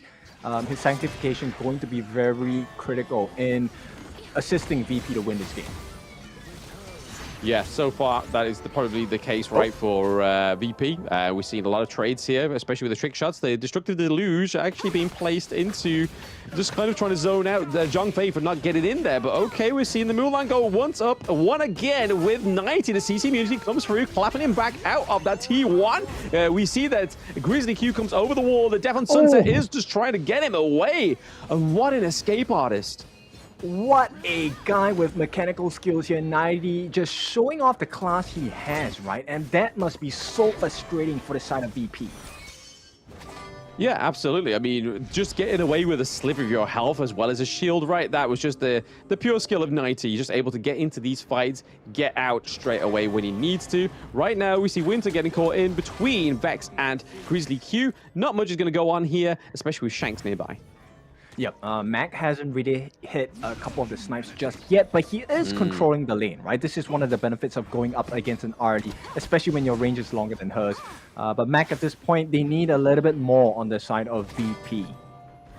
Yeah, speaking a little bit more, we can see the Team Vitality again in a rotate here from City Boy and Highland as well. But everybody seems to be down here. The Universal Law gets laid down. We're seeing a little bit of a fight into the back line. It is going to be Highland that goes down currently at 1-0 for Virtus.pro as well. So that was a good engage. Mulan able to get out there with just basically the skin of her teeth. The snipes coming through onto 90. Not quite done. There is no 99 for now. Okay, so Mac has not hit that growth stage just yet, but the snipes have been quite accurate thus far, right? And this is a good sign for the side of VP fans, but at the same time, Vitality, they're equaling this aggression coming out, right? So they get the first neutral objective in their hands, and right now, for the first time in 2 games in this series, VP has the lead. VP has the lead in every vector possible, right? He had the gold, not the kills, but the neutral objective and the turrets. But that was really slippery for 3005 to get away, right? Mulan was pretty much teetering on literally death's edge. Winter sitting in this bush here. Grizzly Q with his famous check in the bush with his face. But hey, being Zhang Fei, you can kind of have a little bit more leeway with that, right? Yeah, you can definitely be a bit more aggressive, right? The beast has some value there. Yeah, absolutely. A lot of health, a lot of ways to just get out of there with the leaping savior and whatnot. Okay, on Bridal Light Roads onto Shanks. Shanks is able to use the parasol out of there, but is it going to be enough? Grizzly Q is on his behind, and there we go. The damage goes on to Shanks there. So 3005 picking up the second kill for Virtus.pro. What a nice little dagger into Shanks. Yep, the slice and dice working out for the side of Virtus.pro, and all of a sudden, you know, all of that strength that we saw Vitality display in the game number 1, gone. Yeah, it seems like something's throwing them off a little bit here, whether it was a draft, because we did kind of see that the coach was kind of like, when they locked in the Suya, there was like, eh? There was a little bit of that expression on their face, right? And even on our face, it was like, oh, okay, and a bit of a, eh? But hey, it's working for Prince, right? Prince really, there's a reason why Major Pride was banning this pick for Prince, because it's showing that he loves the Suya, and the Universal Law is not going anywhere. Yeah, so suddenly a very big creative block for the side of Vitality, right? They can't seem to figure out how to play against this draft, and you can see why. The long-reaching arms of Mac, here we go, T1 in the mid threat.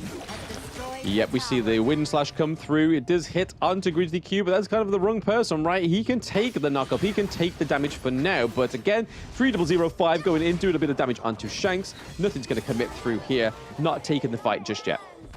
Yep, big wins for the side of VP, and at this point, it's their turn to take a 3,000 goal lead. Yes, it's clearly apparent, right, that the goal lead is definitely going over to the favor of VP, but all it takes is a team fight from Vitality to get themselves back onto the saddle again. Charging up the snipe is Mac. We'll see. This is dominant map control coming in, and Mac is hitting his stride. He's really close towards that Siege Breaker, right? As well as he does have the Cloud Piercer. So it's a big deal for the side of Virtus.pro. Yeah, it's a lot of damage straight away, right? If he goes for like Dawnbreaker, Daybreaker very early, it could be a huge problem for them because Soyu does a lot of damage, very early on anyway. So pre-items, pre-siege breaker as well, does plenty of damage. 90 into the backside, trying to take out Suya pretty early. He wants to get rid of the lore. He wants chaos on the Gorge.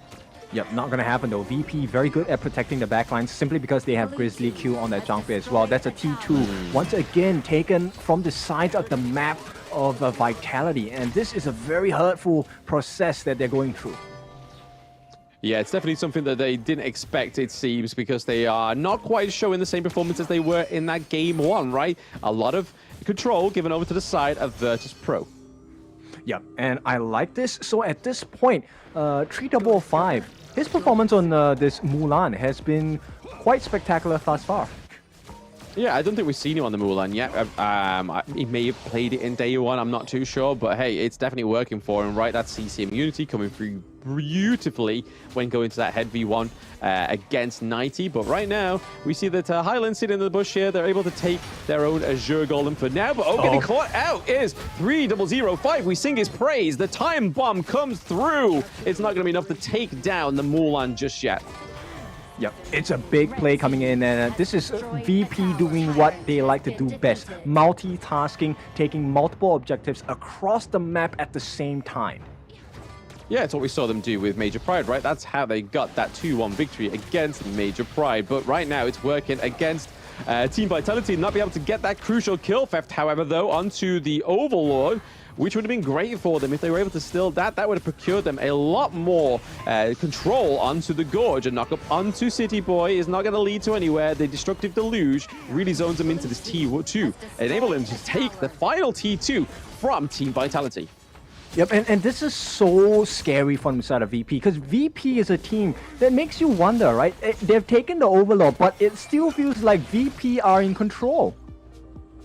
Yeah, VP are pretty much very much in control, right? And the good thing about the Overlord for VP is that when they kill it, they get quite a considerable amount of gold. I think it's around about that 150 mark, right? That's not, you wouldn't normally get that from a creep. So having these Vanguards that aren't going to be taking these turrets and killing them is going to give a bit of more resources over to the side of VP, which is probably the counter, the double side of the coin for the Overlord.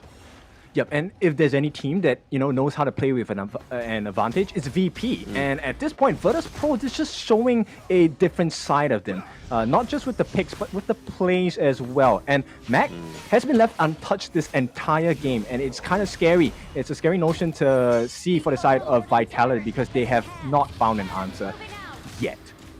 It's kind of hard to hit what you can't see, right? Like, he is pretty much invisible for the most of the game. 90 may caught him out here. You may have just jinxed the Showdown right now. The Death on Sunset does come through. Is it going to be enough to commit and take down Mac? He is still trying. The Unbridled Outburst does push him through, and it is going to be enough for Mac to take the kill on to 90. That is not quite it just yet. The Wind Slash comes through, taking down the Zhang Fei. Right now, that is a 1-1 trade between VP and Vitality. Yeah, VP happy with that because Grizzly Q already expended the Unbridled Outburst. There was not much use for him besides the Leaping Savior, right? And at this point, the map is once again open. They're going to start working onto this Overlord, and look at how fast they're taking it. This is a Shadow Overlord, mind you. Yep, blink and it is gone. The Shadow Overlord going over to the side of Virtus.pro, whilst Team Vitality want to give themselves a little bit more damage with that Tyrant, and rightfully so, they're able to take it. So Shanks is going to be souped up for the next 85 seconds. Yeah, now it's all about damage limitations, right? Because VP just having so much control over the map, and they chased the hell out of Mac. They couldn't get the kill. Mac got it instead. Yeah, he slipped away very nicely, but it was all aided by the Grizzly Q, right? Grizzly Q was able to keep his ADC alive, which is the whole thing about a support. You're not only a roam, you are a support at the end of the day, and rightfully so. Grizzly Q putting that to the test and able to keep Mac alive. We do see the Shadow Vanguard being dropped down into the farm lane. Yeah, once again, Grizzly Q starts the fight. There we go. Yes, the Leaping Savior, the Universal Law taking down Highland as well. There is no High Hoarder when there is a Suya around. But right now, we do see that 3005 was getting caught out a little bit too lost in the source. But that high ground turret is looking like it's going to take a beating. Maybe even go down here for VP. Yes, it is. Mac doing a lot of damage onto 90 right now. 90's on their own. Winter and City Boy just trying to keep 90 alive. They need him in there. Shanks as well, just trying to keep those Vanguards away from the Crystal. That is another high ground turret down for Team Vitality. This is a huge movement for VP. Yeah, relentless pressure coming in from the side of VP, and this is what we want to see, right? We want a spicy series, and now they're putting the hot in hot sauce. Now, VP, that Sundering Slash coming out from 3005, it was actually a super huge play because it garnered all of the attention from Vitality. They couldn't focus on the Mac, they couldn't focus on the Prince. And do you remember that huge burst coming out from Prince with the Universal Law? Instantly deleted Highland. It's not something you see every day. Yeah, I mean, when you built like the Mask of Agony, right, and other items, it's going to deal a lot of damage. And Vitality using City Boy here as pretty much anchor a little bit early there on the Unbridled Outburst. It does knock back two of the members of Team Vitality. Grizzly Q right into the back there, meets these death by the Destructive Delusion. That's not quite it yet. Mac takes down City Boy. There goes their huge tank. So that is tank for tank in this last fight. It felt like more people died there, but at this it felt like it. It really did. I can't remember the amount of times Grizzly Q got knocked up. He was bouncing in the air, I think 4 or 5 times there. And he did so much work for the team, tanking it up, soaking the damage like a sponge. Hey, sometimes even the beast wants to be a butterfly, right? They want that graceful air time. Yeah, he was floating like a butterfly, but didn't sting like a bee. Maybe he didn't want to sting like a bee. Maybe he just wanted to be the gracious butterfly. Just let him be a gracious butterfly. Let him just serve that butterfly energy, that aura that was shooing around Grizzly while he was taking the airtime. But 90, you can see him here stalking the bush once more, trying to catch out Max. So there's only so many times that Max are going to be able to get away without seeing 90 take that Death on Sunset. But it's nice to see that Suya is giving over that level cap to the Shou as well. So Max going to deal a lot more damage and also have that attack speed as well. So that's going to be something that Team Vitality, if they want to close this game out, need to stifle. Yeah, we need to be very considerate about the positioning of Mac, because as long as Mac is not taken out, that's a decent chunk of damage he's going to be able to deal onto Vitality as well. Not just Vitality, over to the Overlord as well. Obviously, Vex giving him credit where credit is due, but also Mac doing a lot of damage to these neutral objectives, getting the snipes out there, taking it onto Highland, basically taking a third of his life with one hit right now, which is huge on the side of Virtus.pro. Right now, we are seeing 2 solid minion waves into the mid lane, into the clash lane as well, as that Shadow Vanguard has been put down into the clash lane. I think it's all about Virtus.pro just kind of keeping it for now. The Unbridled Outburst does come through. Are we going to see any commit? It might be. Okay, yeah. All committed. Yep, the Unbridled Blade comes over the wall as well. And there we go. Death on Sunset does catch out Prince. So there is no more law in this order. It is only chaos. And will chaos ensure right now for VP? And it is. That is a double kill going over to 90. Means that he's able to switch straight to the Vanguards and stop them pushing that top lane. Yeah, but still, it is Vitality on the back foot, right? Because VP, they have now established a barren wasteland in the base of Vitality. And even though they got that big win in the team fight, managed to open up the doors into the lineup of VP, look at the result of it. They just get that one tyrant. Nothing else has been achieved. Hey, one turret may be all it takes, especially when Shanks is going towards that 6 slotted. All he needs is that Daybreaker right now. You can see the Sky Piercer being built there. So that is definitely the next item. And as you can see, he's ahead of resources for Max. So maybe this is the point, right? Just get Shanks pretty much stacked to that 6 itemization. Yep, you know, at this point, it's big risk, big reward, right, for the side of Vitality. Because yes, you can have Shanks jump in, but if she doesn't time that Maple Dance well, essentially could be two-shotted by Mac. That's how scary he is. Very scary, very scary. And even then, you got to kind of make sure that they don't see the demise of City Boy as well. We saw it once or twice already where City Boy has actually met his maker into these team fights, which is a huge front line for the side of Team Vitality. We are seeing a minion wave here, but there is the Universal Law just completely putting that to bed. But right now, Team Vitality are just trying to get any kind of dominance onto this map in terms of macro. You can see right here, 90 into the Clash lane, just trying to push this T2. This could be the turnaround here for Vitality. They get the T2 into the Clash lane. Things are looking a little bit of a turnaround here for Vitality. Getting that goal lead is their next objective, it seems. Yep. It's a tough situation to be in for both sides, right? Mac needs to be really careful. City Boy can jump in. It's a perfect position for City Boy, actually. Yes, maybe diving onto Vex here, but hey, Grizzly Q is sitting in the Destructive Deluge, right? He's not scared of that magic damage for now, but right, there goes the Destructive Deluge, so they've got to wait for that to come back on cooldown. Oh, Highland taking so much damage from the show. I mean, they make you contemplate the value of life, right? At this point, Mac is just throwing down the punches, and at this point, Highland is on the receiving end. He's not the person you want to get hit. Yeah, literally, his life's flashing before his eyes. I think he's having one of those, like, moments of epiphany, right? It's kind of like, oh, wait, do I need to tell my mum and dad that I love them? I mean, my health's gone. What's going on? And then, like, literally getting shell-shocked right now. That's a nice little CC from Vex. It goes untargetable for the Undying. Sorrow as well. The Death on Sunset tries to catch it. Mac, is it going to be successful? Yes, it is. They get Mac down. That's a lot of damage gone on the side of VP. You can kind of see 3005 trying to push that minion wave into the farm lane. But for now, Vitality are going to be happy with that. Shanks getting out of there just about. Oh, if Prince just actually put that down and phase checked that bush, we could have seen Shanks gone down as well. Oh yeah, this is a scary situation to be in, and at this point, 20 seconds on the death timer for Mac. This is going to be a rushdown for this Overlord. Yeah, we could see a crucial kill theft come through, right? They do have the double smite. We do see Vex going in. They're not going to get it, though. It is going to be City Boy getting the smite on, but Shanks and City Boy going straight onto Vex as well. That was a nice play by Team Vitality, getting them back on the saddle again, but 3005 was just basically putting that pressure into the bot lane, but that's been negated by the Shadow Vanguard. Completely gone was all his efforts. Yep, this game is going to be decided in the next minute or so, right? With the Tempest Dragon arriving soon, 50 seconds on the clock. Vitality have to make it even in the lanes as well.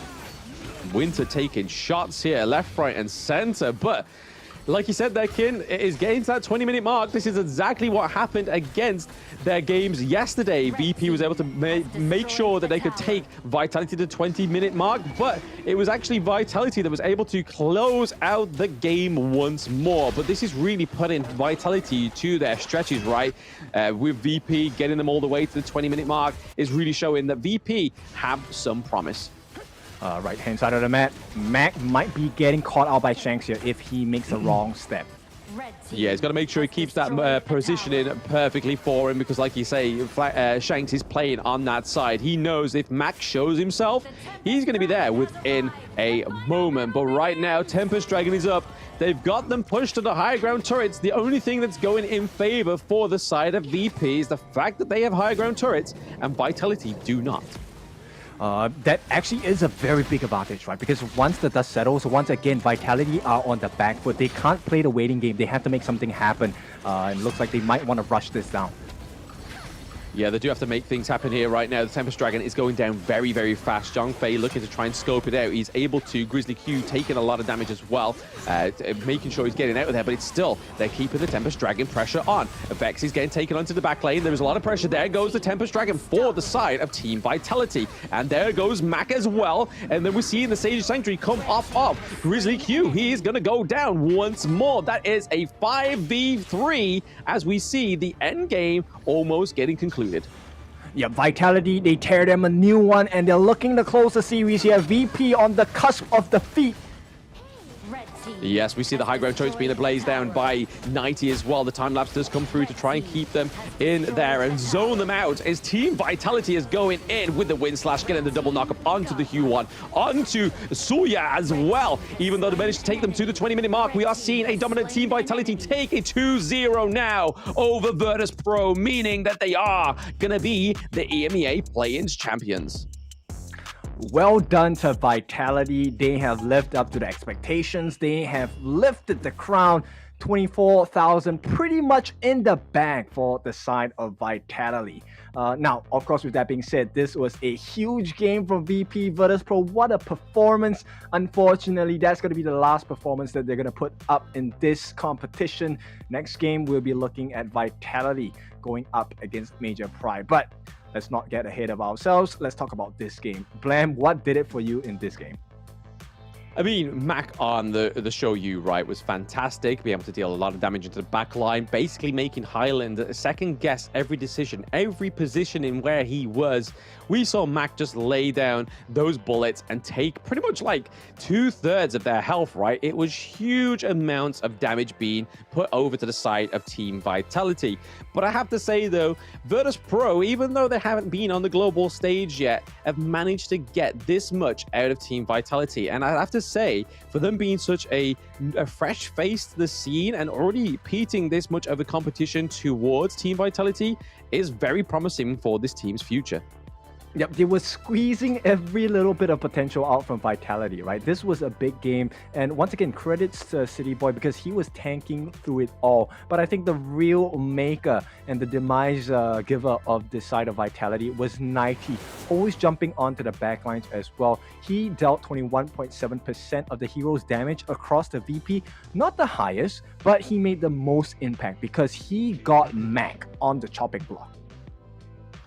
Yeah, I mean, I'm very surprised to see the damage difference between Prince and Mac, right? The fact that Prince actually did way more damage than Mac, but I suppose it's the sparingness of those bullets, right? You have to make sure they land, because if they don't, you've got to charge up another bad boy and then charge up another one, whereas Suya has multiple ways of getting that damage across, whether it be the Universal Law or one of his other skills. But yeah, like you said, to Shanks there, 122k damage, and then even Highland with 114, so there was a lot of damage coming from different kinds of ways on the side of Vitality. But just look at that gold graph. Anybody that's joining the stream right now would see that that game was VP's up until that 19-minute mark.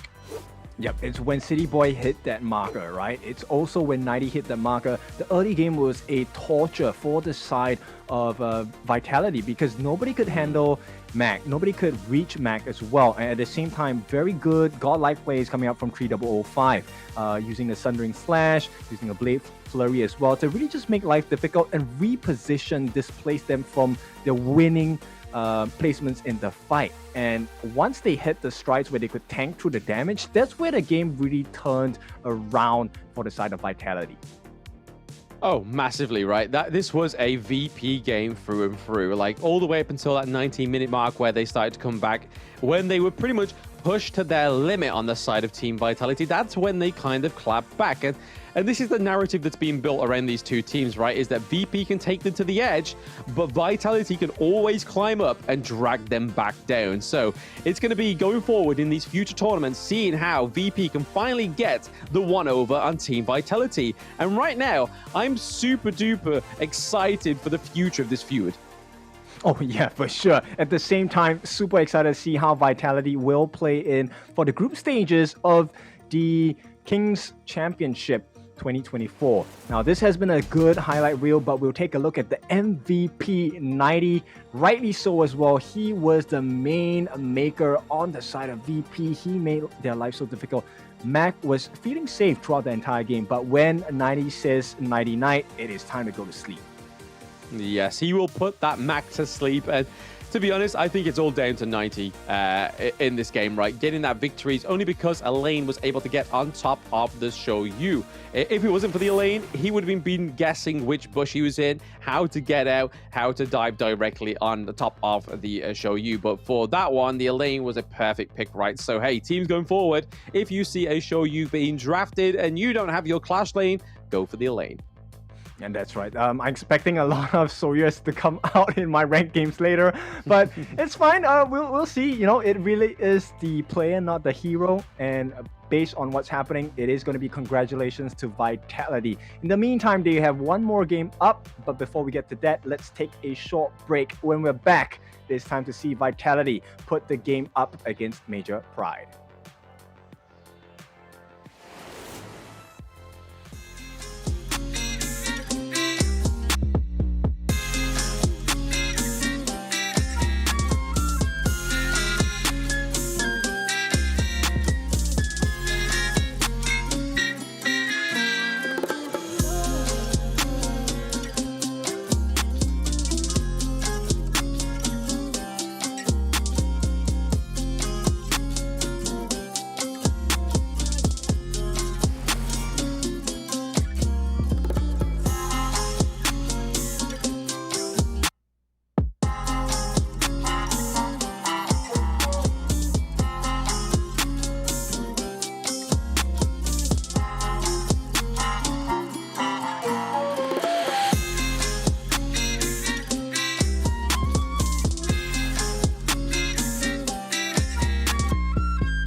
tell you what you can't do. Gotta change your way.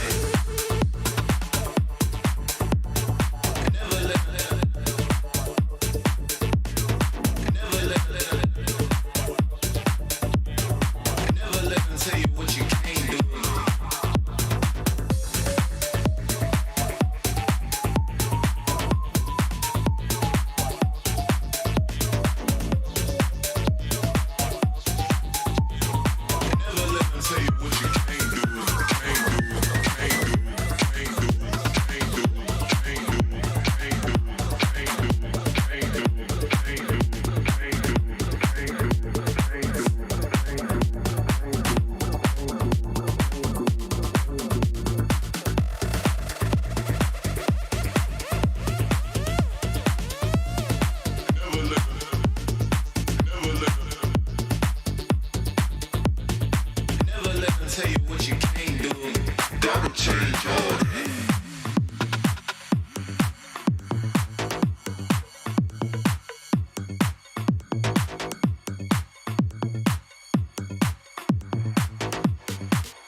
tell you what you can't do. Gotta change your ways.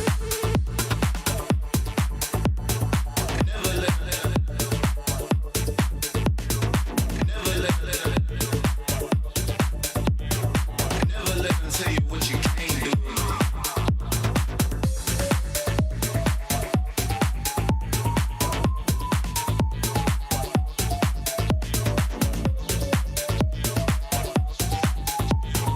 Never let them tell you what you can't do, can't do, can't do.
Liu Bang doesn't have any strongly held beliefs beyond safeguarding his own interests, but when it comes to that, he'll spare no effort.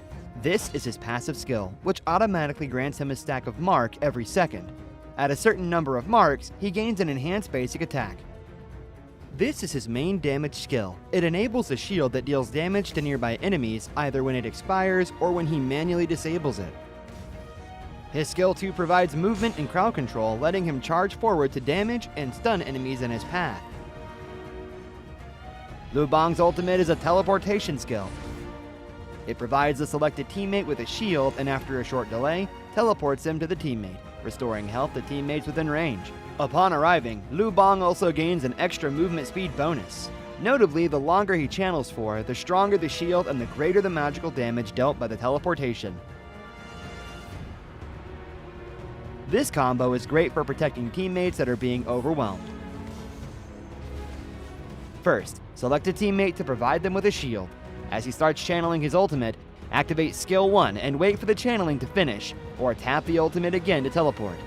Then, use skill 2 to dash and stun enemies, followed by stage 2 of skill 1 and an enhanced basic attack to deal burst damage.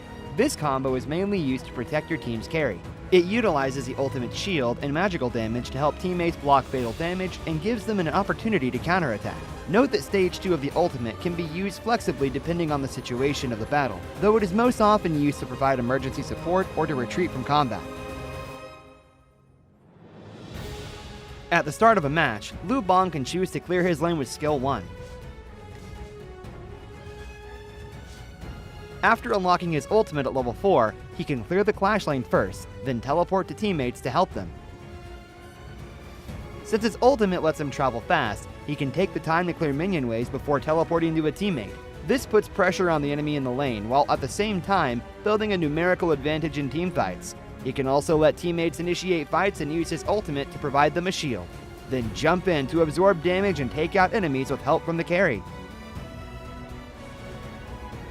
If he's facing an enemy who is stronger but doesn't have any crowd control skills, he can use his ultimate to instantly teleport to easily flee the danger. Liu Bang should focus on leveling up during the early game. After unlocking his ultimate at level 4, he can keep using it to reach teammates and help them build an advantage. During the mid to late game, once he has enough defense and damage, he can mainly focus on laning and teleport into team fights to protect the carry and take out unsuspecting enemies. There, pull out the root of the problem. What's a conscience? A kind of snack? Why duel someone when you can gang up on them in a valley?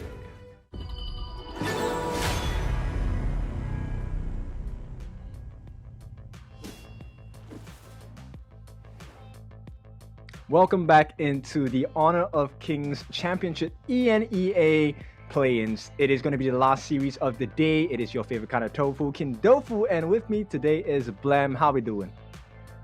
Absolutely grand. I mean, knowing that obviously Vitality have basically secured themselves that play-in spot, they still have one series to play against Major Pride. So hey, if anything, this is just going to be for the fans, a bit of a fan service for ourselves to get a bit more of cast on there. We all love watching the esports. So, hey, it could even throw a spanner in the works, right? Just in terms of trying to get that blemish-free record for Team Vitality. Could we see Major Pride take a round? That's something what I'm here to watch, right? Oh yeah, for sure, right? And you know, Major Pride, they will be the team that I expect to be able to pull this off in the first place. They have a very strong showing thus far, very unconventional approach to the game, at least in the pro scene so far.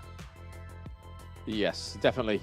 More of a hot picks for the side of Major Pride, but this is Team Vitality once more. 90, City Boy, Highland, Shanks, and Winter in the support role. This is a team that will be going through to the KC 2024 as well, and obviously their opponents will be Major Pride for the last time within the play-ins. Oh yeah, so very strong performance. We have already seen there has been a test of the synergy, the teamwork between all 5 members on the side of Vitality, and boy have they proven us correct. And now they will be going up against Major Pride, represented by Shiswiski, Alimski, Red Cutie, Kinesis, as well as Kashibatir, looking to put up one last stellar performance before they bow out of this competition. Yeah, and once more, I just want to beat it back home to those guys in the YouTubes or whatever chat you're in, that Major Pride not having the best of the years at the start of it, but then a steady progression from going from no wins to semifinals to winning the Open Series Split 2 and then actually getting here to the play-ins. But they finally get the Jing to come to play-in for Major Pride. What? This is going to be nice, right? A little bit of a nice thing for Olimsky, finally getting that Jing pick. Yeah, a nod as well as a sign of respect coming in from Vitality. They want MP Major Pride at their strongest. So they say, you know what? Let's give you the Jing. Let's see what kind of damage you can do. Yeah, let's see what you can get achieved with the Jing. But the bans and the drafts are very similar, aren't they? They're Mai Shiranui, the Dolia, the Shanghuan, giving a little bit of a respect over to Highland in that role, right? Because he's been very good, strong on the Haino, on Shanghuan as well. So we see that Musashi, Orgren, and the Byron being banned out as well. Yep, all good counter picks against the likes of Vitality. They cannot afford being bursted down at any point of the game, right? This is also to disallow that compliment because on the side of Major Pride, Jing is one of the highest burst junglers out there, assassin style. So you don't want to offer them options to explore when you're looking to really just burst someone out of this game. Yeah, Olimsky looking pretty happy with himself that he's got that Jing, right? Oh, yeah, Team for sure. Vitality, absolutely. If someone gave him my main, I'd be like, hey, thank you, finally. I mean, my main in ranked should be Orgren, but it always gets banned. So, hey, whenever somebody gives me Orgren, I have that same expression.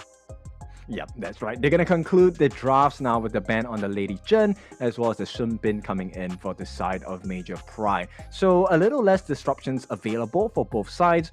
Mid lane, that's the big contest here between the two sides. So you have options like the Princess Frost, which Major Pride will take up and snap pick right away.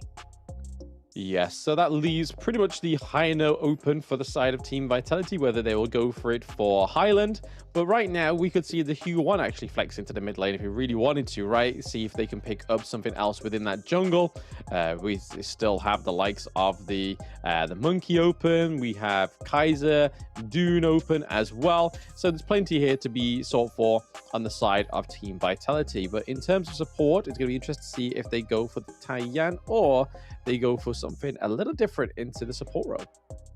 Okay, some leap reading there. It feels like Winter is saying she's not scared of whatever that MP is going to throw at her. So she's going to pick up the tie-in, and rightly so. It's going to be the Haino going into the hands of Vitality, and probably going to be mid with Highland. Yes, yeah. I don't think City Boy wants to go for the Haino. I don't think he's ever played it, so the Hue1 kind of fits nicely in his hero pool, whereas the Haino, we know that Highland can perform with that one. So we get the full roster. It's the Taiyan and the Haino locking in. Okay, so nonetheless, let's make this clear. It's not going to be an easy game at all for either side, right? So both teams, they have had their signature picks already. We have the Jing coming in for Major Pride. We have the Haino Highland Special. And it's curious to see if there's going to be any kind of stellar performance on either side, right? Who's going to get the upper hand in this game number 1 of a best-of-3 series? Yes, and for those that are just joining in, obviously Vitality have secured their play-in, so this is a little bit more of just a task for Major Pride to see if they can take a round from Team Vitality. Yep. And right off the bat, you could see, there's going to be a lot more pressure. They want to make sure that Olimsky gets the best game possible. So they will rotate their mid lane down into the blue side of the map for their Azure Golem. Very quick take. Yes, very quick take. I'm really excited to see Olimsky finally get this pick right. It's been something we've been waiting for the entire of the play-ins. It's just unfortunate that the teams, unfortunate for Major Pride, but not for the teams against Major Pride, that they've been doing their homework. Oh, yeah, for sure. And at this point, I want to see, right? You've been talking so much about this Olimsky thing. I want to see this crystal quality that you're speaking of. Yeah, hopefully he portrays it nicely, because if not, then I've kind of oversold him, right? But hey, I've got all faith in Olimsky to try and perform, especially against Team Vitality, who have completely got a blemish-free record within the play-ins, right? So it's not some easy feat to pick up the Jing and go against somebody, go against a team that's already beaten you 2-0. So it takes a lot of gall to pick this up and try and perform with it on the stage. Okay, Alimsky gonna dive in here, and I don't think they're gonna achieve much here. No, not too much. Just using it a little bit more defensively right, just to get out of there. The mirror domain does get propped by Alimsky.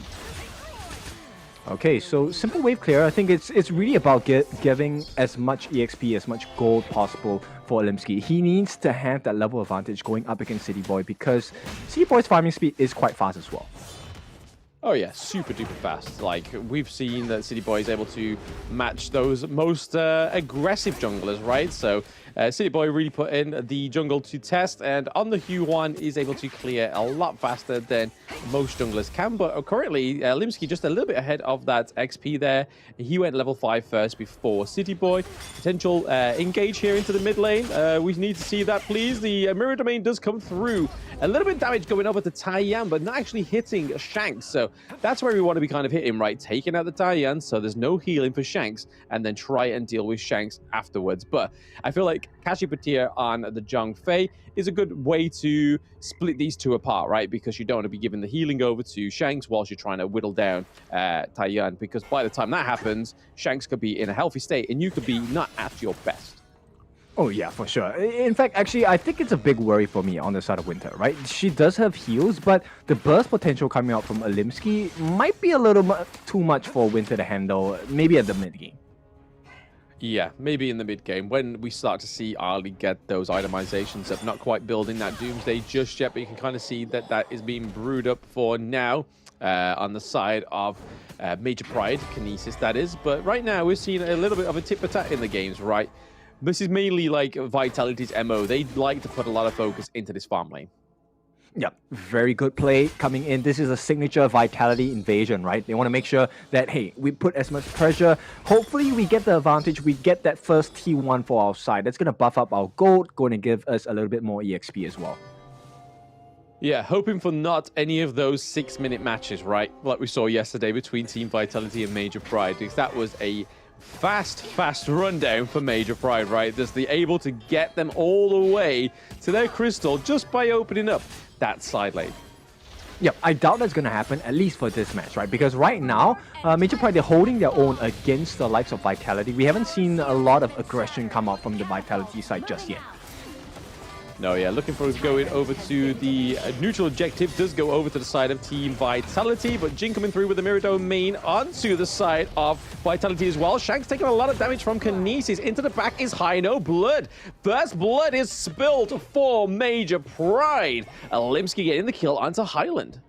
Yep, that was a very preemptive Fate rewind there, which opened up the doors for Alimsky to get that kill simply because of the dash. She is so mobile. So Jing, a very scary opponent to fight against when you have no more resources. Yeah, as soon as that premature Fate rewind came through, right, that was a go-ahead. A little nod to Alimsky to say, hey, this guy doesn't have a lifeline. This is all go for me.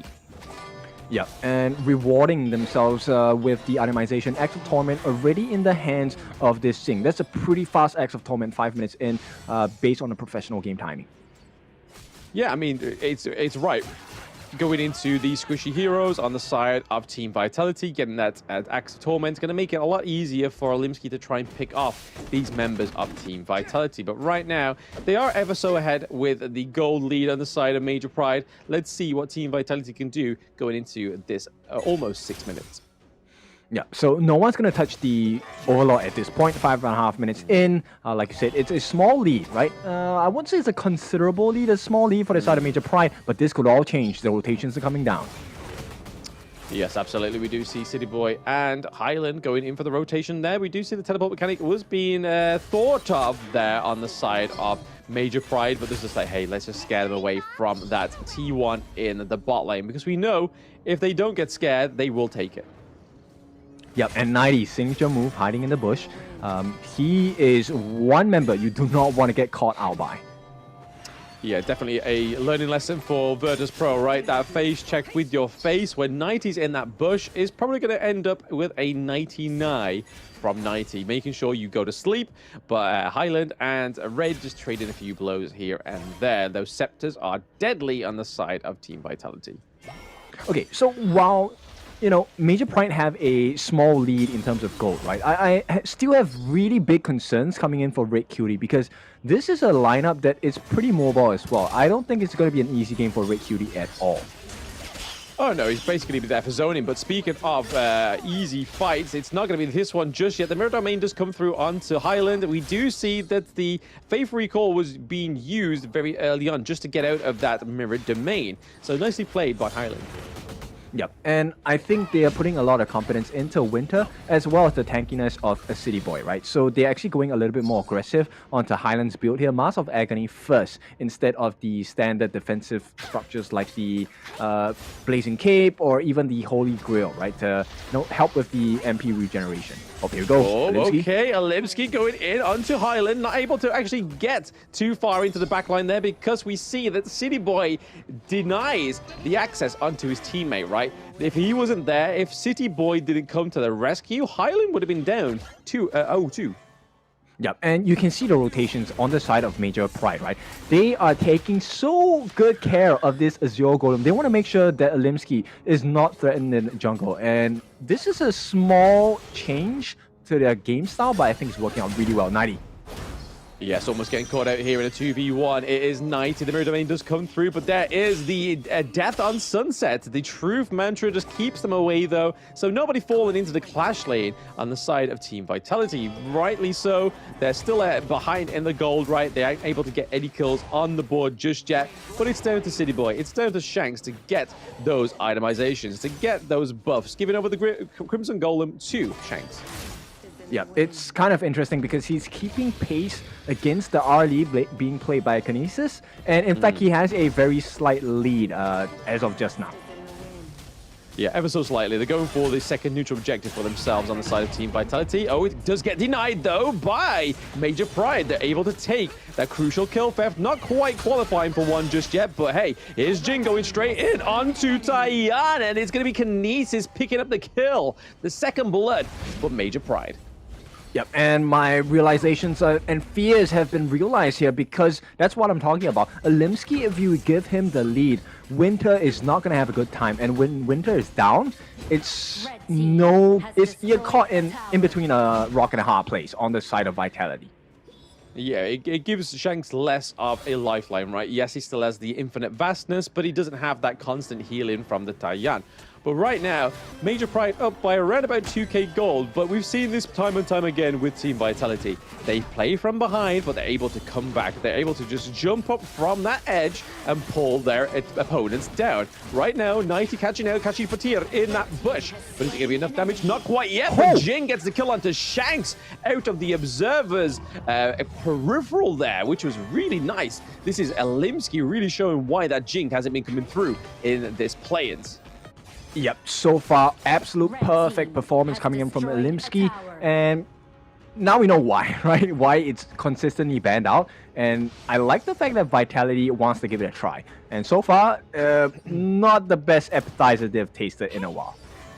Hey, I mean, it's a great respect. It's a sign of respect, right? Saying, hey, we know you love this pick. We know you're actually really good at this pick. So let me test myself and test you on the stage and see if you actually are as great as people say and as those scrim practices say, right? But right now, Alimsky is showing that truth of the matter is that he is a Jing main, currently up a level above Hue1 right now. Yep, and it's a compliment, right? Because at this point, Red Cutie complements that synergy, gets the Venomous Staff. It's going to be a hard game for Vitality, at least for the next few minutes. Yeah, and if they try and dive onto Red QT, as we know, some of the mid lanes seem to be a little bit of a target for Team Vitality. He has the Splendor to keep himself alive. The Shadow Tyrant is up because we are getting into the 11th minute. Believe it or not, I felt like we were still at minute 6, but we're not. We're at minute 11 going into this point now. We do see Team Vitality going for the neutral objective. Will we get another crucial kill theft, or is this basically Vitality baiting Major Pride? I feel like it's a push and pull factor, right? They want to get that opening. And likewise, Vitality, they're hoping for an opening likewise for the side of Major Pride. Here we go, that's the opening.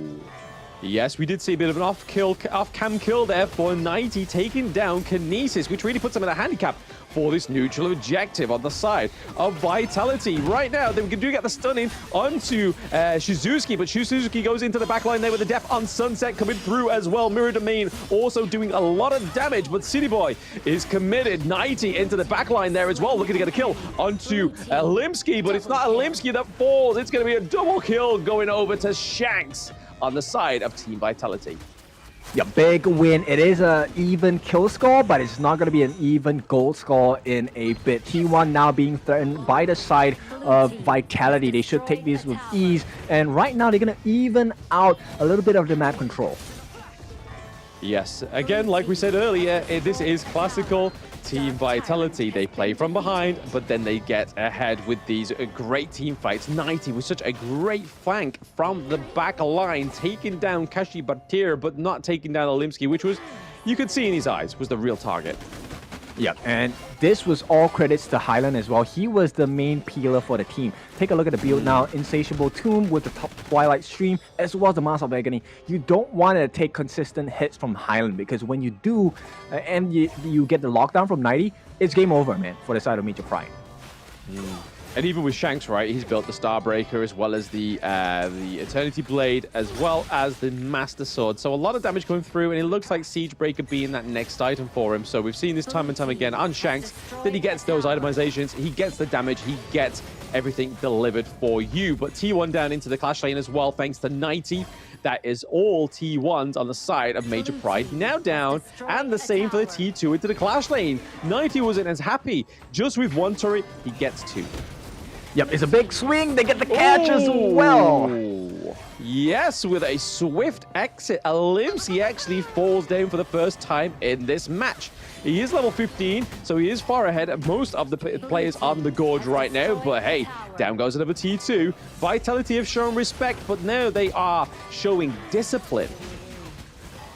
Yeah, very clean gameplay coming out from Vitality, very methodical as well. And right now, it's really about laying the pain on the structures across the map on the side of Major Pride. And so far, it's been doing well. You know what? The earlier kills onto Winter doesn't matter anymore. Right now, they are in the lead. 2,000 gold ahead.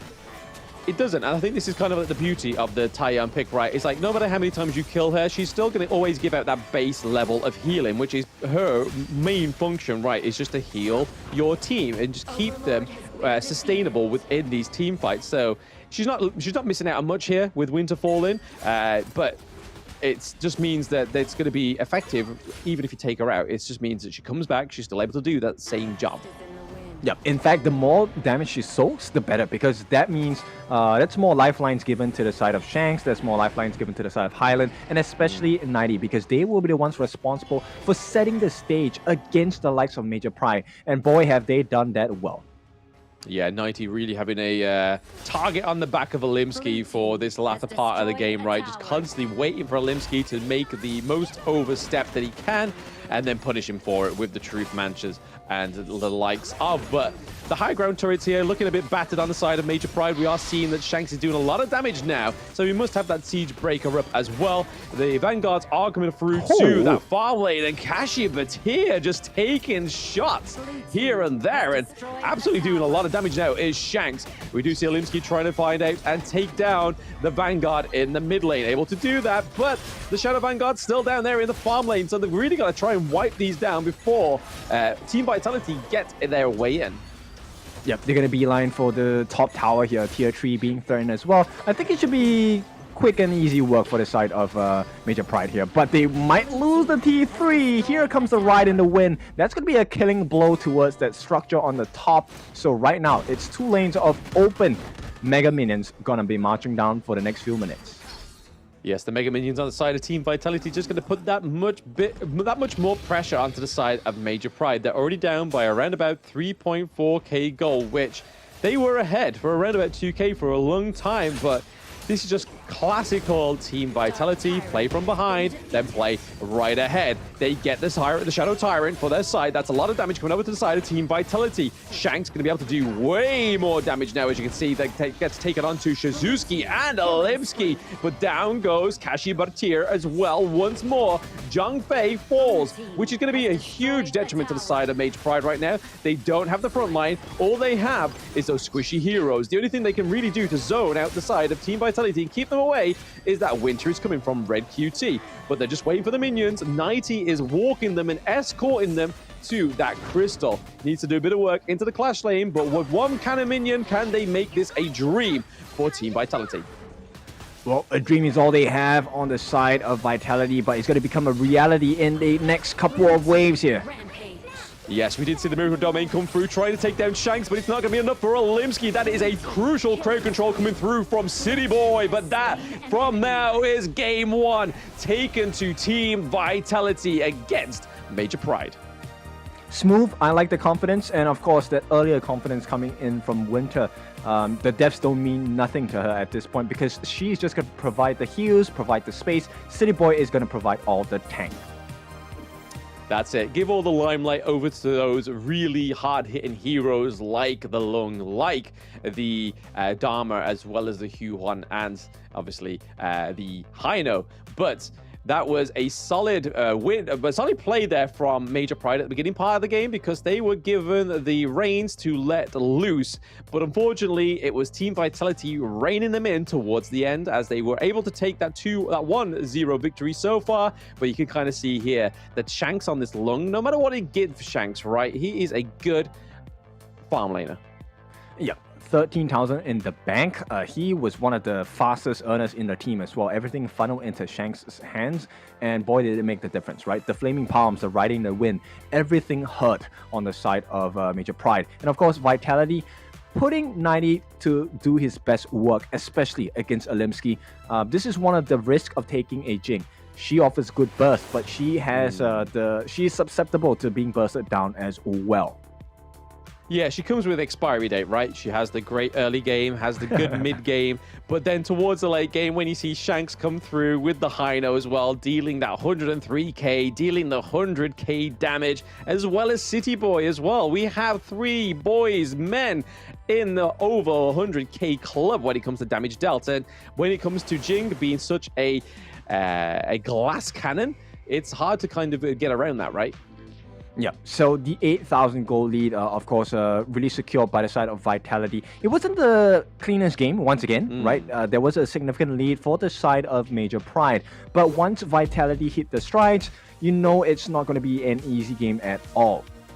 Yeah, I mean, you can kind of see from these highlights, right, that Major Pride had a great early game. Jing's expiry was far from over, as we saw those kills go onto Haino quite a few times, as we saw the kills go onto Winter as well. But then we saw 90, he was then put onto the shelf. His expiry date was not there. It's not going to be there until that game ends, right? That's the only time that Dharma starts to fail, is when the game ends, which is the point where you really want a hero to fail, right? But when we saw 90 come through with those backline attacks, those ganks were pretty much on point. Oh yeah, for sure. So the draft onto Winter having the tie-in makes a lot of sense because there was a lot of sustain needed for the team and they played it to perfection at this point. Now this leads us into the MVP. City Boy once again dealing so much damage, 110,000 in total hero damage to the likes of Major Pride, taking only 56.7 thousand. 107 never died the once in this game. Enabled, amplified, all by Winter as well. Yeah, that was my next point, right? Is when you see the Taiyan come through with the Huan, it's kind of like no one really sees it. It's like overshadowed, right? When we see sort of Taiyan come through with Orgrim, people start to sort of like quiver and like, oh, okay, this is a little bit scary. But the thing is with Huan, even from those early levels, even with the lack of itemization, she's still able to sustain herself, become untargetable, and also do a lot of damage. Whereas Orgrim needs those items to sustain. But thinking of sustain, we are sustaining the tournament just for a little bit further with this break between Game 1 and Game 2. Don't go anywhere, chat. We'll see you very soon.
that fell from Zephyr was a mysterious substance temporarily named Amber. In fields such as biomedicine, it may bring hope for post-disaster reconstruction.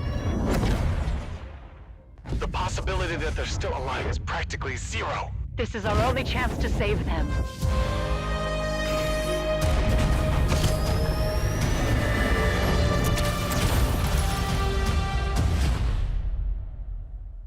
Doctor, we received a weak signal from Zephyr for the first time. Zephyr, rescue!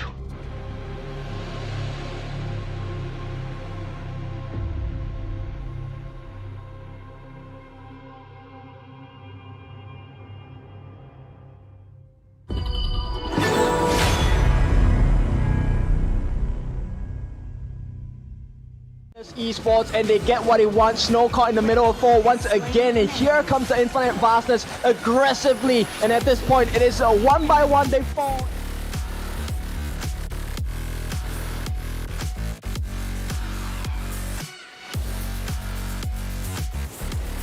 The duel to death, he kills Kakarot right away. He wants to go for more. He's chasing after them with the Rhino Rush jumps in once again, will not survive the fight. A Vanguard shoots, they fall, and it's Influence Rage.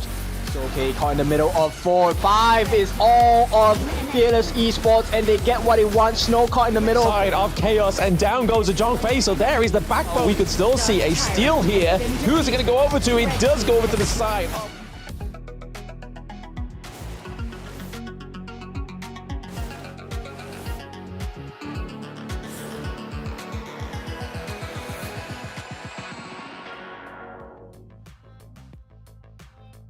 Welcome back into the Honor of Kings Championships EMEA play-ins. It is the final day, and now we are down to our final match, the second game of our best of 3 series between Vitality and Major Pride. Now, it is your favorite kind of tofu, Kindofu, and with me today is Blam. How are we doing for this potential last game?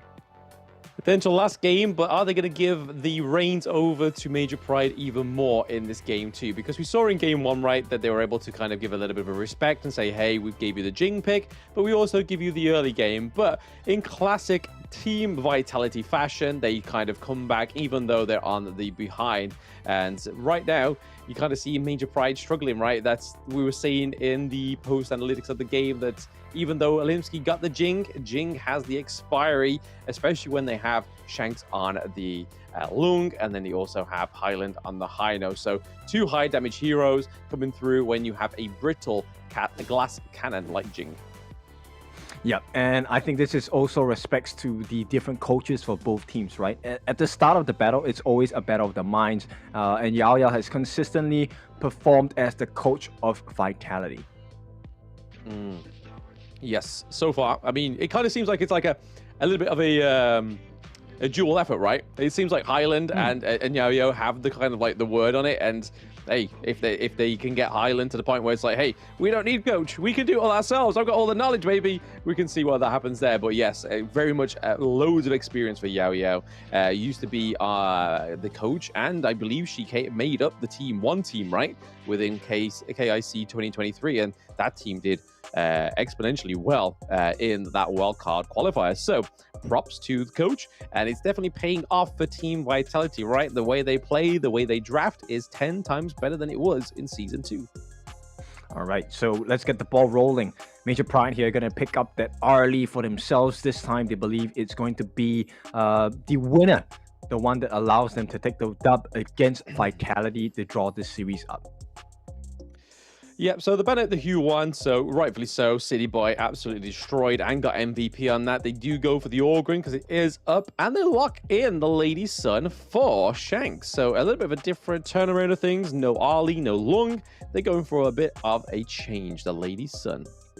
Okay, so there's 2 different markers you could explore as Vitality. You could take a look at the Ming. You could take a look at the Sun Bin as well, even the Zhang Fei, right? But it looks like Major Pride, they want to go for the standard old school tactic of the Da Qiao and the Fuzi combination with the Sea of Fate as well as the Eye of the Whirlpool to get that split push going. I mean, you may as well, right?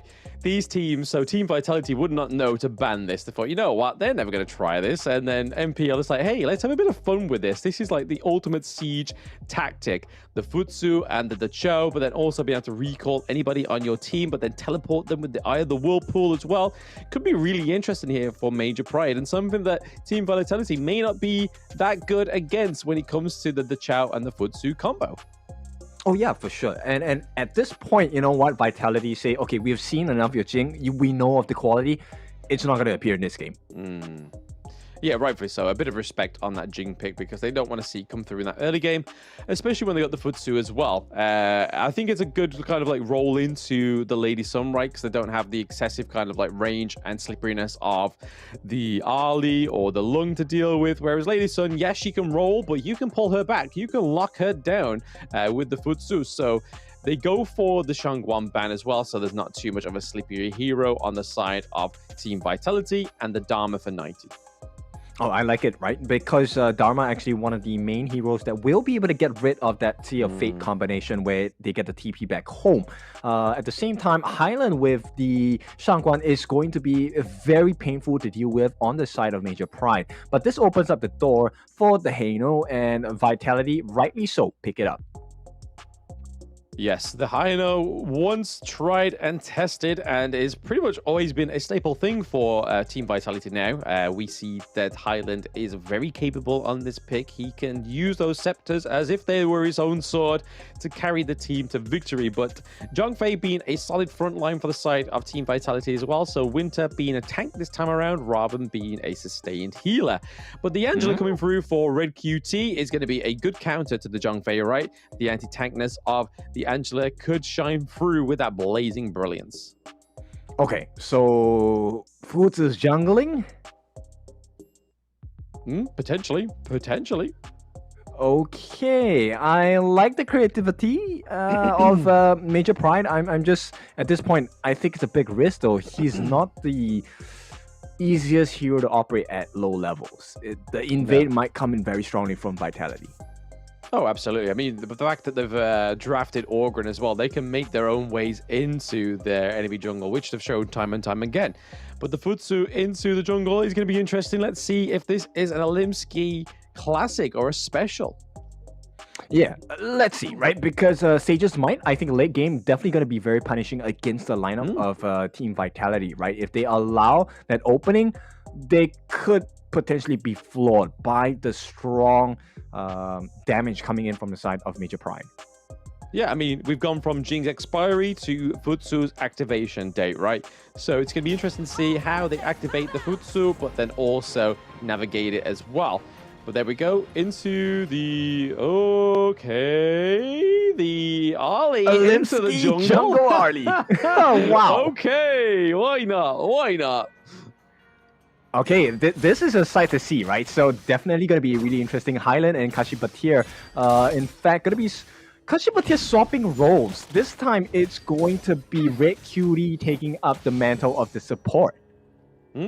Well, naturally, it was meant to be Kashipatir as the mid. That's how they were down on the papers, but it looks like they've decided for, hey, you know what? For the last game of the time, let's all play something we're going to have fun with and see if we can actually take a win, right?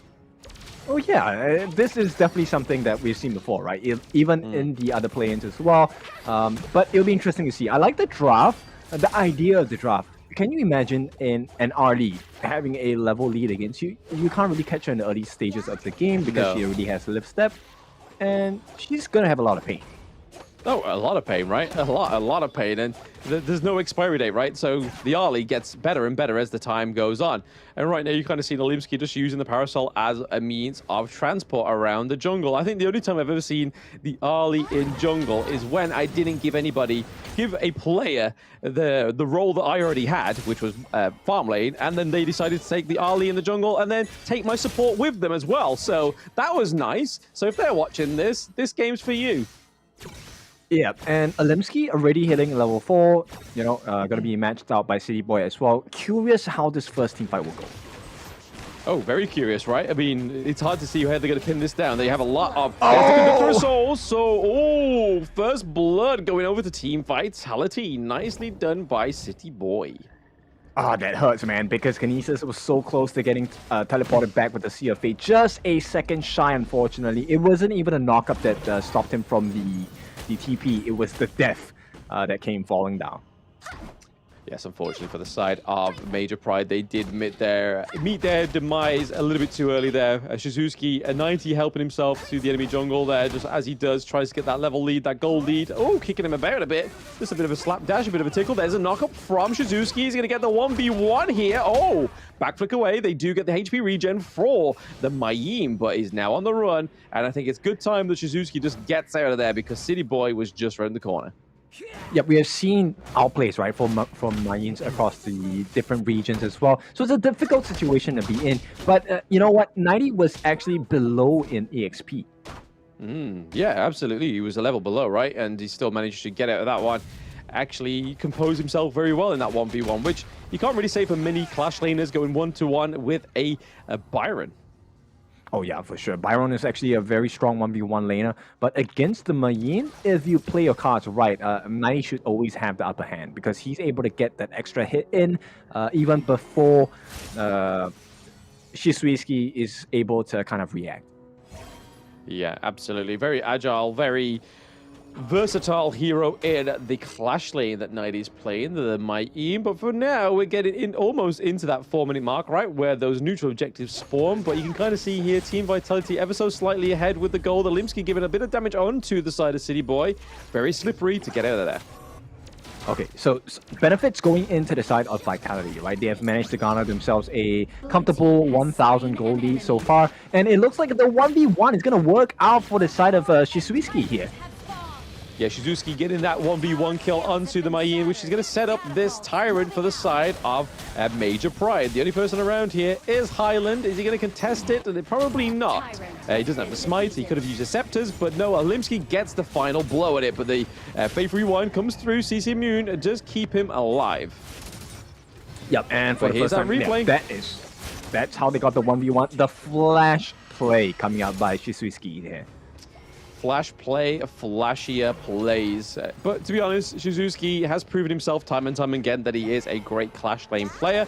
It's just unfortunately sometimes he comes against even greater Clash lane players like 90, right? So it just shows that it's a bit of respect on 90 that he is a great player in that Clash lane.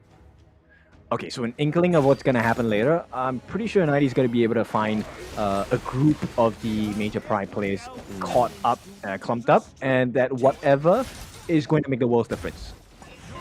Oh yeah, absolutely. Absolutely, we'll see. But Alimsky taking a 2v1 here into the mid lane. He's very happy with himself that he's got this early pick, right? Yeah, for sure. And it's working out, right? Hasn't had the death yet. Already working hard, got that Doomsday onto hand. Probably going into the, let's see, Shadow Ripper next into the hands. Curious that he actually built the Patrol Axe, so wants to go for the Giant Script, a little bit more tankiness in the kit for Alimsky here. Yeah, a little bit more health as he goes on. That's a bit crazy, but here we go. Highland taking a 3v1 here. Faith Rewind does come through as he tries to clear the minions out of the wave. The Blazing Brilliance serving as a little bit of a just a hit in the face onto Highland. There is no T1 takedown for the side of Major Pride, but hey, Shanks here doing what Shanks does best, and he's looking to take down that T1 into the Clash lane, making it a little bit harder for Shizuki to go against 91v1. Okay, so it's going to be a little bit more difficult for Major Pride, right? Because right now Vision is obscured and 3-on-1. Yep, 3-on-1. The Blazing Brilliance does come through onto City Boy as well.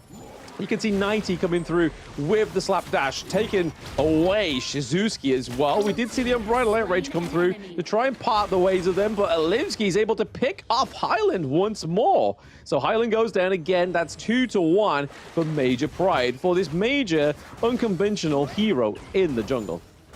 Yeah, I like it, right? So Alimsky identifies what is a win condition. It's all about the 1v1s. So he wants to make sure he gets the burst in. Nobody else joins in the fight. Nobody else disrupts this honest, fair and square fight. Absolutely. Alimsky's just doing best with whatever he can do, right? At this point, just to, hey, can I take this kill? Yeah, sure. Can I take this camp? Why not? Let's just keep this Alimsky on the early fed and stacked up. Yep, solo kill king. I would assume that is the best way to describe Alimsky, right? In a 1v1, I don't think Alimsky loses to pretty much anyone thus far, at least in this competition. But it is a team game after all. So if Vitality hit the mark in terms of the synergy and combinations, it's going to be a hard one for Alimsky to survive out of. Yeah, when the Zhongfei and the Ogryn is very nearby, the Conductor of Souls, the Unbridled Outburst as well is going to be pretty hard to try and escape and maneuver around, right? The CC coming through, but that T2 does fall down into the clash lane for Major Pride. Yep, it's great if you get the kills, but if you don't play the map, it's not gonna be worth it at all. And once again, Vitality just better at making the trades across the map that T3 on the top fully exposed at this moment. Yeah, I think they haven't played from the back foot this time around, haven't they? They've kind of just had always the lead in the game. Not necessarily in terms of the kills, but hey, kills don't always win you the matches within Honor of Kings. We do see Alimsky going in a little bit too deep here. He does actually manage to back out. That was a nice little bait there by Alimsky. Okay, so still some consolation prizes across the map, but right now they're trading by 3,000 gold. And it really falls down here to Alimsky because he's been getting majority of the farms. He needs to convert that into kills. Yes, it definitely does need to convert them into kills, right? Just to get them much as possible out of that kit. We are seeing Shizuki getting teleported back here, thanks to the Dachau is able to take up that T1 into the farm lane as well, just as we see Team Vitality cleaning up the Shadow Tyrant very quickly. Yeah, they don't really care about it, right? Because easily tradable. Look at that. Shanks is going to just work hard on this T1 on the bot as well. Instantly traded out. And Highland, once again, already understands, hey, we don't make the trades on the T2. Let's just push them away. Yeah, just keep that Futsu from that T2 in the clash lane. City Boy taking a lot of damage here as well. We do see Winter comes through with the save on the Unbridled Outburst. Okay, Alimsky finally goes down as well. So 90 finally getting the kill, locking down the Ali. Yep, and once again gets a double kill. Same formula, the sneak up with the whatever, gets the knock and the kickback. Gets a kill as well, and this is going to be a very disastrous result for the side of Major Prime because now mid lane T1 fully open. Fully open, they've got the Dachau there to try and just keep them away from that T1 into the mid lane, but it's not going to be enough. Shanks is able to get that final blow onto the T1 there. Now we're seeing a little bit of a rotation onto Shizuki into the farm lane, right? So they're looking to try and take this T2. They have the minion. It is City Boy getting the T2 into the farm lane. Pretty much map domination for the side of Team Vitality. Yep, that's so many turrets in one fell swoop, and this is what Vitality do the best, right? They have this absolute monstrous control of the map, and it's hard to kind of fight against them. You don't see a lot of kills in this game, simply because Vitality don't open up the opportunity for fights. Yeah, absolutely not. I mean, 90 there taking a 2v1, but he does meet his maker by Kinesis there as well. Kinesis taking a lot of damage from Shanks. The ultimate, not even the ultimate shell connecting, but that was still a lot of damage going on to Shanks there. I mean, Kinesis, sorry. But right now, you can kind of see that there is a huge fissure just kind of part in between these two teams, right? The gold lead is currently at around about 5k difference, and the pressure on the map is definitely in favor of Team Vitality. Yep, even as a jungler, Shanks is out farming Alimsky. He's at about 8,000 plus gold. Alimsky bordering around 8,000. And right now, Shanks is dealing about 1,005 per hit auto attacks. Yeah, it's hard hitting, right? Especially when they're going into team fights. That's why you can kind of see from the side of Major Pride that they don't want to force these team fights. That definitely won't go in their favor, right? They'll always get caught out. 90's always has proven that he can catch out Alimsky. That was a nice dive in from Winter, though, trying to steal the jungle objective, but doesn't have the smite, has the heal instead. We do see the Whirlpool come through as well, trying to save one of the side of Major Pride, but already we see Shizuki go down. Red is gone down as well, so no more Whirlpools for the side of Major Pride. And right now, they do try and take down this T2 into the mid lane as well, and that is going to be Vitality opening up the crystal as Alimsky tries to get out of there. City Boy tries to get the path of passing, but nothing connects just yet. Blazing Brilliance trying to keep those minions away, but it is going to be that high ground turret for Major Pride going down. Yeah, Major Pride take the Overlord, but Vitality take the opening of the base. That is one way ticket to a win for the side of Team Vitality. Yeah, not just one high ground turret, but two, right? That's a huge opening up for the side of Major Pride, which they can't really do anything about because they're now kind of forced very close to their base. They have to play very much their cards close to their heart. They're going in Sage's Might. Sage's Might with the either Whirlpool. They do take down 90, so that is already a 1-0 trade for the side of Major Pride, but that's straight away nullified by the side of Team Vitality, getting the kill on Takashi Batir. They're trying to keep him away from the callback. Alimsky just gets out by the skin of his teeth. Ali was almost pulled down by her tail. That was so close. The pounce by the side of Winter just didn't really hit the timings necessary for it, right? But Alimsky walks away scot-free, but the base is not looking healthy at all. Yeah, no, there is barely any lifelines left at Major Pride's base. They are at a high ground turret still remaining into the farm lane, which isn't the most healthiest as we've seen in these best of threes. But right now, you can kind of see Vitality are just so far ahead of the gold, right? Almost that 9k gold difference, which is huge when you think of that gold difference going over to the side of Lady Sun. So Shanks up by 11.2k to the Kinesis is not very good. Goal lead as well. Almost hit quite push. Does get the phase check. Okay, Team Vitality on the run to Kinesis. Looking to catch him down is 90. Nice kill. 90 Knight by 90. We see City Boy looking for a bit of a charge into the enemy lines. Yeah, that was unfortunate. He was so close to getting out. Yes, the Blazing Brilliance do shut down City Boy, though, so they are down still. It's a 4v4 at the end of the day for both of these teams, but Shanks is running down that high ground turret into the farm lane as well. It does get taken down. We're still seeing a little bit of a try here for Island. The Fate Recall does come through. Blazing Brilliance does not quite connect the way it normally does. The minions are at the crystal for Team Vitality, taking this 2-0 from Major Pride. Major Pride just having a bit of fun at that last game, but hey, didn't catch Team Vitality off guard. Yeah, that's right. So Team Vitality, what a performance today as they secure their position into the Honor of Kings Championship happening at the end of the year here. And they are one of the heavy hitters that will appear in Indonesia. Yes, they will be the pride of EMEA going forward. It will be Team Vitality once more, representing EMEA on the biggest stages of Honor of Kings. They were at Season 2, they're at EWC, and now they're going to be at the Kings Championship 2024. Yep, their story will continue to be told. And at this point, I think, thank you for having us and joining us for this past 2 days for the EMEA Plains. Let's take a look at the itemization as it comes in later. It's all about Shanks here, 2-0-6. 12,000 in the pocket. Didn't even go for the full aggressive build. Wanted to go for, I presume, the Glacial Buckler as the last item. Yeah, I mean, we didn't even see anything like the Axe of Torment or the Starbreaker come through on the side of Lady Sun. Normally going for that tier 2 item, Meteor, right?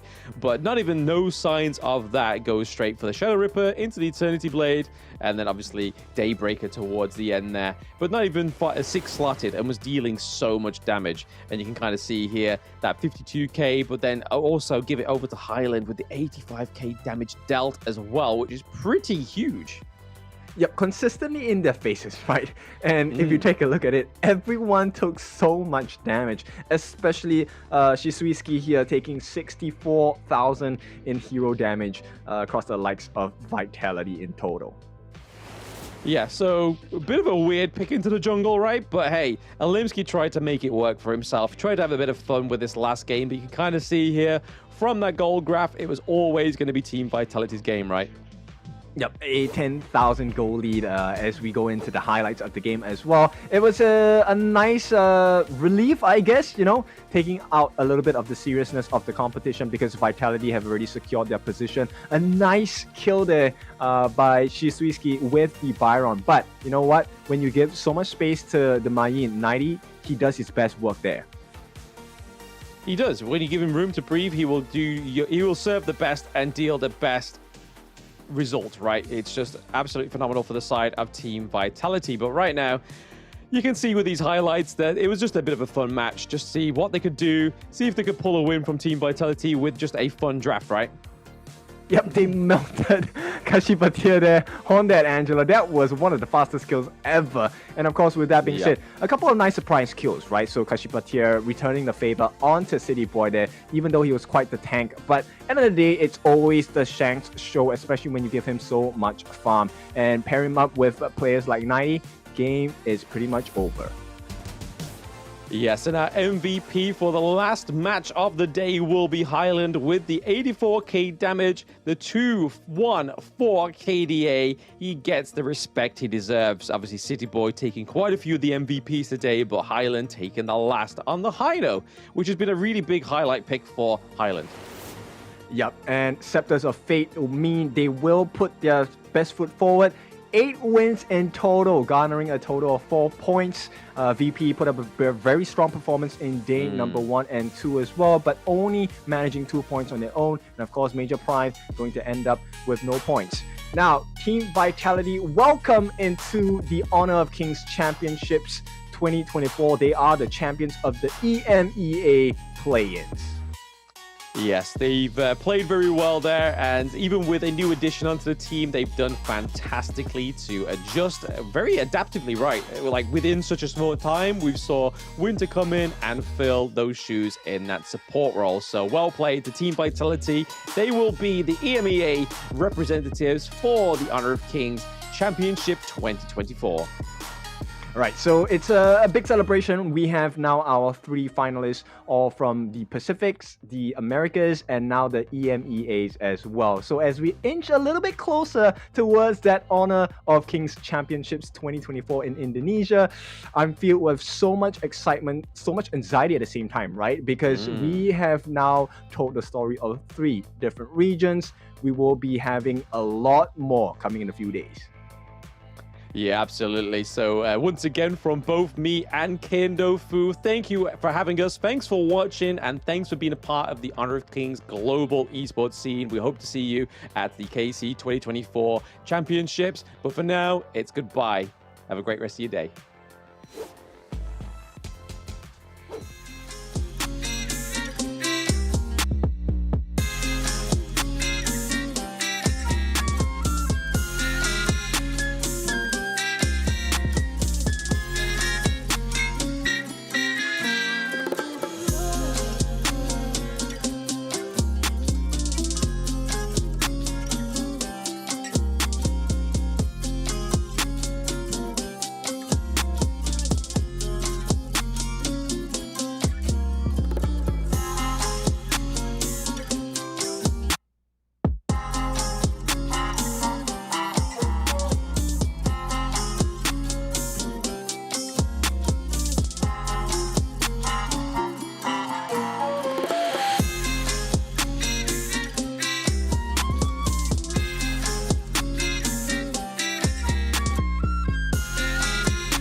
tell you what you can't do. Gotta change your game.